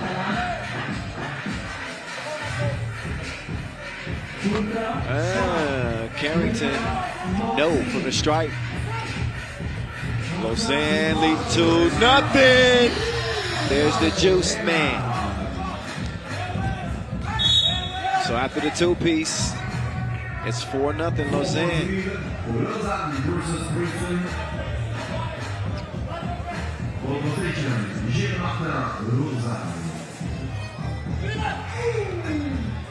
Oh, good look, but pass wasn't quite on target. I think Gilles is saying somebody kicked it. If that was the case, then that would have had a first shot clock. That was not the case. Bad break from Gilles. So 4-0 Lausanne. The lead early.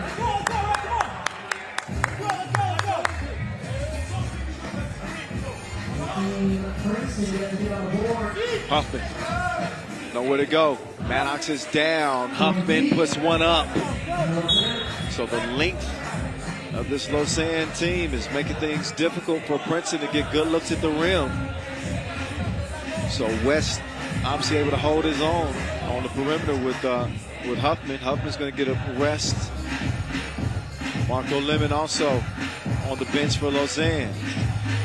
It's Gilles, King West, and Badera top. Gilles, too much sauce on that 2 release. Out of bounds it goes.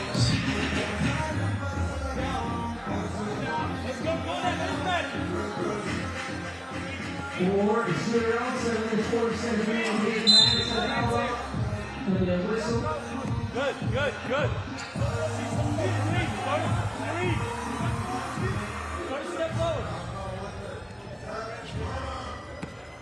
Look at the matchup on the left elbow. 2 members of the all-hair team. Maddox with the man bun. Meantime, the 2-piece goes down.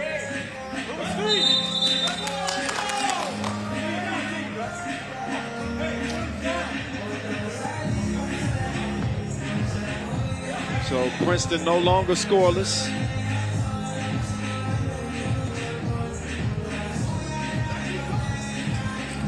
Moore trying to keep Liman off of it.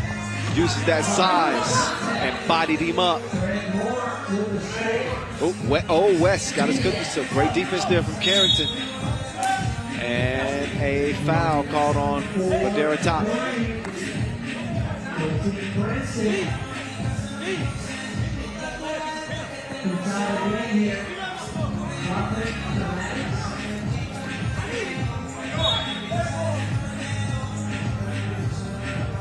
So there's King West checking out.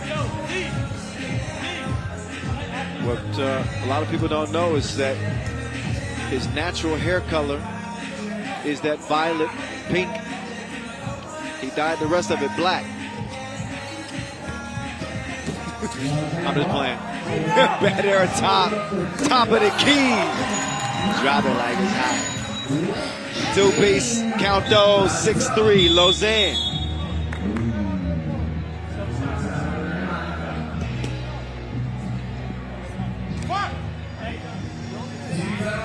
Princeton's got to find some offense. Over 3 minutes in and only 3 points. This is an elimination game on day 1. Of course, once we reach the quarterfinals, every game is single elimination. But This is a play-in game. Who wants it most?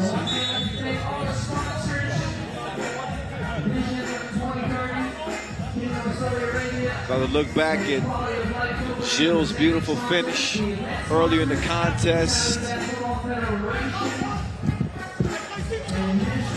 Huffman with more coming around, more rattles off.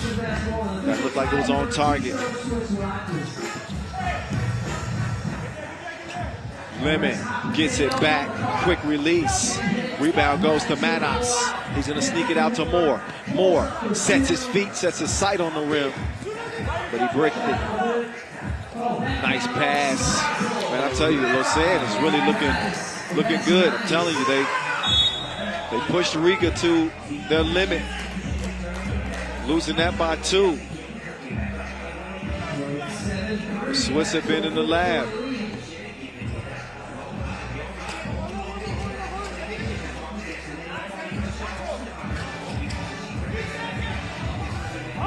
Manox, tough shot. Badero top got caught in a bad position.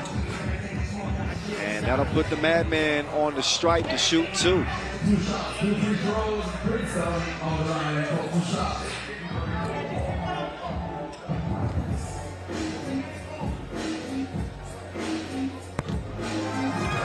There's Kareem. First of 2 is good.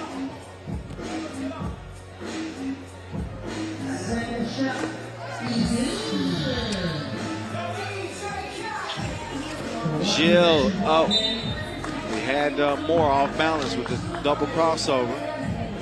Almost no choice but to foul in that position. Only number 2 on Princeton. There's another look. Little east to west crossover. Gilles fakes another crossover. Oh, finishes with the fillet. Delectable. 8-5. Carrington back door to Huffman, misses it. Carrington could not get the putback. And Manox just a little too high. And Kareem just a little bit out of sync. As Carrington just tells him, just calm down. It's all good.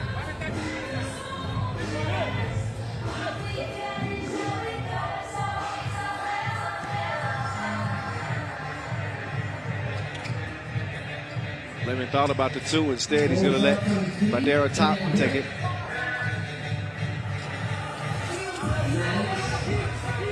Look at the defense here from top. Oh yeah, but Kareem sometimes it's just better offense.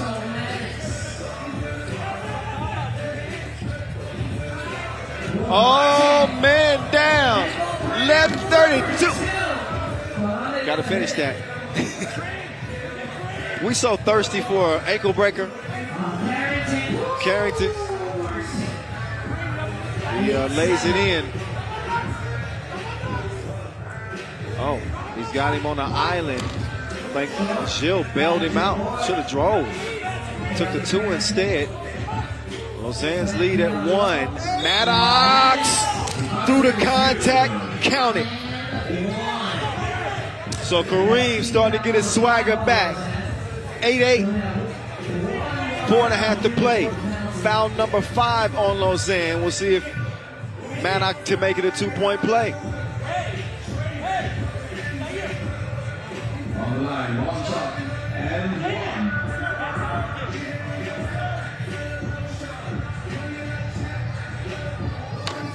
Oh, no good at the line. Game stays knotted. Huffman is down. West passes up the 2 attempt. Oh, West going to the crossover? There's a lot happening there. Just a crazy possession altogether. Huffman loses his footing and he hits the deck out of bounds off red.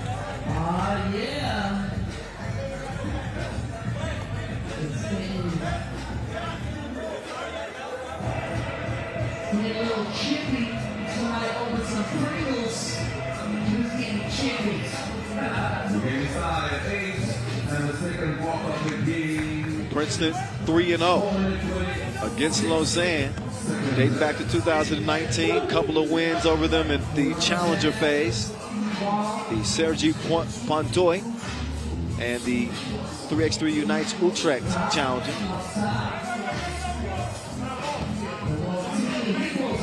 West, tough attempt. Top snatches the rebound. Oh, yeah. Gil Martin is in his bag like fast food. He's a fast dude. 9'8". Huffman. He puts it up.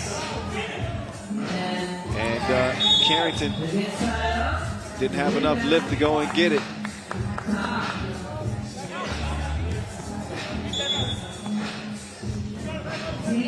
TV timeout. While they take a break, we'll take some time to thank our sponsors, our ball and apparel sponsor, Wilson, our official timekeeper, Tissot, our suppliers, Indio, Skelter Sports, Magic Sky, the Saudi Basketball Federation,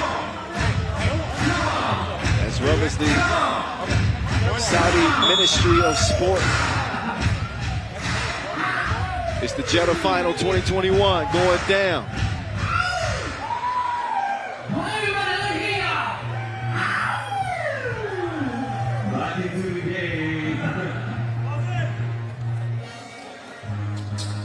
Top with Gilles coming around. Gilles, he's going to get it to Liman. Liman gets a look, but he didn't put nearly enough on that shot.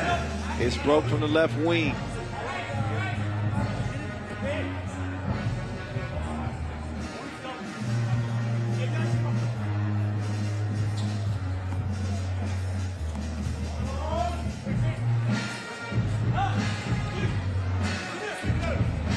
Huffman setting the screen. Maddox handing it off. Moore.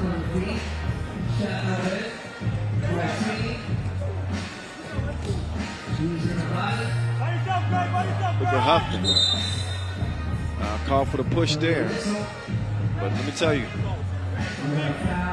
Huffman wants all the smoke. No menthol. He is not afraid to mix it up down low. Just got to do it without getting whistled for the foul. Oh, a little slow on that closeout. Gilles couldn't make him pay.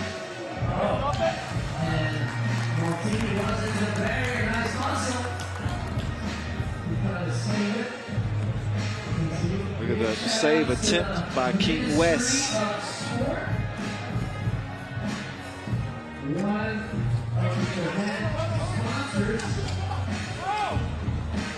Oh, nice pass.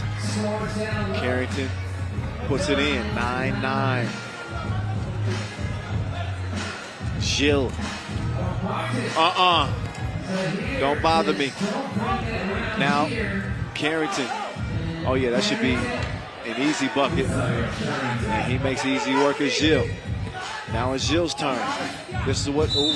He was trying to set up Leman on the cut. That ball is kicked, fresh 12 for the Swiss.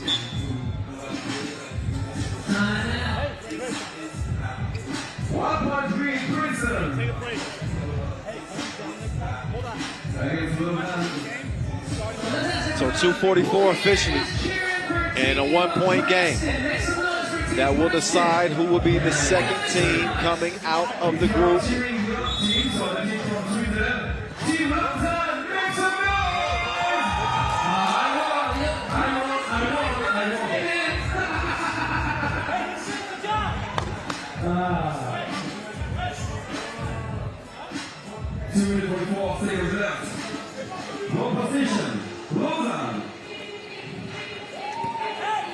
Limit. Looking for some help. King West, no.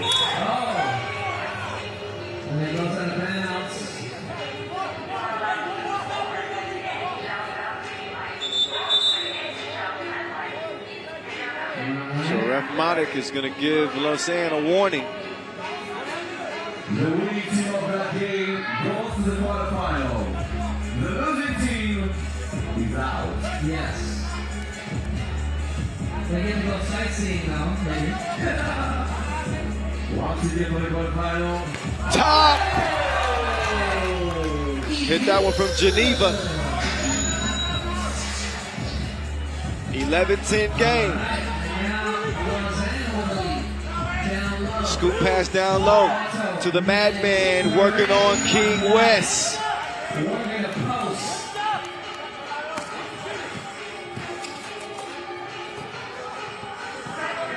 11 all.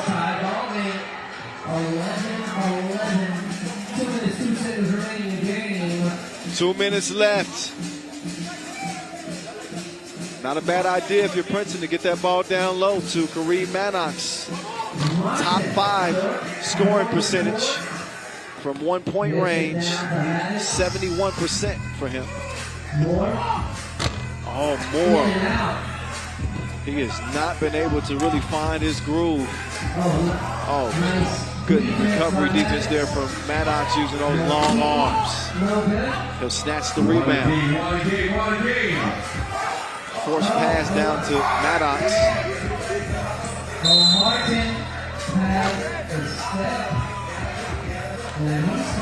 Minute and a half to play.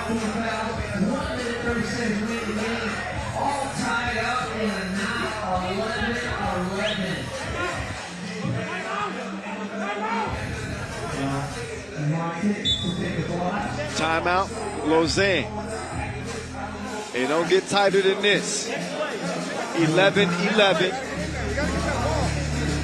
5 fouls apiece. $1:30 to play.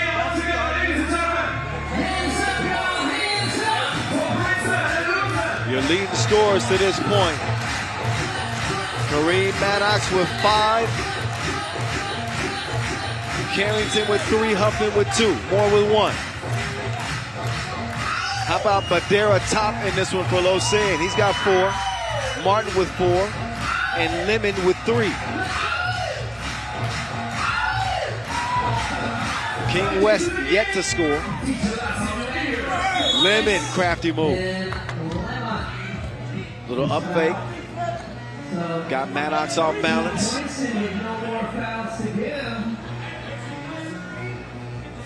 And this will be one shot. Number 3, Marco Leman.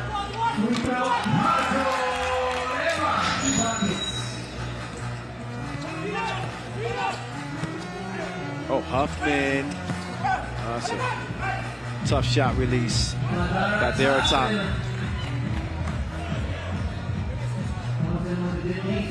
1-point edge for Lausanne.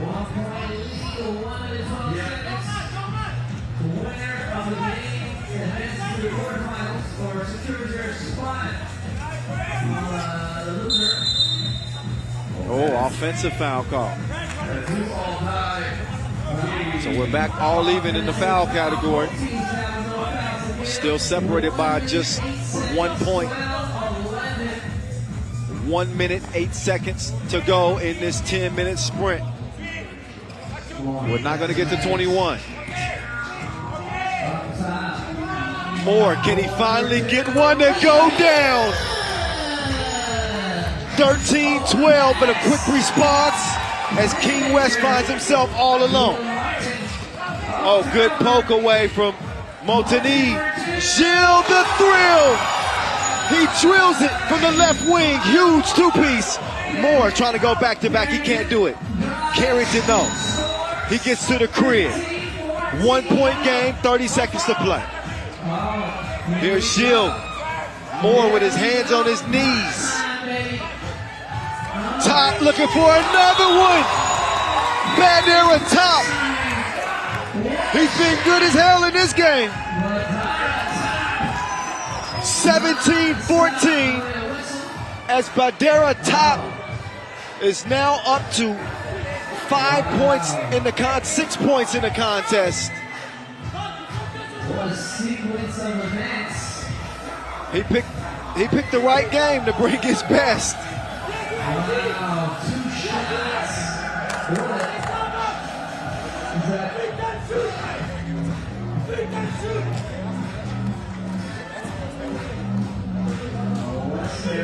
Take another look. The vision and the killer stroke. Lefty release. No rim needed. Motini, meantime, good at the free throw strike.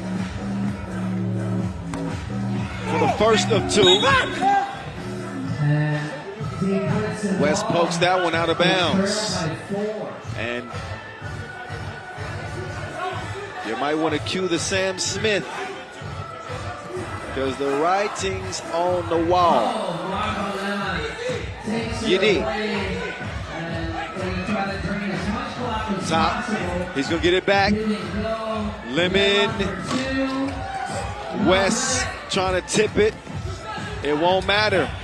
How about Lausanne getting it done? Ousting Princeton here day one. It is the Swiss moving on to day two. They came, they saw, they conquered. And Princeton, the only U.S. representative, is now out of the tourney, losing both of their pool play games. And a lot of credit goes to Lausanne. They're playing with a chip on their shoulder. And we'll get it down to Julian above, who standing by with Gilles Martin. They've had to lower that mic a little bit. But I think he's in place. Ju, over to you. Gilles, after the Riga game, we knew that you came ready, you came very, very close. And here, a beautiful win against Princeton. You're going to the quarterfinals. You must be feeling so great right now. Yeah, first of all, I would like to say marhaba to the guys from Jeddah. And yes, it was a very tight game, the first game against Riga, and we kept to play strong against Princeton. It paid off, and we are in quarterfinals, yes. You had a contribution from the whole team. Badara scored some really big two-pointers. How proud do you feel about your team right now? Especially, I'm really proud of Badara because he doesn't shoot so much, and tonight he had a great confidence, and I'm really proud of him, really proud of the team. And shukran, Jeddah. See you tomorrow, man.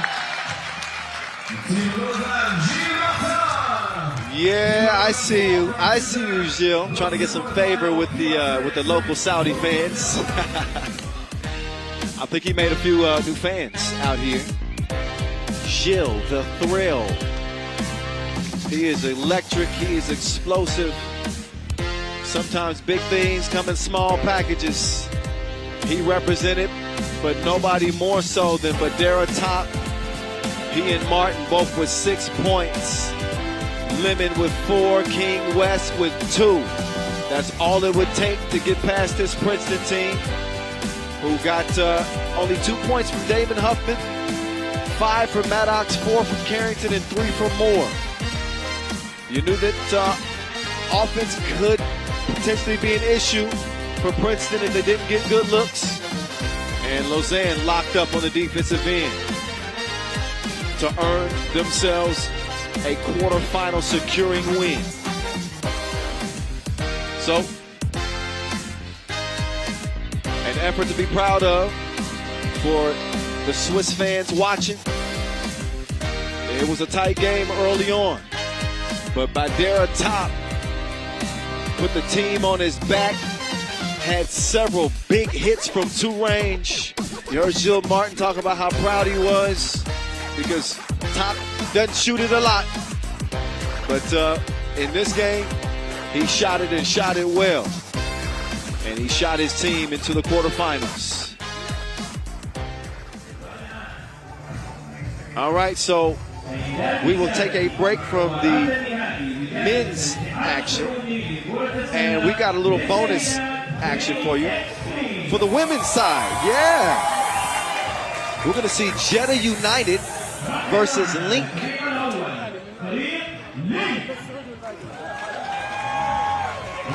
So not only do we have our first ever female official of a men's game with Yasmina Yuris, I think for the first time ever we're going to get a women's game in the middle of the World Tour Finals. I'm all for it. I'm all for it. Out come Jeddah United with Duma Fatani, Reem Maimani, Mayes Funash, and Amna Musli. Link coming out of Riyadh. Wearing the blue, they got Malak, Yara, Swad, and Arad. So that's Link who you just saw. Now you get a look at that Jeddah United team that I was mentioning. Again with Duma Fatani, Maimani, Funaish, and Musli.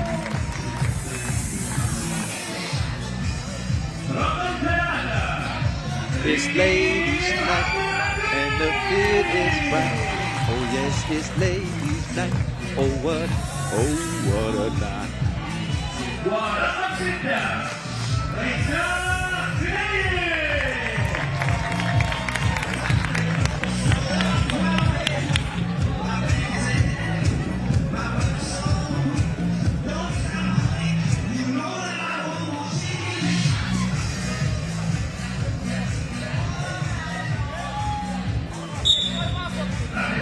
Okay, the lights are on and the women will take center stage.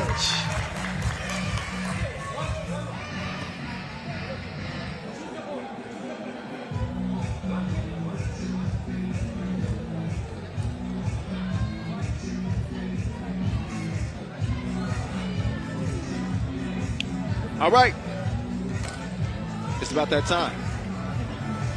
I'm anxious to see what both of these teams are going to bring to the table. I've never seen any one of these young women hooping, so we may see some stars born before our eyes. Plenty of pool action still remaining in the men's competition. And if you're just joining us, this isn't a women's competition here at the World Tour Final, but we do have a women's exhibition game. 10 minutes on the game clock, let's go. All right, ladies, let's see. Okay, some nice ball movement. And we are no longer, we had a quick first score from Link. And we got 4 players from the Saudi basketball national team on the court among the two teams. Number 6, Mayes Funaish, actually played for the Lebanese national team as well. So, just a little bit of information. All right. Going to settle into this one. The interior shot is a miss. Thought about the 2-piece, but we'll pass that up. And instead try to get it down low, but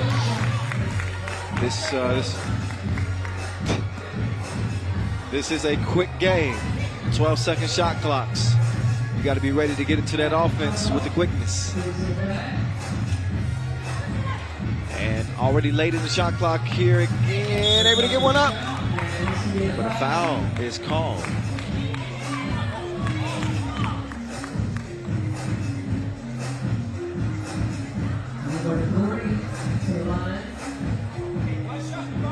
All right, one shot from the line. Count it.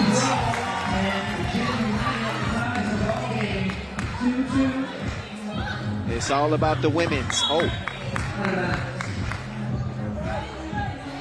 I think that was deflected. I hope that was deflected.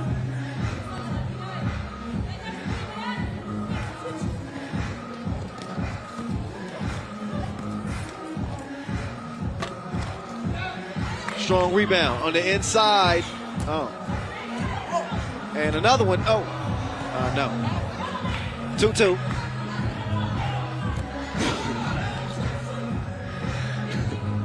Two minutes in. The 3x3 Women's Cup exhibition. Trust me, the fireworks are on the way. Both teams just settling into the game.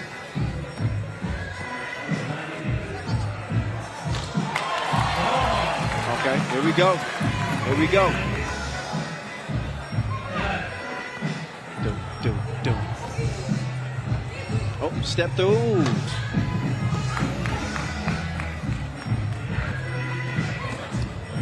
Driving the kick. Difficult layup attempt. And that's going to be a jump ball.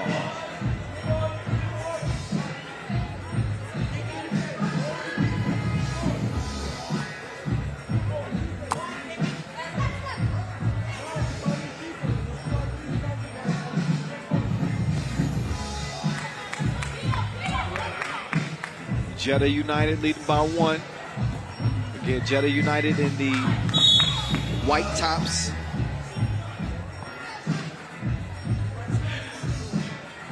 Link in the blue.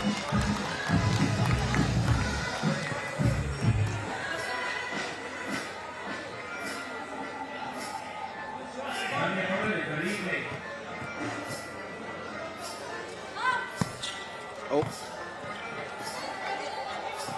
After the missed free throw. Oh, long ball. No. Good rebound.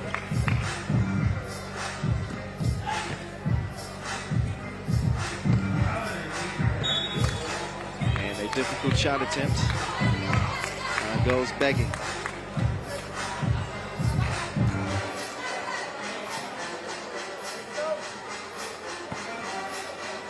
One-point lead early on, Jeddah United. This is the Women's Cup. To the cup. But a miss. She said, where's my foul at? Oh! Long range hit. First two-piece of the contest. Will we get another one? We will.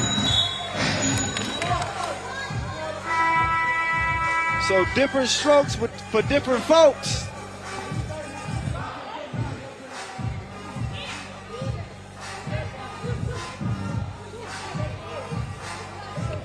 Yara will open the possession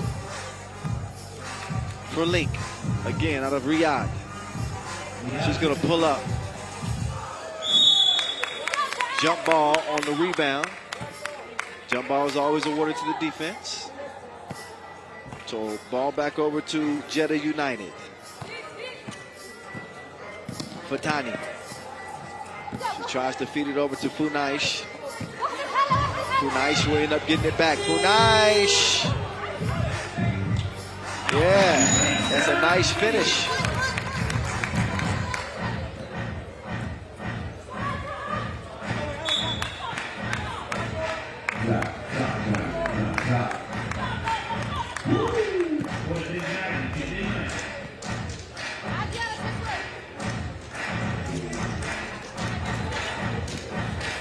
Let's see some lockdown defense here from Blue. Uh-oh. Took a seat.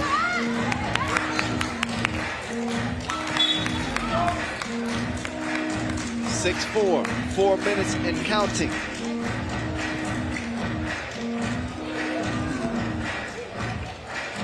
Back up top is Yara.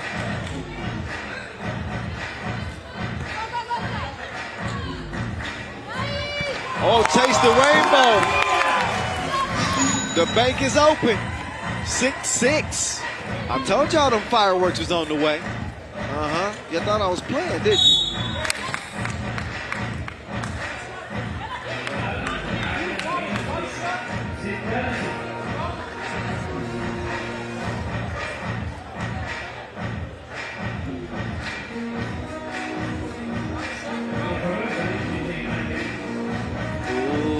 That's my ish. That's my ish. Ooh, that's her switch. Suad will swing it to get it back. Suad trying to distribute, but they ran out of time.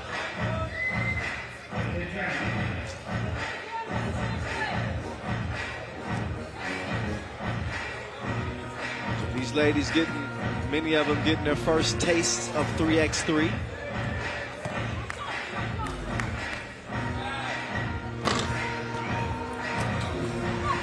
That shot is well short. cutter. Suad, reverse. Not that time.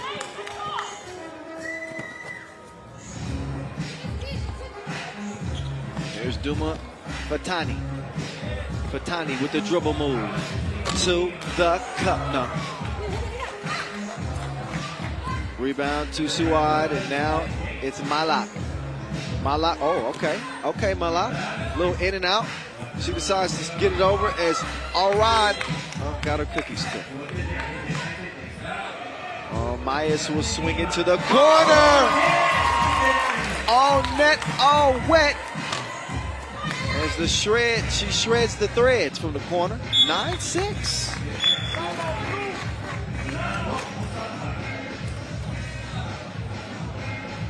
So timeout, blue. I'm not sure I've seen a substitution yet.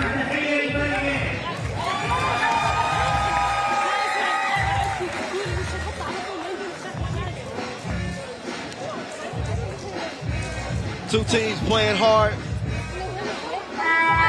trying to represent Riyadh and Jeddah respectively. Take another look at that last two stroke. Cash me outside, how about that? Suad doing her thing too. Only a 3-point game as we're under 2 minutes to play. The ladies have taken over center stage.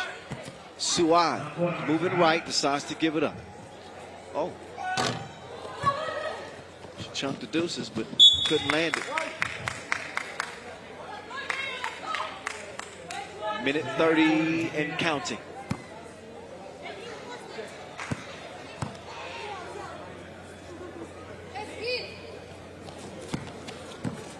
So Fatani directing traffic. Oh, little stop and go. Oh, there's a little dish for you. Some extra seasoning. Step back from Suad. Oh, no. Recovered. Scored though. I got your back, sis. All right. All right, all right, all right. All right, I'm done. Oh, didn't get the shot up in time. So that would be a shot clock violation. 50 seconds to go. Jeddah United up by 3. We have a clean check, top of the key. Oh, another high archer off the glass.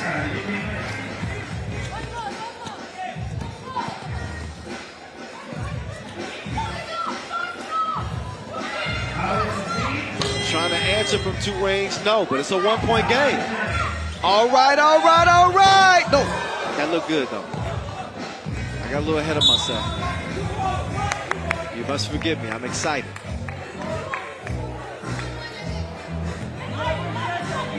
We get men's and women's action out here.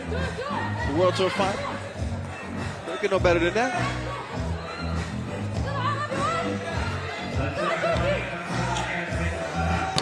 Number 2 chunks the deuces again. It's going to be a 1-point victory for Jeddah United. How about that? Link played hard, but Jeddah United, courtesy of the 2-piece, they're able to win it by 1 in our 3x3 Women's Cup. So props to both teams. Came out here and played hard, represented. I hope the little taste of 3x3 action inspires them to keep playing the game. Meantime, as we get back to pool play on the men's side, Pool B action is what awaits us.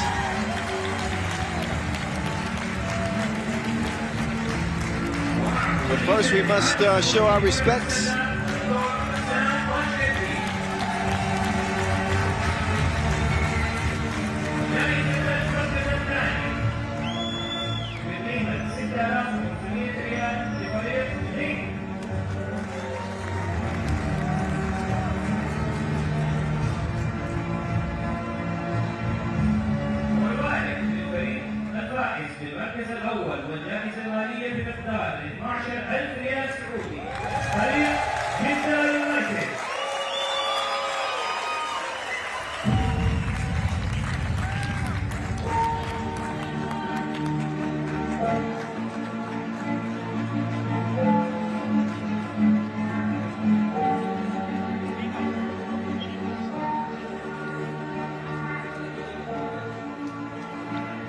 All right, so Jeddah United going to get some hardware to take back home.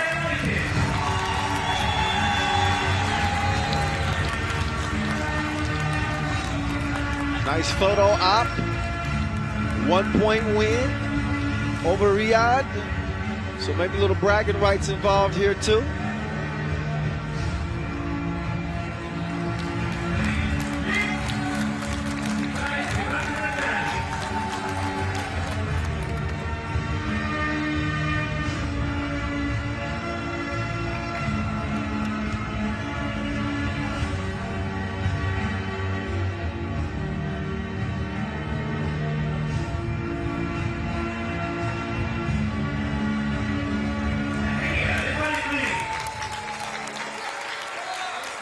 So there we go again. Congratulations, both teams, on a hard-fought game.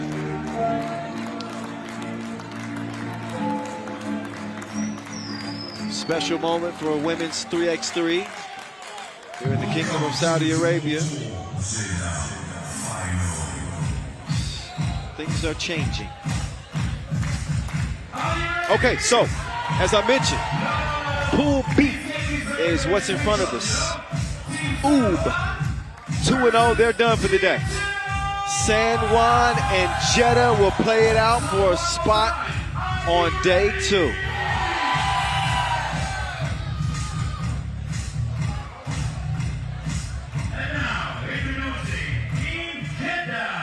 Two teams that have stood in the winner's circle this year. Jeddah, who got it done in Prague, and San Juan, who got it done in Lausanne. Two of my favorite cities in the world.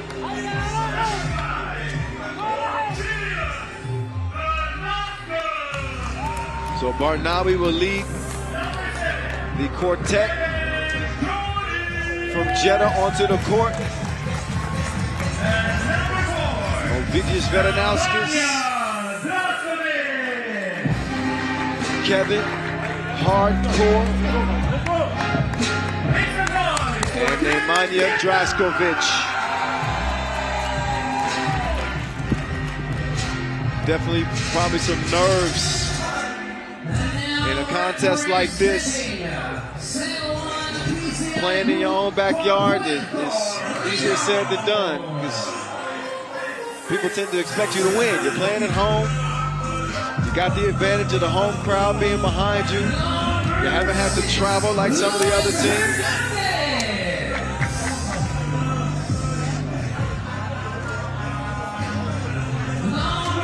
But this should be a tough game between two very tough teams. Out comes San Juan. Luis Belacoco, Jorge Matos, TJ Fernandez, and the little monster, Angel Matias. Make some noise out for San Juan, PCI Group, Puerto Rico. So there's San Juan, representing Puerto Rico.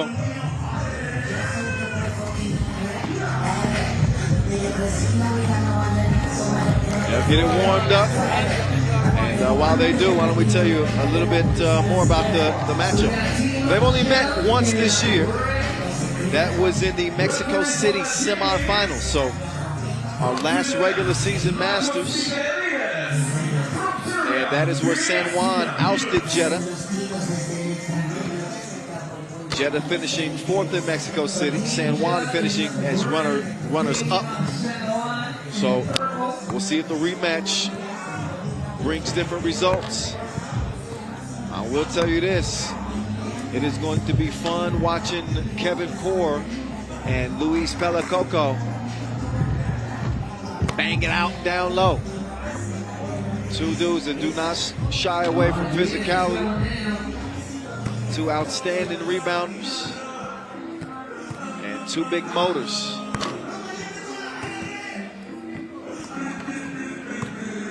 This game will likely be decided by guard play. You look at Angel Matias, MVP of that Lausanne Masters, and while he's not considered a big body, he's one of those guards that play a little bit bigger than what their frame would suggest. So he's going to establish himself in the post. El Motro.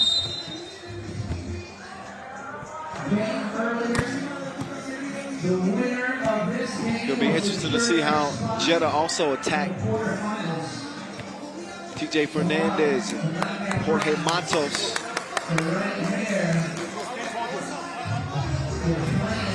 A lot of question marks coming into a game like this.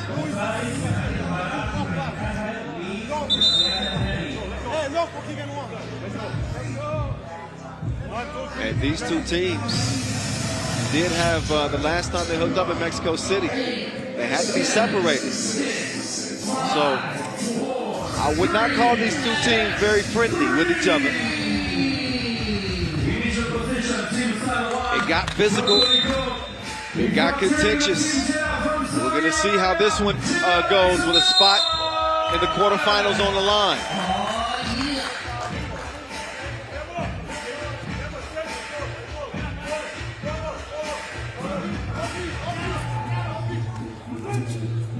Here's Matias.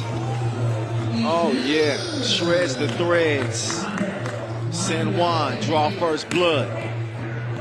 Now can El Motro hold his own against Kevin Hardcore?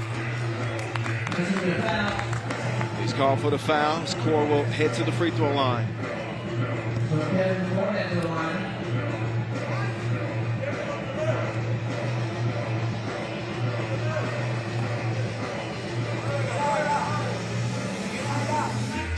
Kevin Core standing 204, 36 years old. He cashes in at the strike.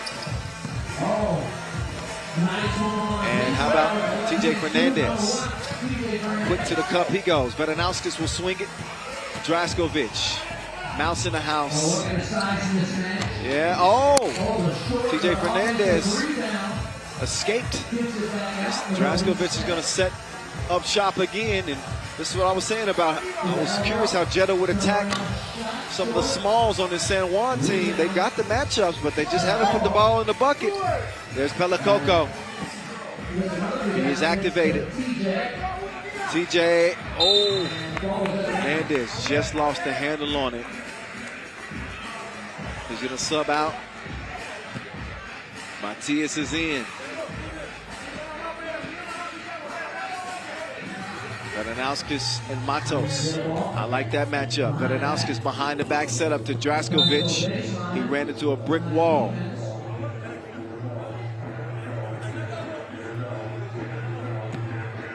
Pelacoco.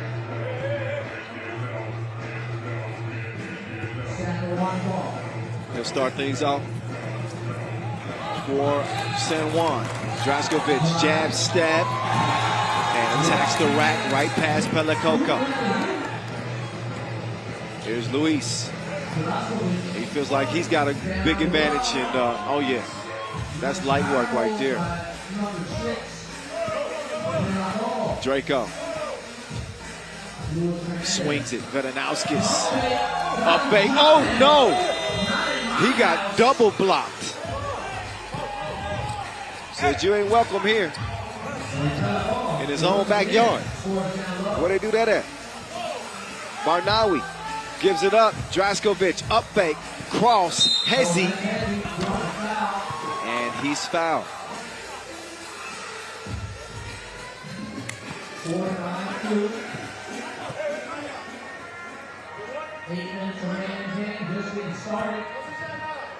Core with Barnawi on the left wing. He's going to hand it off. Veranauskas receives it, top of the key.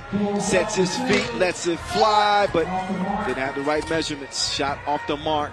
5-2 is where it stands. San Juan.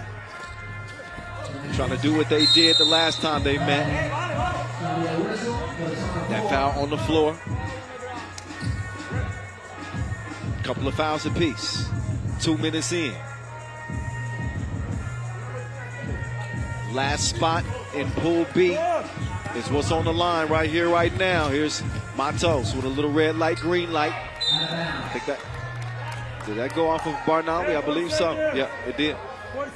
So that'll leave 4 ticks left on the shot clock. Matias is a master at getting to the rim. He got to a spot, but Core's defense prevented the make. Barnawi to Draskovic. Draskovic swings through. Oh, crossed him. Oh, but the shot was just terrible. Shot clock violation. Did not touch anything.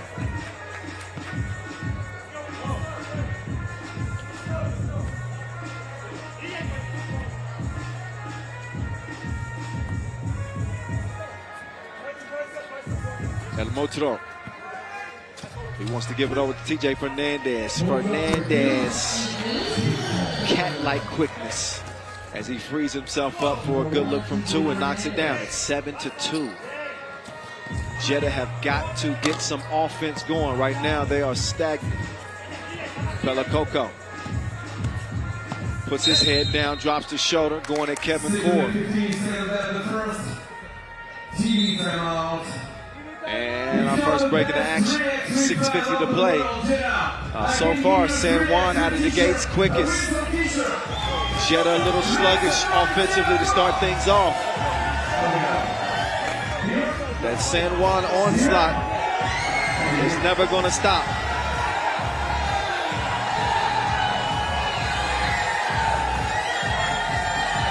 Take another look at Matos going up. Blocked him with 2 hands. Was still able to save the ball too. What an effort from Jorge Matos.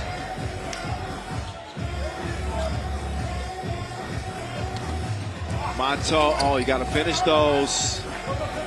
He's lucky that Pelakoko was able to clean things up. 6-point lead. Vedanauskis will drive and kick. Barnawi, they need one. And they get 2. 8-4. Oh, Matias just dusted Vedanauskis. Now Barnawi could get a second straight 2-piece to go down. Core will give it up.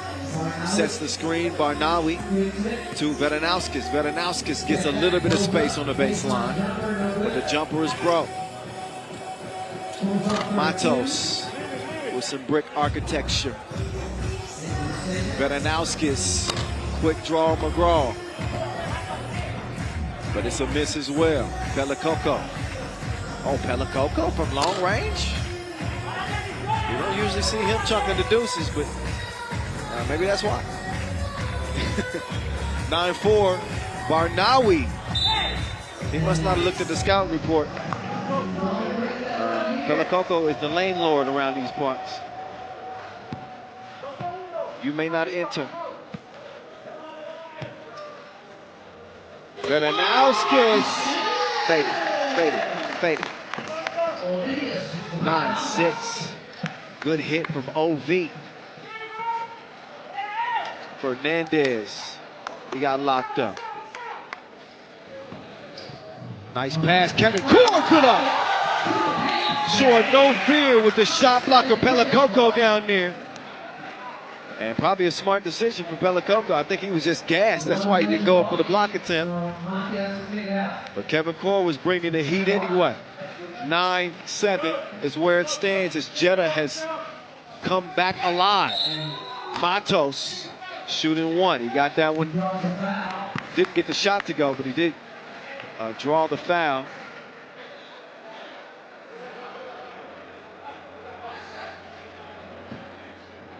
He's like a gopher. He's going to the hole every time. Can he put this one in? He does. Shooter's touch. Barnawi. Draskovic. Up fake. Nowhere to go, but he does find an open Barnawi.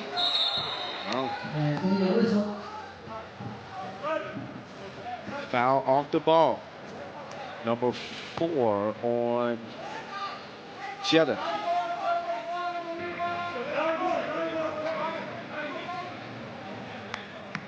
Actually, number 3 on San Juan. That was a foul call on purple.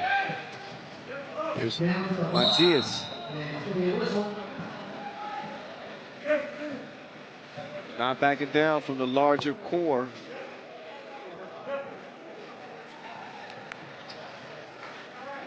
Shout out to DJ Laz on the spins.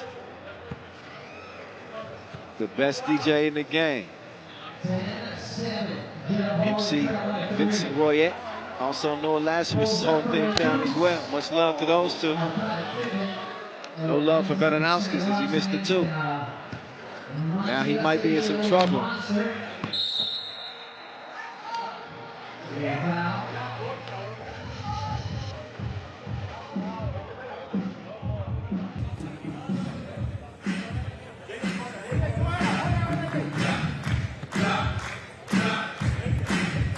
Fifth foul on Jeddah.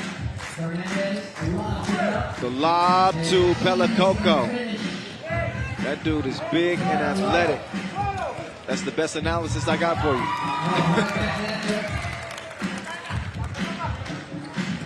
11-8. Matos, slick move behind the back, drops it off. Fernandez, no. Matos with a follow, same thing. It's a no for me, dog. But, oh, Pelacoco, I thought for sure that was a make. Berenauskas, he gets the rock back. Core swings it. Draskovic driving, finishes with the leg.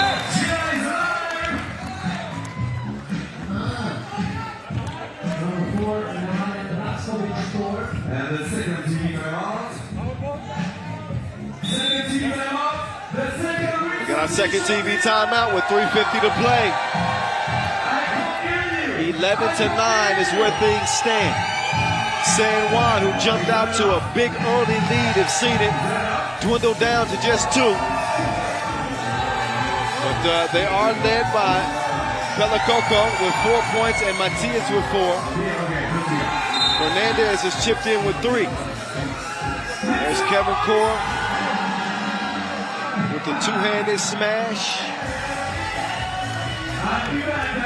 It's a part of the comeback effort for this Jeddah team. Fernandez, Pelacoco mishandled it. Draskovic to OV.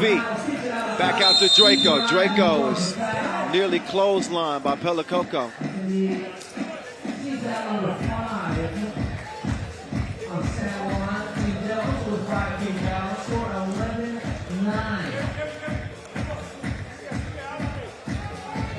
That foul call while shooting.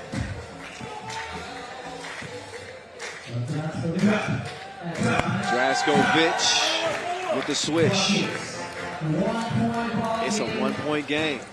How about that? This was a 6-point lead for San Juan.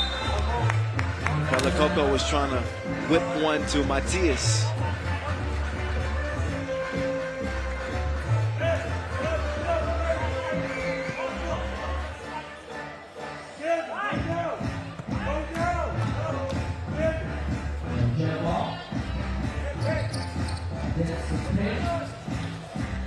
Berenauskas down to 4, but Matias called for yet another foul.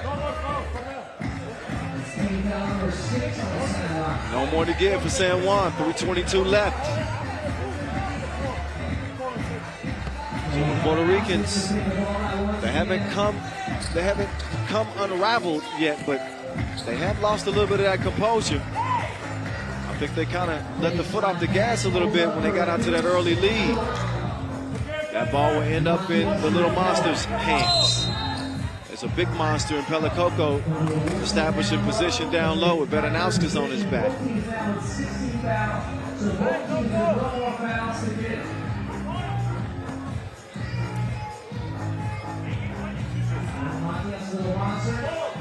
But Matias, we haven't seen him take too many 2 attempts. Matos, strong drive. weak finish. Missed the layup, so score stays the same. Draco. Oh, they ran out of time.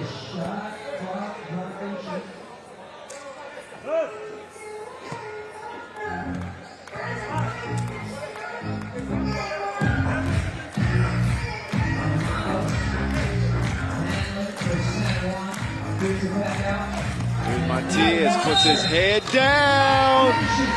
Bucket list. So El Motro starting to come alive. They need him to get back engaged in this game offensively. He's holding that, looks like that right ankle, or maybe just tying up his shoes a little tighter. Take another look at the adjustment at the rim.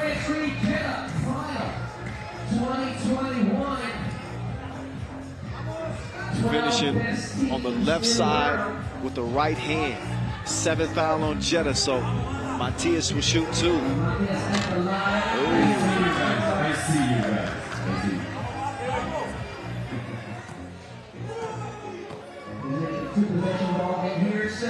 Oh, back-to-back misses. And a lane violation as well.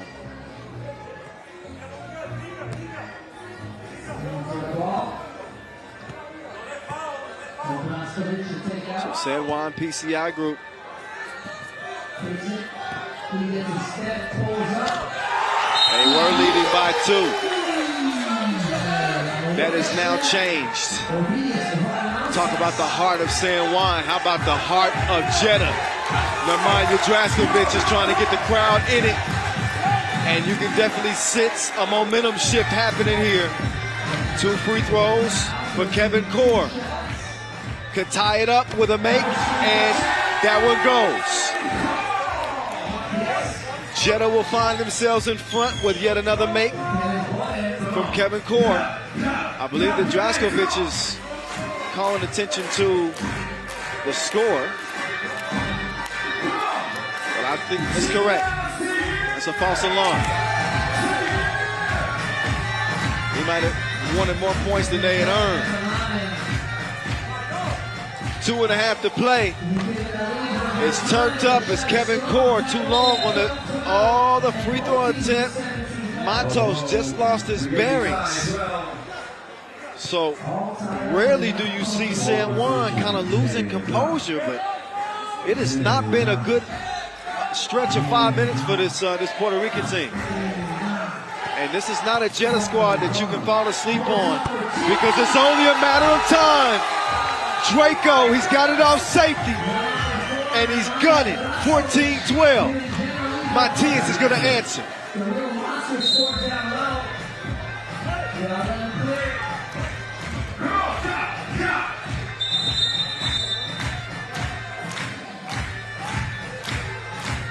Two minutes to play.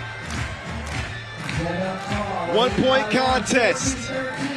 Who wants a spot in the quarterfinals? We'll find out in the next 2 minutes.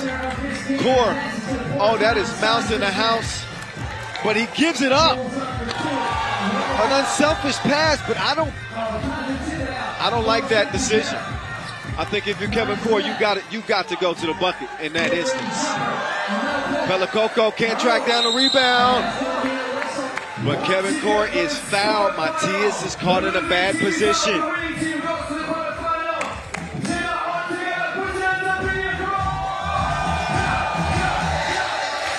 So Draskovic leading the way for Jeddah with 6 points. Matias with 6 for San Juan.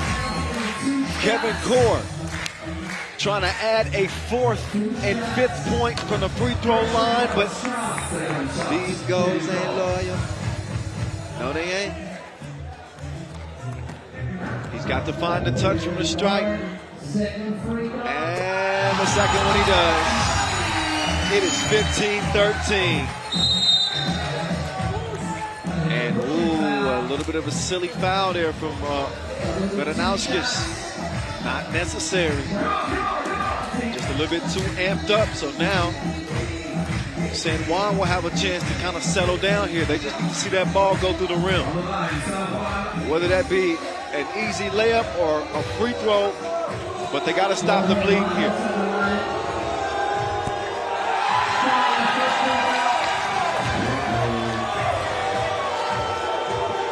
Matos misses.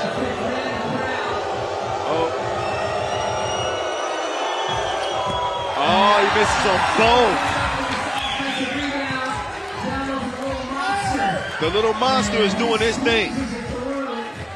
You can't say much about El Motro. Kevin Core, hardcore.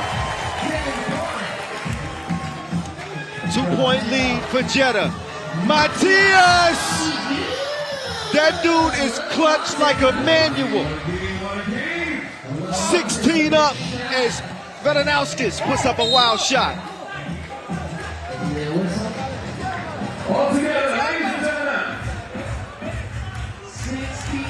So how about Angel Matthias keeping San Juan alive? This is after they had jumped out to a big lead early on. Matthias is up to 9 points in this game. But they're going to need the reinforcements to chip in.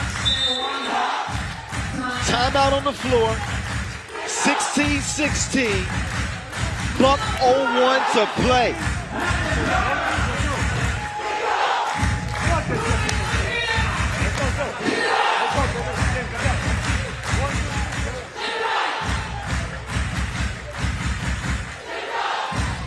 Let's look back at some of the highlights in this one. There's Vedanauskis with the mid-range game. He might have a new fan. Look at the little guy up there asleep. 3x3 hadn't won him over yet. Maybe we'll get him after this game. Gotta wake him up first. My eyes are wide open. Pelakoko! Oop, there it is! Beautifully designed play out of the timeout. Fernandez put it on the money, and Pelakoko put it down. Draskovic, no. Come back another time. Pelakoko with the strong defense as San Juan lead it by 1. Matthias, he smells some blood in the water. Step back, you don't know me like that. This dude is a man possessed. Angel Matthias, he is answering all of San Juan's prayers right now. How about TJ Fernandez? Woo. Fernandez is saying that that ball was tipped. He wants to challenge that. He wants to challenge the shot clock violation. And it's not a basket. So Ref Marcos is saying that he can't challenge that. 16.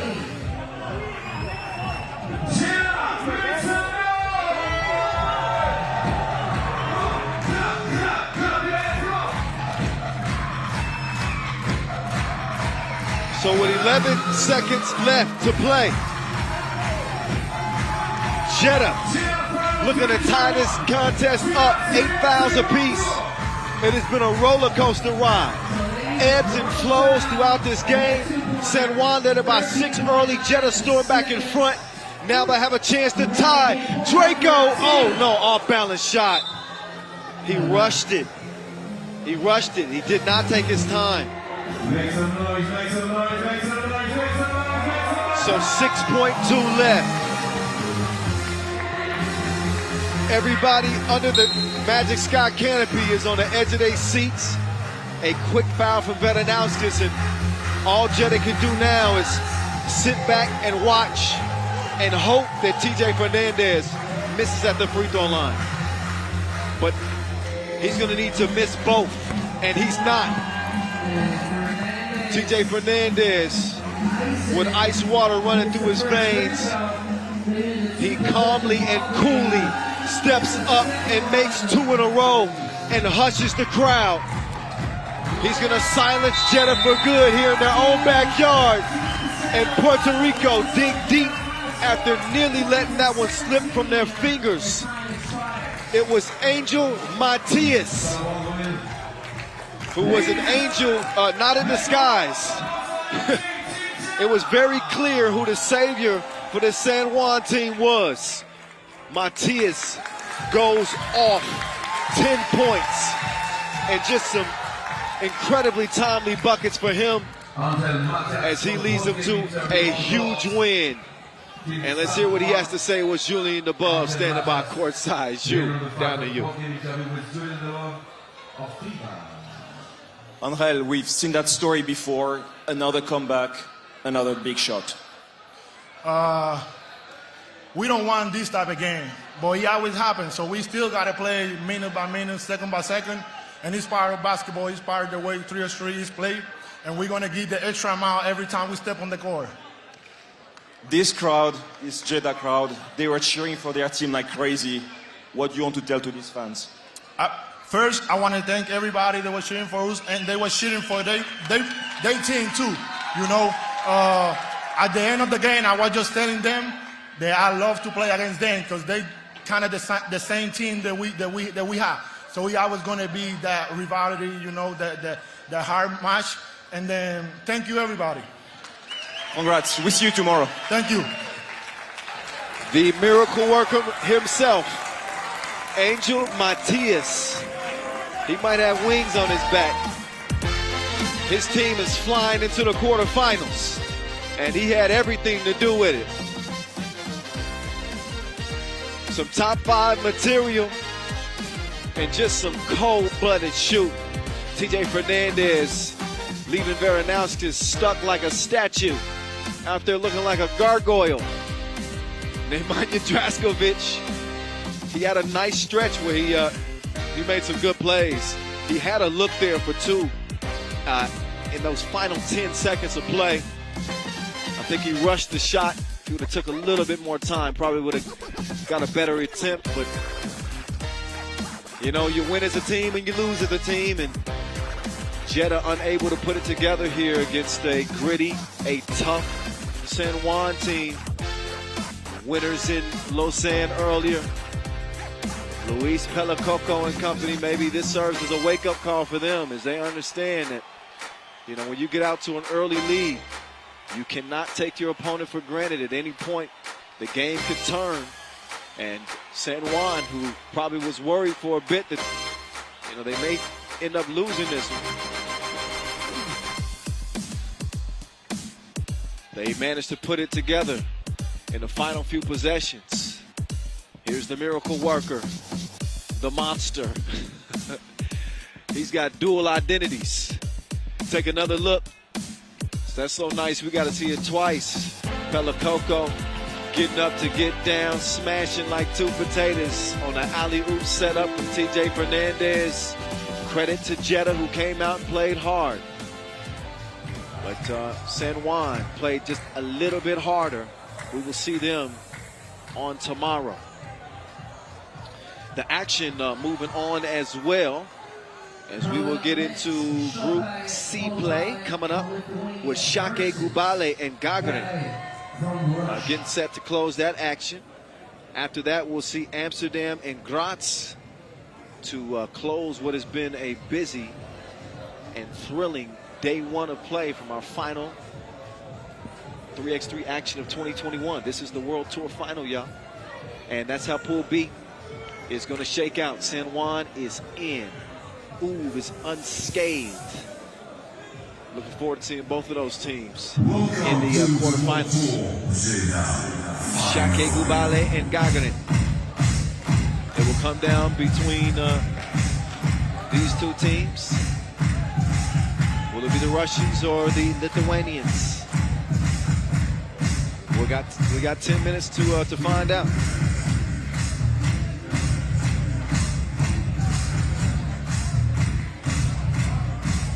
Representing Šakiai, Gulbelė from Lithuania. Number 2,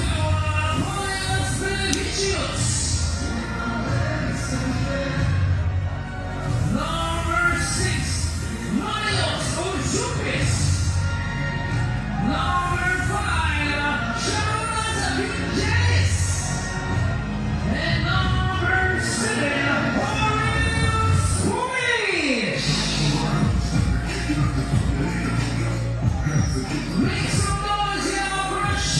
right, out come the boys in blue. Šakiai Gulbelė, who came up short against Liman in their earlier contest, as did Gagarin. The Serbians 2-0.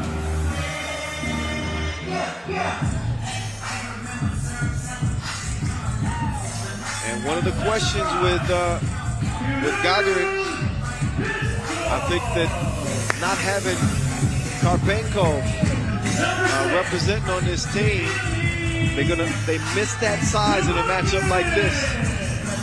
Shiborkin will be the last line of defense when it comes to trying to slow down Aurelius Bukalis.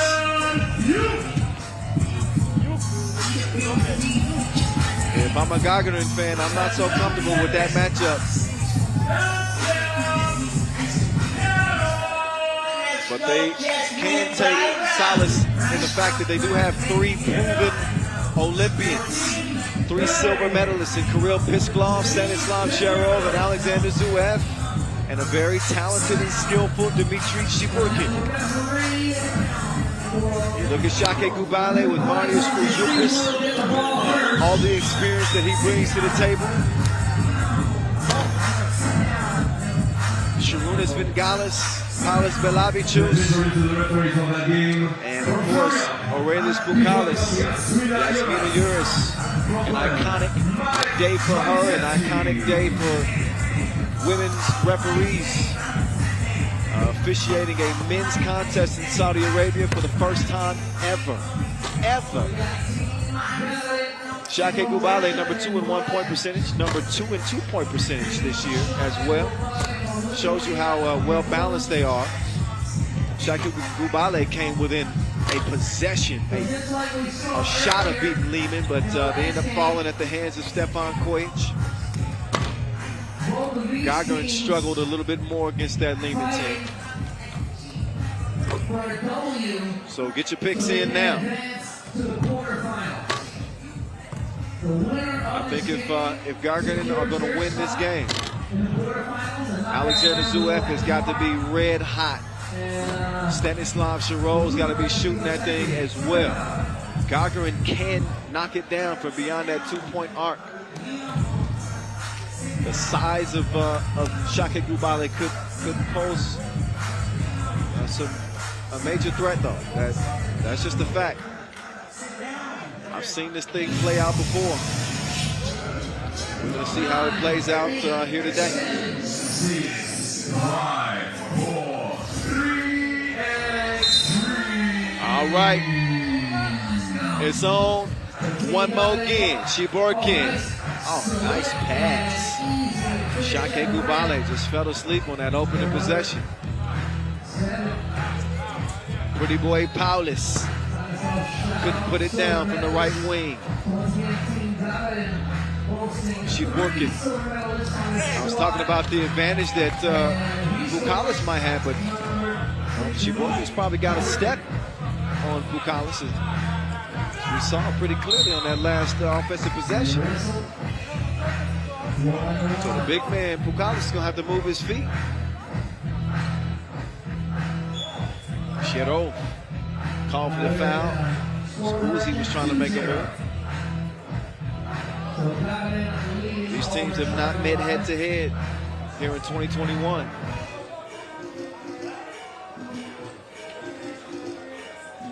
No better time than now here at the World Tour Finals.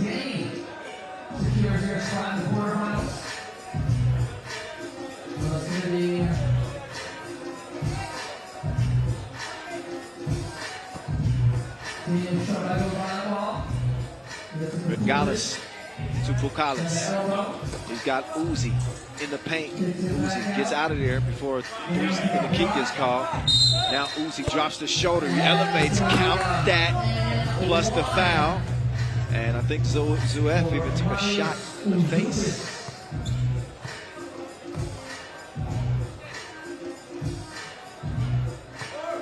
Took another look at Uzupis. Again, 17 years old when he got his first taste of 3x3 at that 2010 Youth Olympic Games. And the lethal lefty is able to get the free throw to go too. She working. Off the miss. Here comes Belavichus and company. Paulus to Bengalis. Sharudis. He decides to reroute. Uzi. Oopsie. Here's Uzi. Gangsta slap. Comes back to him though. And persistence is going to pay off for Marius Ujopis. Uzi with a tough assignment. Kirill Piskalov is shifty. Please believe it.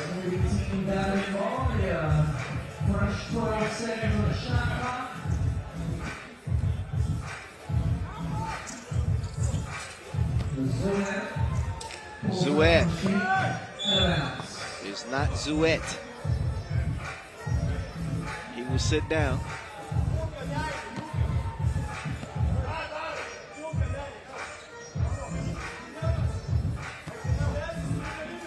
Just dipping our toe in the water in this one. Minute and a half in. 3-2 game, but it is a play-in game for the quarterfinals. OZ. Double shot is good. Pisklov does not have the answer. Here's Pisklov this time. Man, tough bucket there over Bukalis. Now Bukalis taking his time. There's that battle of the bigs I was talking about. Bukalis is going to spin away. A finesse attempt instead of a power attempt. There's Pisklov. Watch him. Step back. No. Bukalis, his pass is deflected.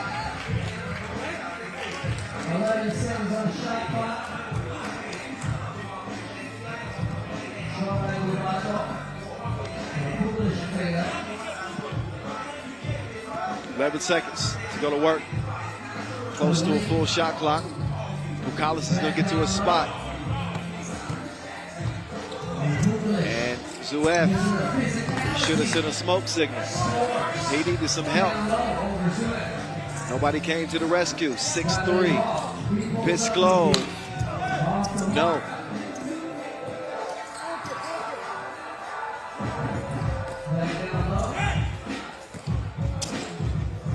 Gallus, Uzi. Uzi looking for that 2-ball. This time, the drive, pass, stolen away. Oh, Shadow lost the handle. Wild drive. Foul down low. Bukalis had good position and that called on Shadow. 3 fouls to go with 3 points for Gagarin. Just past 3 minutes in, 6:44 officially. The Lithuanians in front.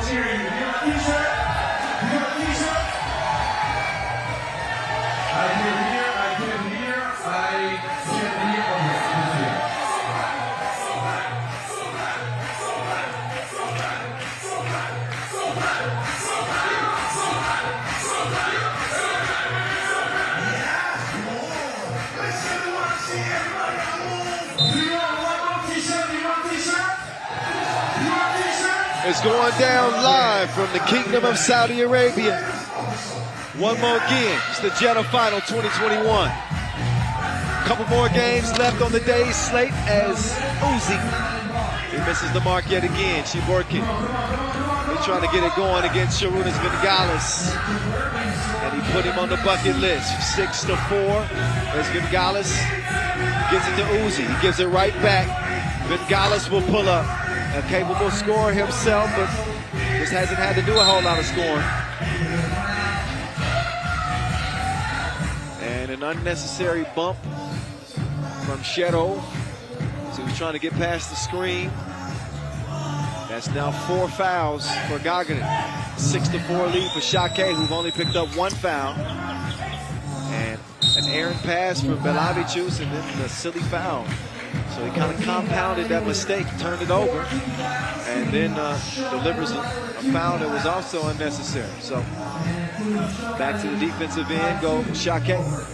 Zuev fading away. 6-6 game. Belavicius missed it, came back to him like a boomerang. Second time he puts it where it's supposed to go.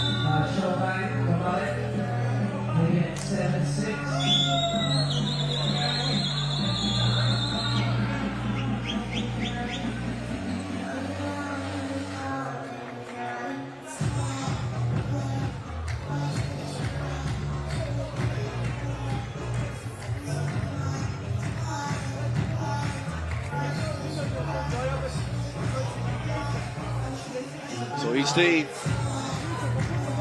will step aside for a moment, ignore the empty score column. Just a little technical glitch that we'll have to work through. 5:49 left in this game. 7-6 contest here in Pool C. There we go. We got the bugs out of the system now. I have a t-shirt. Oh, you have a t-shirt? Do you have a t-shirt? Come on! If you have a t-shirt, let me hear you say yeah! No. If you have a t-shirt, let me hear you say yeah.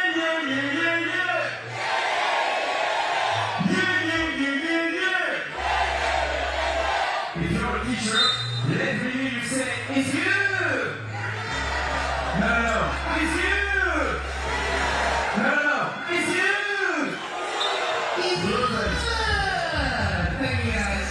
Back to where we go. KP to Shiborki. Touches nothing. So Bukalis gets it to Uzi. Uzi, deadly in the mid-range. Oh, Zuev denied on the drive. Shiborki, great sense of awareness to keep that alive. Is Zuev falling away. I'm going to give that a 10 on the degree of difficulty scale. And let me remind you, once you start playing Russian roulette with Alexander Zuev, you start playing a dangerous game. If he gets in his groove, look out. 8-8 contest. Uzi putting the pressure as he drives to the cup. No argument from Pisklov.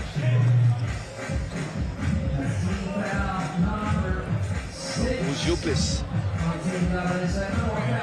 He will shoot one. That is team foul number 6 on Gagarin.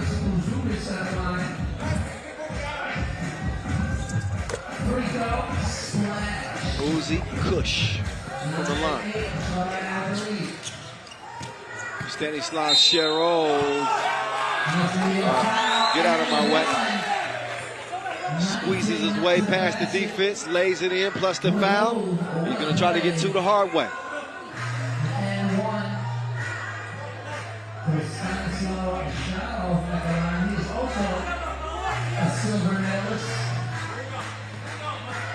So here comes Stanislav Sherov.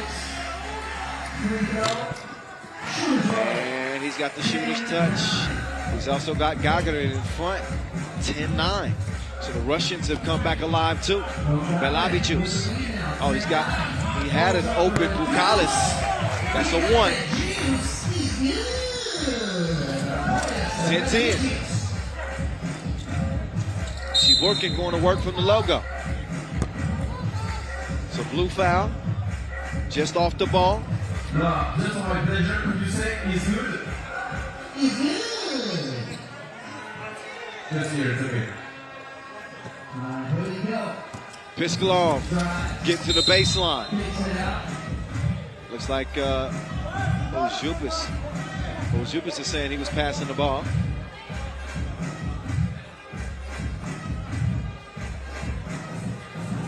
Pisklov wanted to, he obviously wants to be headed to the stripe. I think I would agree with Ozupis. Oh no. See, every time I give my opinion, it's always wrong.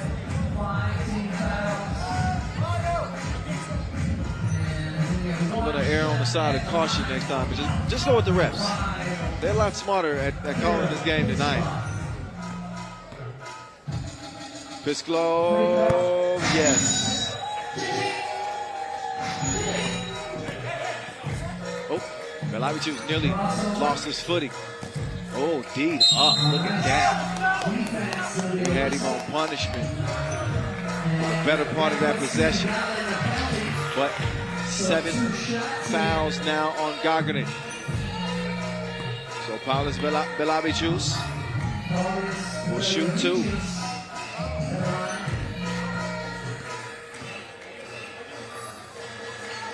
Belavichus not on that silver medal winning Europe Cup team this year, but he was on the bronze medal squad in 2019. And he's golden on the second of 2 free throw attempts. 11-11. Pisklov. Oh, trying to break off Bukalis. He had his knees wobbling. But now Bukalis has him down in the torture chamber. Good luck with that bully ball. Oh, Shiborkin. Frozen. And then Belavichus making good use of that first step.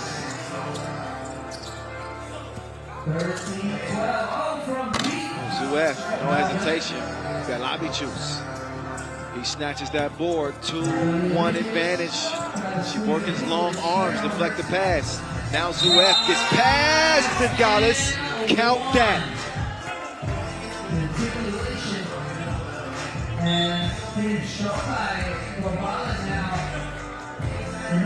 TV timeout. Look at Alexander Zuef just fighting his way to the cup. Has the sense of awareness to get the layup to fall.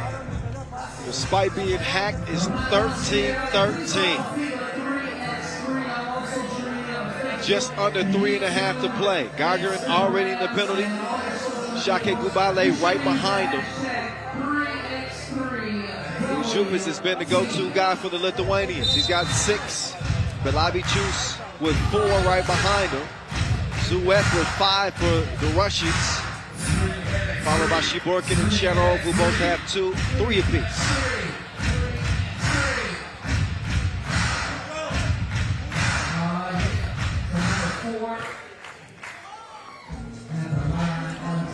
Oh, Zuef. Little too strong on that attempt.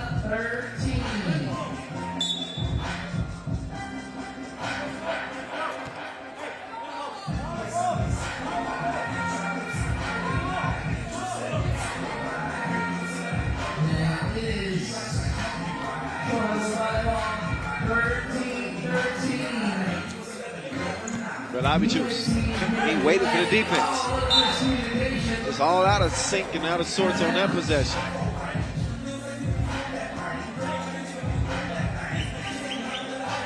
So since Lausanne, where Gagarin finished 12th, the team went on to place 9th and 7th, and as I mentioned, 3rd in Mexico City to cap the season. They're world beaters in some games. And then other games, there's a different side of it. Uzi earns a whistle.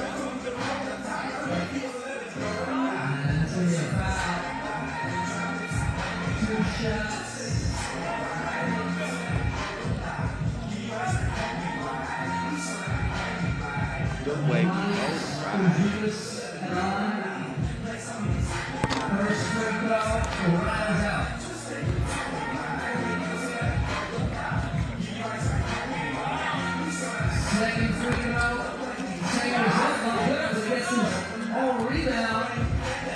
Oh, Uzi missed the grip after the spin.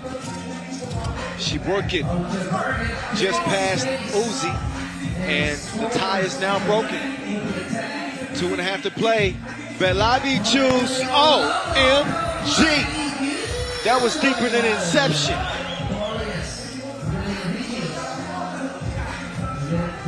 She working. Now going up and over Vingalis. Back to a tie game, 15 apiece. Belabi choose, he just knocked one down from that spot. She working, closes the gap between them.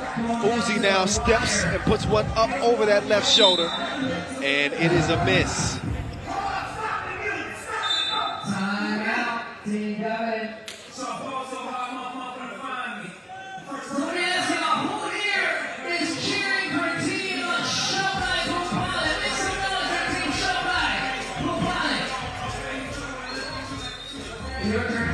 If you want a t-shirt, make some noise. 15-15 game. 2 minutes left and another look at the long-range bomb from Pretty Boy Paulus. Belabi choose. Plenty of range from him. Pisklov, he's got a man. And Shiborkin is able to put it up and in. Loving Shiborkin's activity in this one. The Russians back in front. This has turned out to be a game. Vingalis, he will let one go. Vingalis still struggling to find his stroke.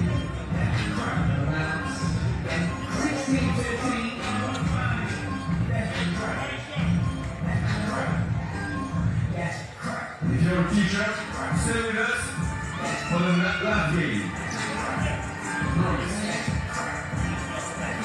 Pisklov, high arc on the 2 release. Just misses it. Zuev will try to hold off Uzi. Oh, he does. It's too strong. Uzi definitely got through a spot, but credit the defense down low from Zuev. Pisklov steps through with a wild shot from him.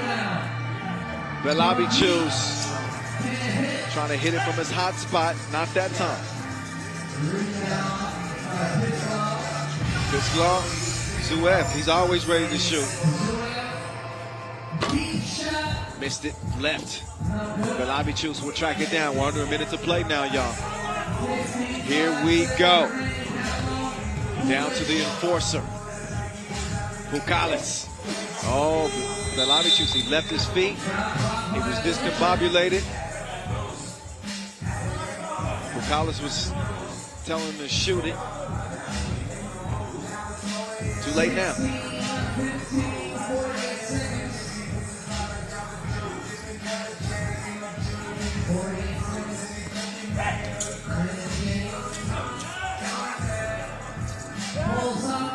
Oh, what a shot from Shadow.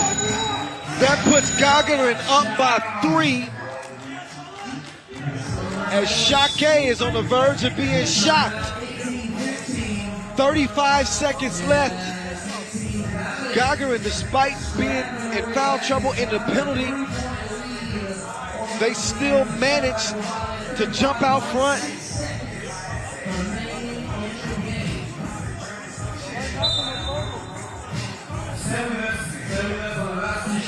And I really thought that Pukalis was going to have a big advantage in a game like this. Looking at the stats here, Pukalis has got 2 points. So Gagarin has got the scoring from Zuev, who's got 7. And Shiborkin has done a hell of a job defensively on Aurelius Pukalis. 25 seconds to go. Pisklov tripped up a little bit. He's got 7 to shoot. Now it's down to 4. He goes to the crossover and a wild 2-ball. Shiborkin's telling him to calm down. They certainly could have got a better shot in that possession. But with 13 seconds to go, Šakiai Gulbelė could be on their way out of this competition. They need a 2-piece. Uzi lets one go. Little long on it. Vingalis puts one up. It's short as well. Ball back over to the Russians. And how about Gagarin? They're going to end it with a cherry on top. Pisklov knocks it down 20-15. Gagarin into day 2. Who knew?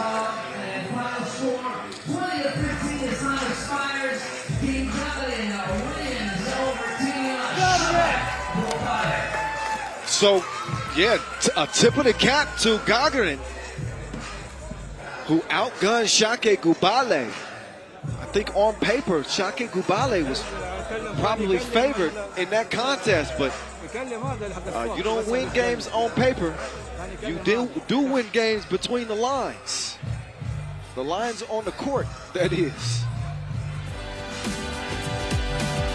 So let's take a look back at how this game kind of went down. Gagarin started the scoring with an easy layup. Šakiai Gulbelė then started to kind of get into their rhythm.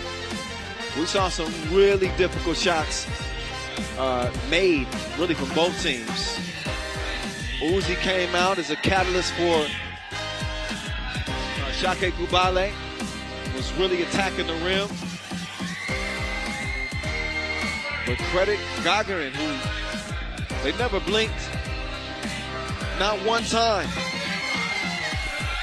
The young gun, Alexander Zuev, with some really high degree of difficulty makes. Palace Belavicius, a tough one there for him, from him. Top of the key. Sheborkin was just a force. All active. The deepest two of the game. Belavicius comfortable out there in the deep end. And that was the biggest hit of the game. That two-piece from Pisklo put the Russians up by 3. Zuev and company should be pumped. They're on their way to playing in day 2. Their chance is $60,000 in that World Tour final crown still very, very much alive. What's good, good people? It is, man, are we at the last game already? I guess we are. Oh, no, we're not. I got ahead of myself. Amsterdam, Antwerp, and Gratz. This pool will be decided. We'll see if Amsterdam can make it a 2-0 pool play campaign after picking up a huge win over Antwerp in their growing rivalry.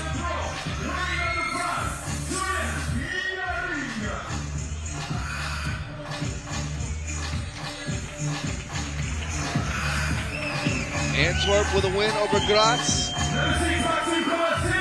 So the Austrians can make this interesting. If they get a win, depending on by how many points. We're calculating that right now. But, hey, if they can get a win, we'll force a 3-way tie. It'll come down to points.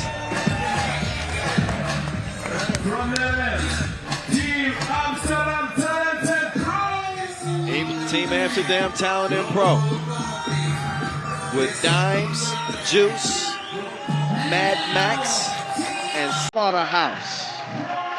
All right, so here are the parameters of what it will take to move on. I'm just now getting this in. I got a great media team. Okay, so here it is. Graz need to score 10 more points than Amsterdam Talent&Pro. If Amsterdam Talent&Pro lose, they need to score at least 17 points to be the group winner. So there you go. So if Graz want to get in, they got to win and score at least 10 more points than Amsterdam.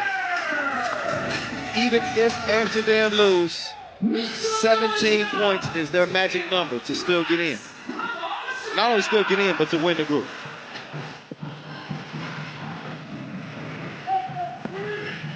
So I'm sure Antwerp is standing by, getting ready to watch this one. Probably pretty anxiously.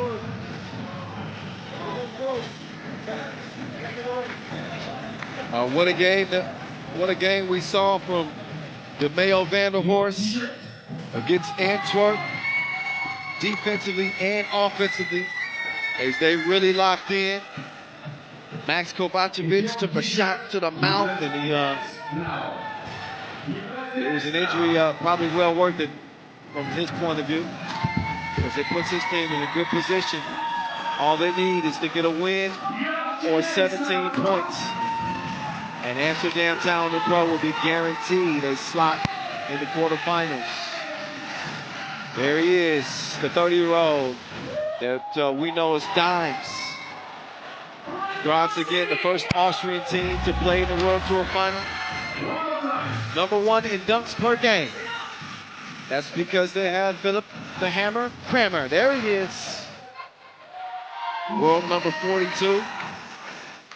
And really just scratching the surface of his potential in 3x3. Big body, skilled.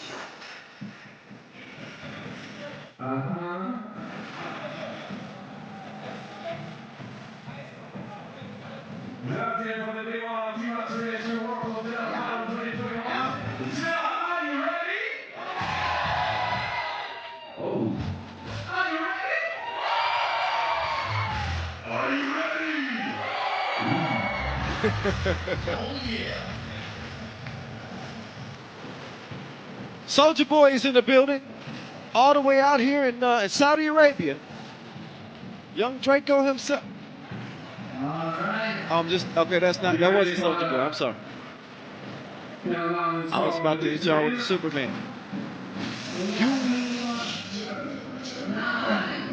I'm done. I'm all out of dad jokes for the day. That's only because we're at the last one. This is it. All right. Pool D, the decider. Down low to Philip the Hammer Kramer. Goes to work. Dimes. He airmails that one, but Juice will track it down. He was off balance, and I'm not sure why. He still fell out of bounds with no contact.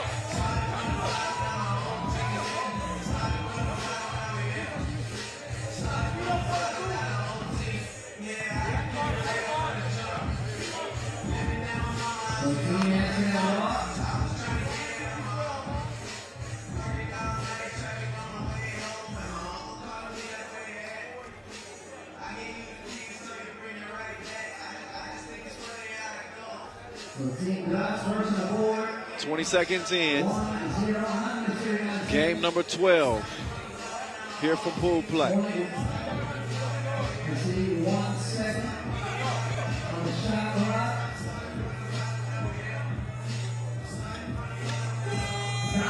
Dimes. Man, that was a hell of an attempt.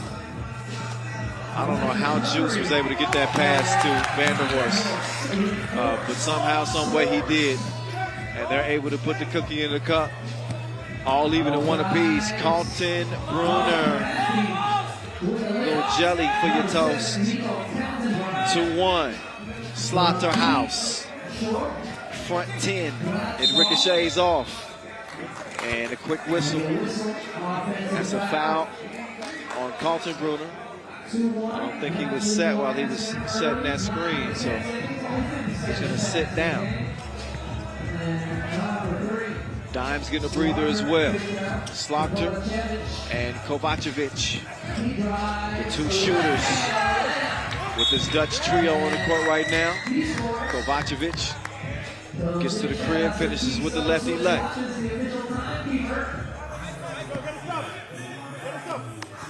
Quarterfinals will be set once this one is said and done. Kramer tied up, but ref Vlad says there was contact.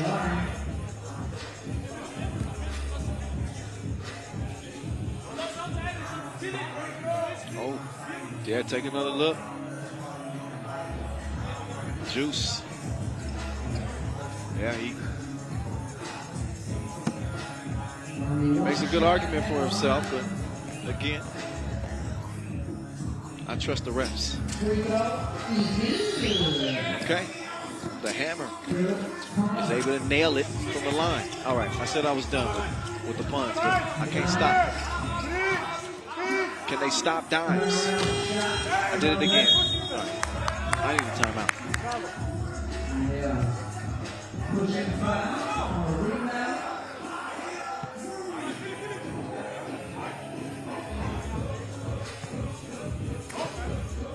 The 12 best teams of 2021 will be narrowed down to 8 officially once this one gets the final horn.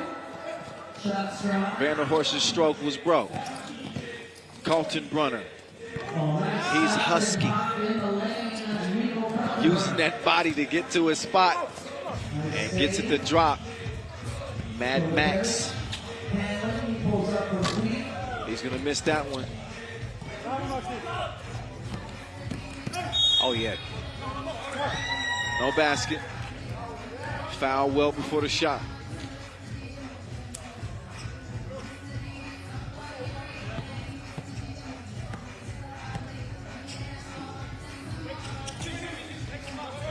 Dimes had an alleyway, decided better of it, decides to set back up shot.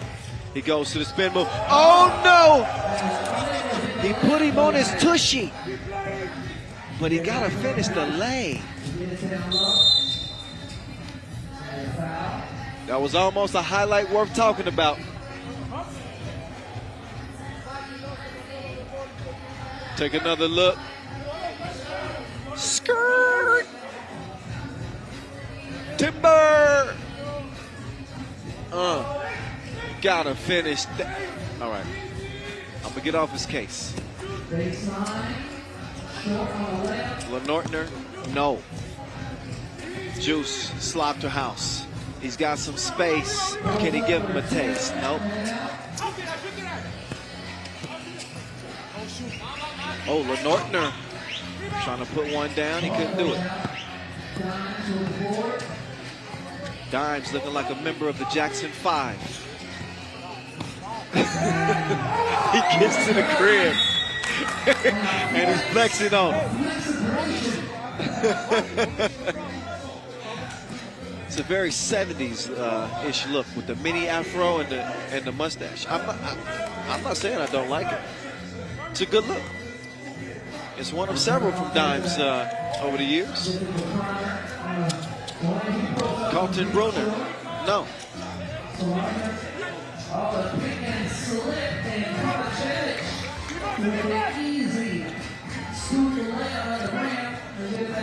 The hammer lost the. Look at the hustle there from Slaughter.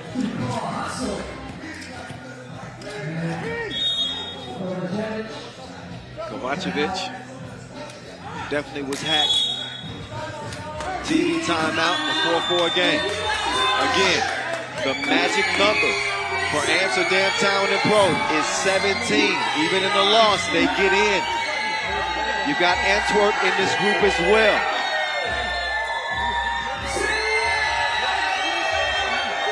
Obviously, with an Amsterdam win, that would send Gratz to an 0-2 record, and Antwerp would be the second team out of the group.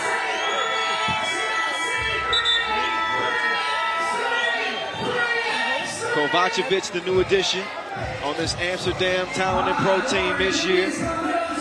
Dimes was not there for their first Masters win, but he's present now. And he's got imprints all over their success. Oh, Kovacevic. He turned Kramer in a circle. And Dimes couldn't track down the rebound.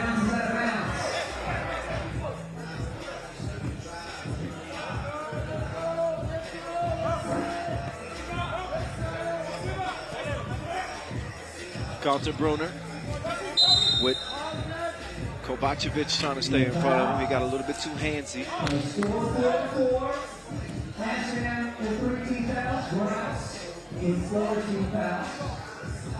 We've seen Amsterdam Talent&Pro really change their identity in 3x3 over the years. They used to find success with the pick and roll, always have had the defense, but they opted to go a little bit smaller. They opted to go for more shooting as as the game has now changed, and it's paying dividends.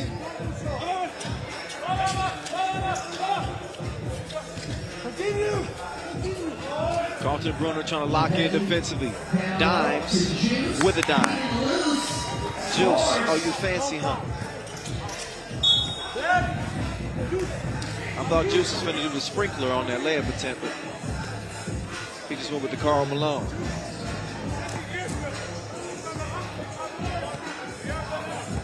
Juice will have a seat. Carlton Brunner will get a breather too.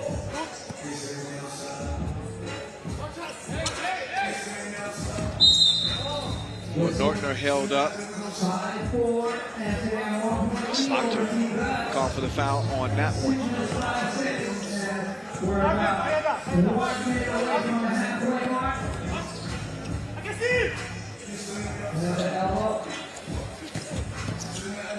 Oh, the hammer stepping through. That's good disciplined defense there from Dimes.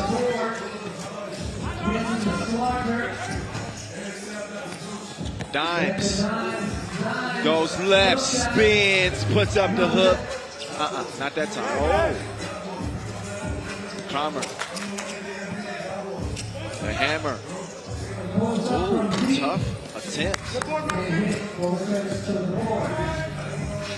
Mad Max way short on that one.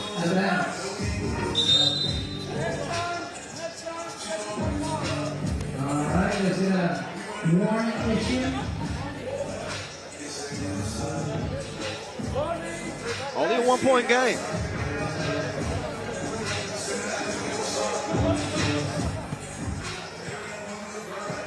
Gratz would not only need to win this, but they would need to win it by 10.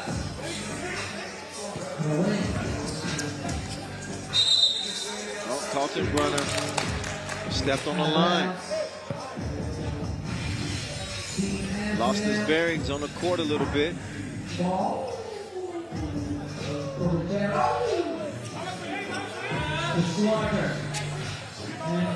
Kovacic swish.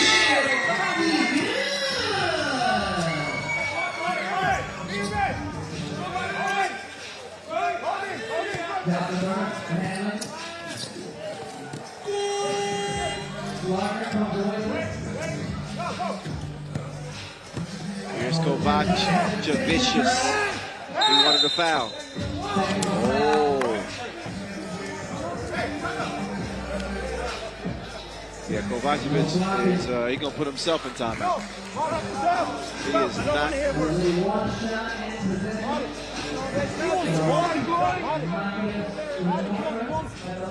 Yeah, Kovacic is heated, and Vanderhorst says, "Hey, close your lips." He said, "I don't want to hear another word." We're gonna call him Daddy Dimes. You want to go to your room? Do you want to go to your room? Kovacic will cool off. Oh, meantime, while he's cooling off, Gratz is heating up. 7-7. Dime time. Oh, yeah, he took him on a trip to Europe. The Euro step. Split the defense, finished through the contact. Take another look at Dimes.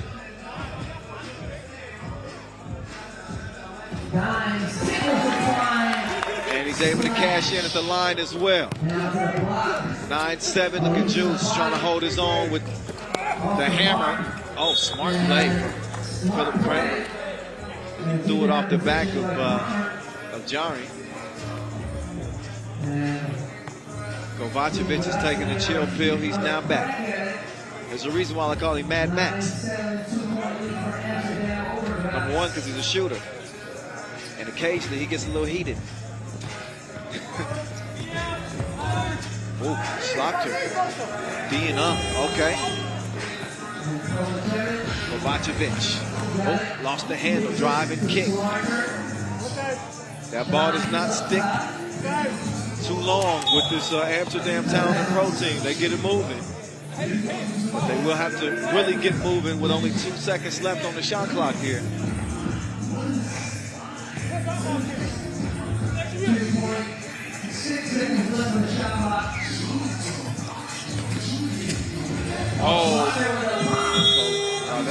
Kovacevic. Up fake and then left it well short.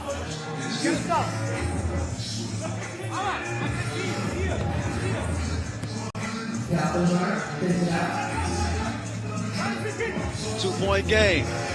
Jamal. Now.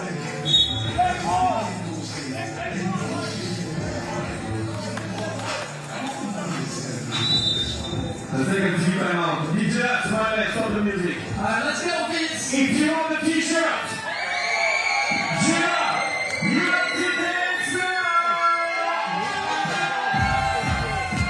You have to dance. You have to dance. Like that.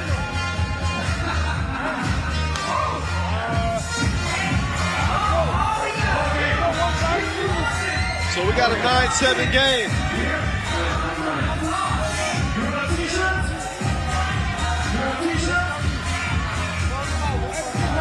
We know what Amsterdam brings to the table defensively. So beating this team by 10 points is, man, that's a tough ask.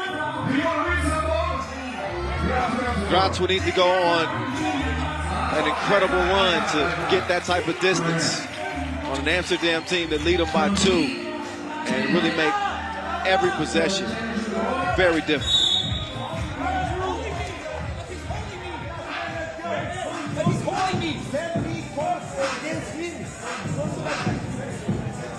You're not going to call it. He was stealing me. That position. 9-7, 39 seconds remaining in the game. Juice. Little kiss off the glass. Kramer stepping through, showing some touch too. Difficult make there for the big man as Gratz remains in striking distance. Carlton Bruner trying to hold off Dimes. Dimes falling away from the rim. Soft touch. Cashmere. 11-8 as Kramer, excuse me. Still a 2-point game, 1 possession ball game. Amsterdam 11. Amsterdam keeping them at bay. Amsterdam 5 team fouls. Team Gratz 16 fouls. Amsterdam ball. On it down low. AKA Juice. Oh, Slocter hits the deck.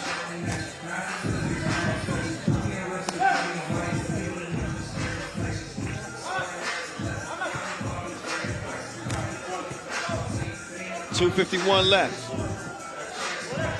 The Dutchman lead it by 3. Gratz with no more fouls to give. Amsterdam with 1. Oh, Lenordner shacking the fold. You can't miss the bunnies. Meantime, Slocter way off target. Oh, Kramer with the, oh, whoa.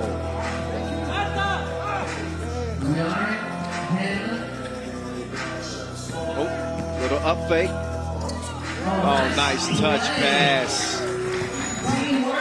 That is chemistry personified.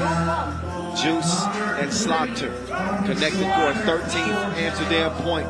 Again, their magic number is 17. They're in no matter what. A win puts them at 2-0. Tops in the group. Dimes. He's got the air guitar back out again. More string music. Cue the violins. Because this could be a sad ending to Gratz's first World Tour final. 6-point difference. Oh, Jamal has it roll out.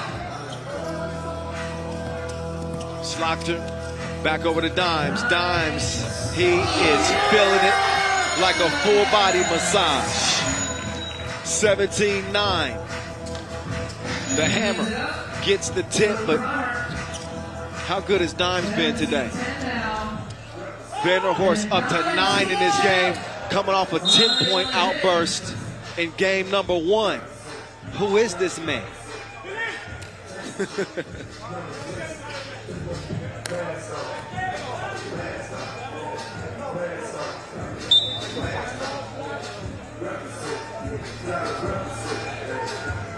$17-10, 1 minute 29 17-10. Minute 29 to play. That 17th point will secure Amsterdam Talent&Pro spot in the quarterfinals. Gratz will not be able to win this contest by 10. So I hate to spoil it for you, but they are done as well. Antwerp celebrate. Nobody feeling better out of this group than Amsterdam, no. Who dispatched the Belgians and look to be cruising to that 21-point mark here in this one. Minute and a half to play. Carlton Brunner. He is still frigid from beyond that 2-point arc, and he is a good shooter, but just has not been his day in that way. Dimes. Oh, travel call. Kovacevic shuffled his feet. So it really has been the DeMail Vanderhorst show. Again with 9 points for him. Kovacevic second on the scoring charts with 4. Here's the hammer. Kramer. Oh, fancy move, sir. Just got to make that shot. Oh, Juice. Put him in the blender. I'm loving the confidence and the swagger, too, from this Amsterdam team. Oh, yeah, they feeling themselves. Dimes and Juice. You're not going to see Slaughter dancing very much. I think that's a good thing for everybody. I think I saw him dancing on Instagram the other day, and I just turned my phone off. Not only did I log off Instagram, I just turned the whole phone off.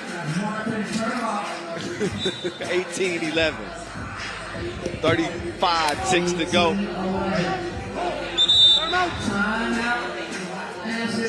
And a timeout on the floor.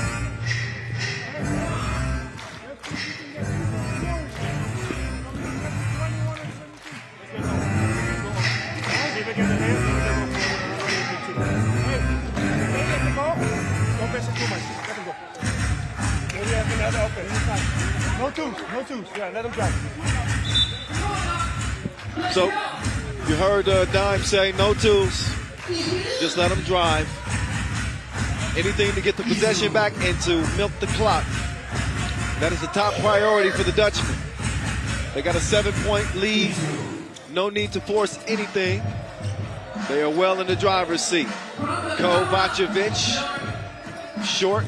They will defend the 2-point arc. Although Dimes fell asleep there. He was a little late on that closeout, but a 5-point difference still.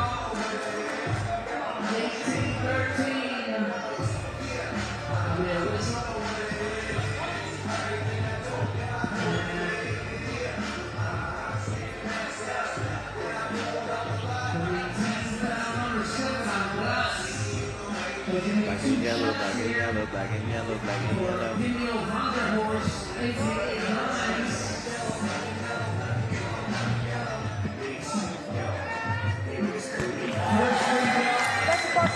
Shout out to DJ Sobia, too, by the way.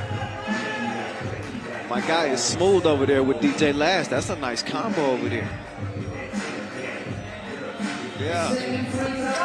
Second free throw. Count that as well. Game point for Amsterdam. Kovacevic wants to put it to bed. Won't matter. It's going to be a win for Amsterdam anyway. An impressive day. Dimes, the top scorer here day one, with 21 points altogether. Oh my goodness. It's dime time. And who knows? It might be Amsterdam Talent&Pro's year. You tell me who looked better, Amsterdam, Riga, ooh. Going to be interesting to see who our team of the day is going to be. But our man of the moment is DeMail Vanderhorst, who was absolutely explosive for the Dutchman. Let's get it down to Julian above. who's with dimes. Ju. Di Maio, it's 2 big wins today. How would you rate your day? Which grade? A, B plus? A plus. A plus? We did what we had to do. We win 2 games against 2 good teams, so let's not be humble about it. A plus. Sure.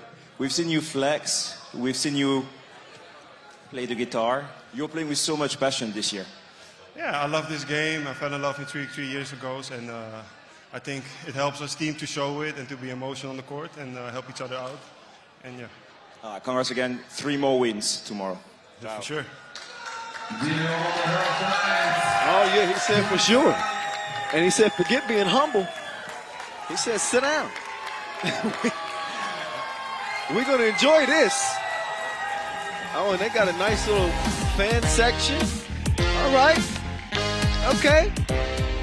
All right, Amsterdam. Man, they look good. I can't even lie. This is exactly why we said that this would be the most wide open World Tour final ever. I said harder to predict than a Beyonce album drop. You don't know when it's coming. Your guess is as good as mine. As we get ready to head into the quarterfinals, we have an extremely strong field that started with 12 that is now down to 8 as the top 2 from each group have moved on. Quarterfinals are set. Single elimination action begins tomorrow. Big bags at stake, as you know. $60,000 grand prize, 42 racks to whoever finishes runner-up, 32 G's to third place, 24,000 to fourth. We will award our top 8 finishers. So that means all of our quarterfinalists, they're gonna walk away with at least some kind of bread.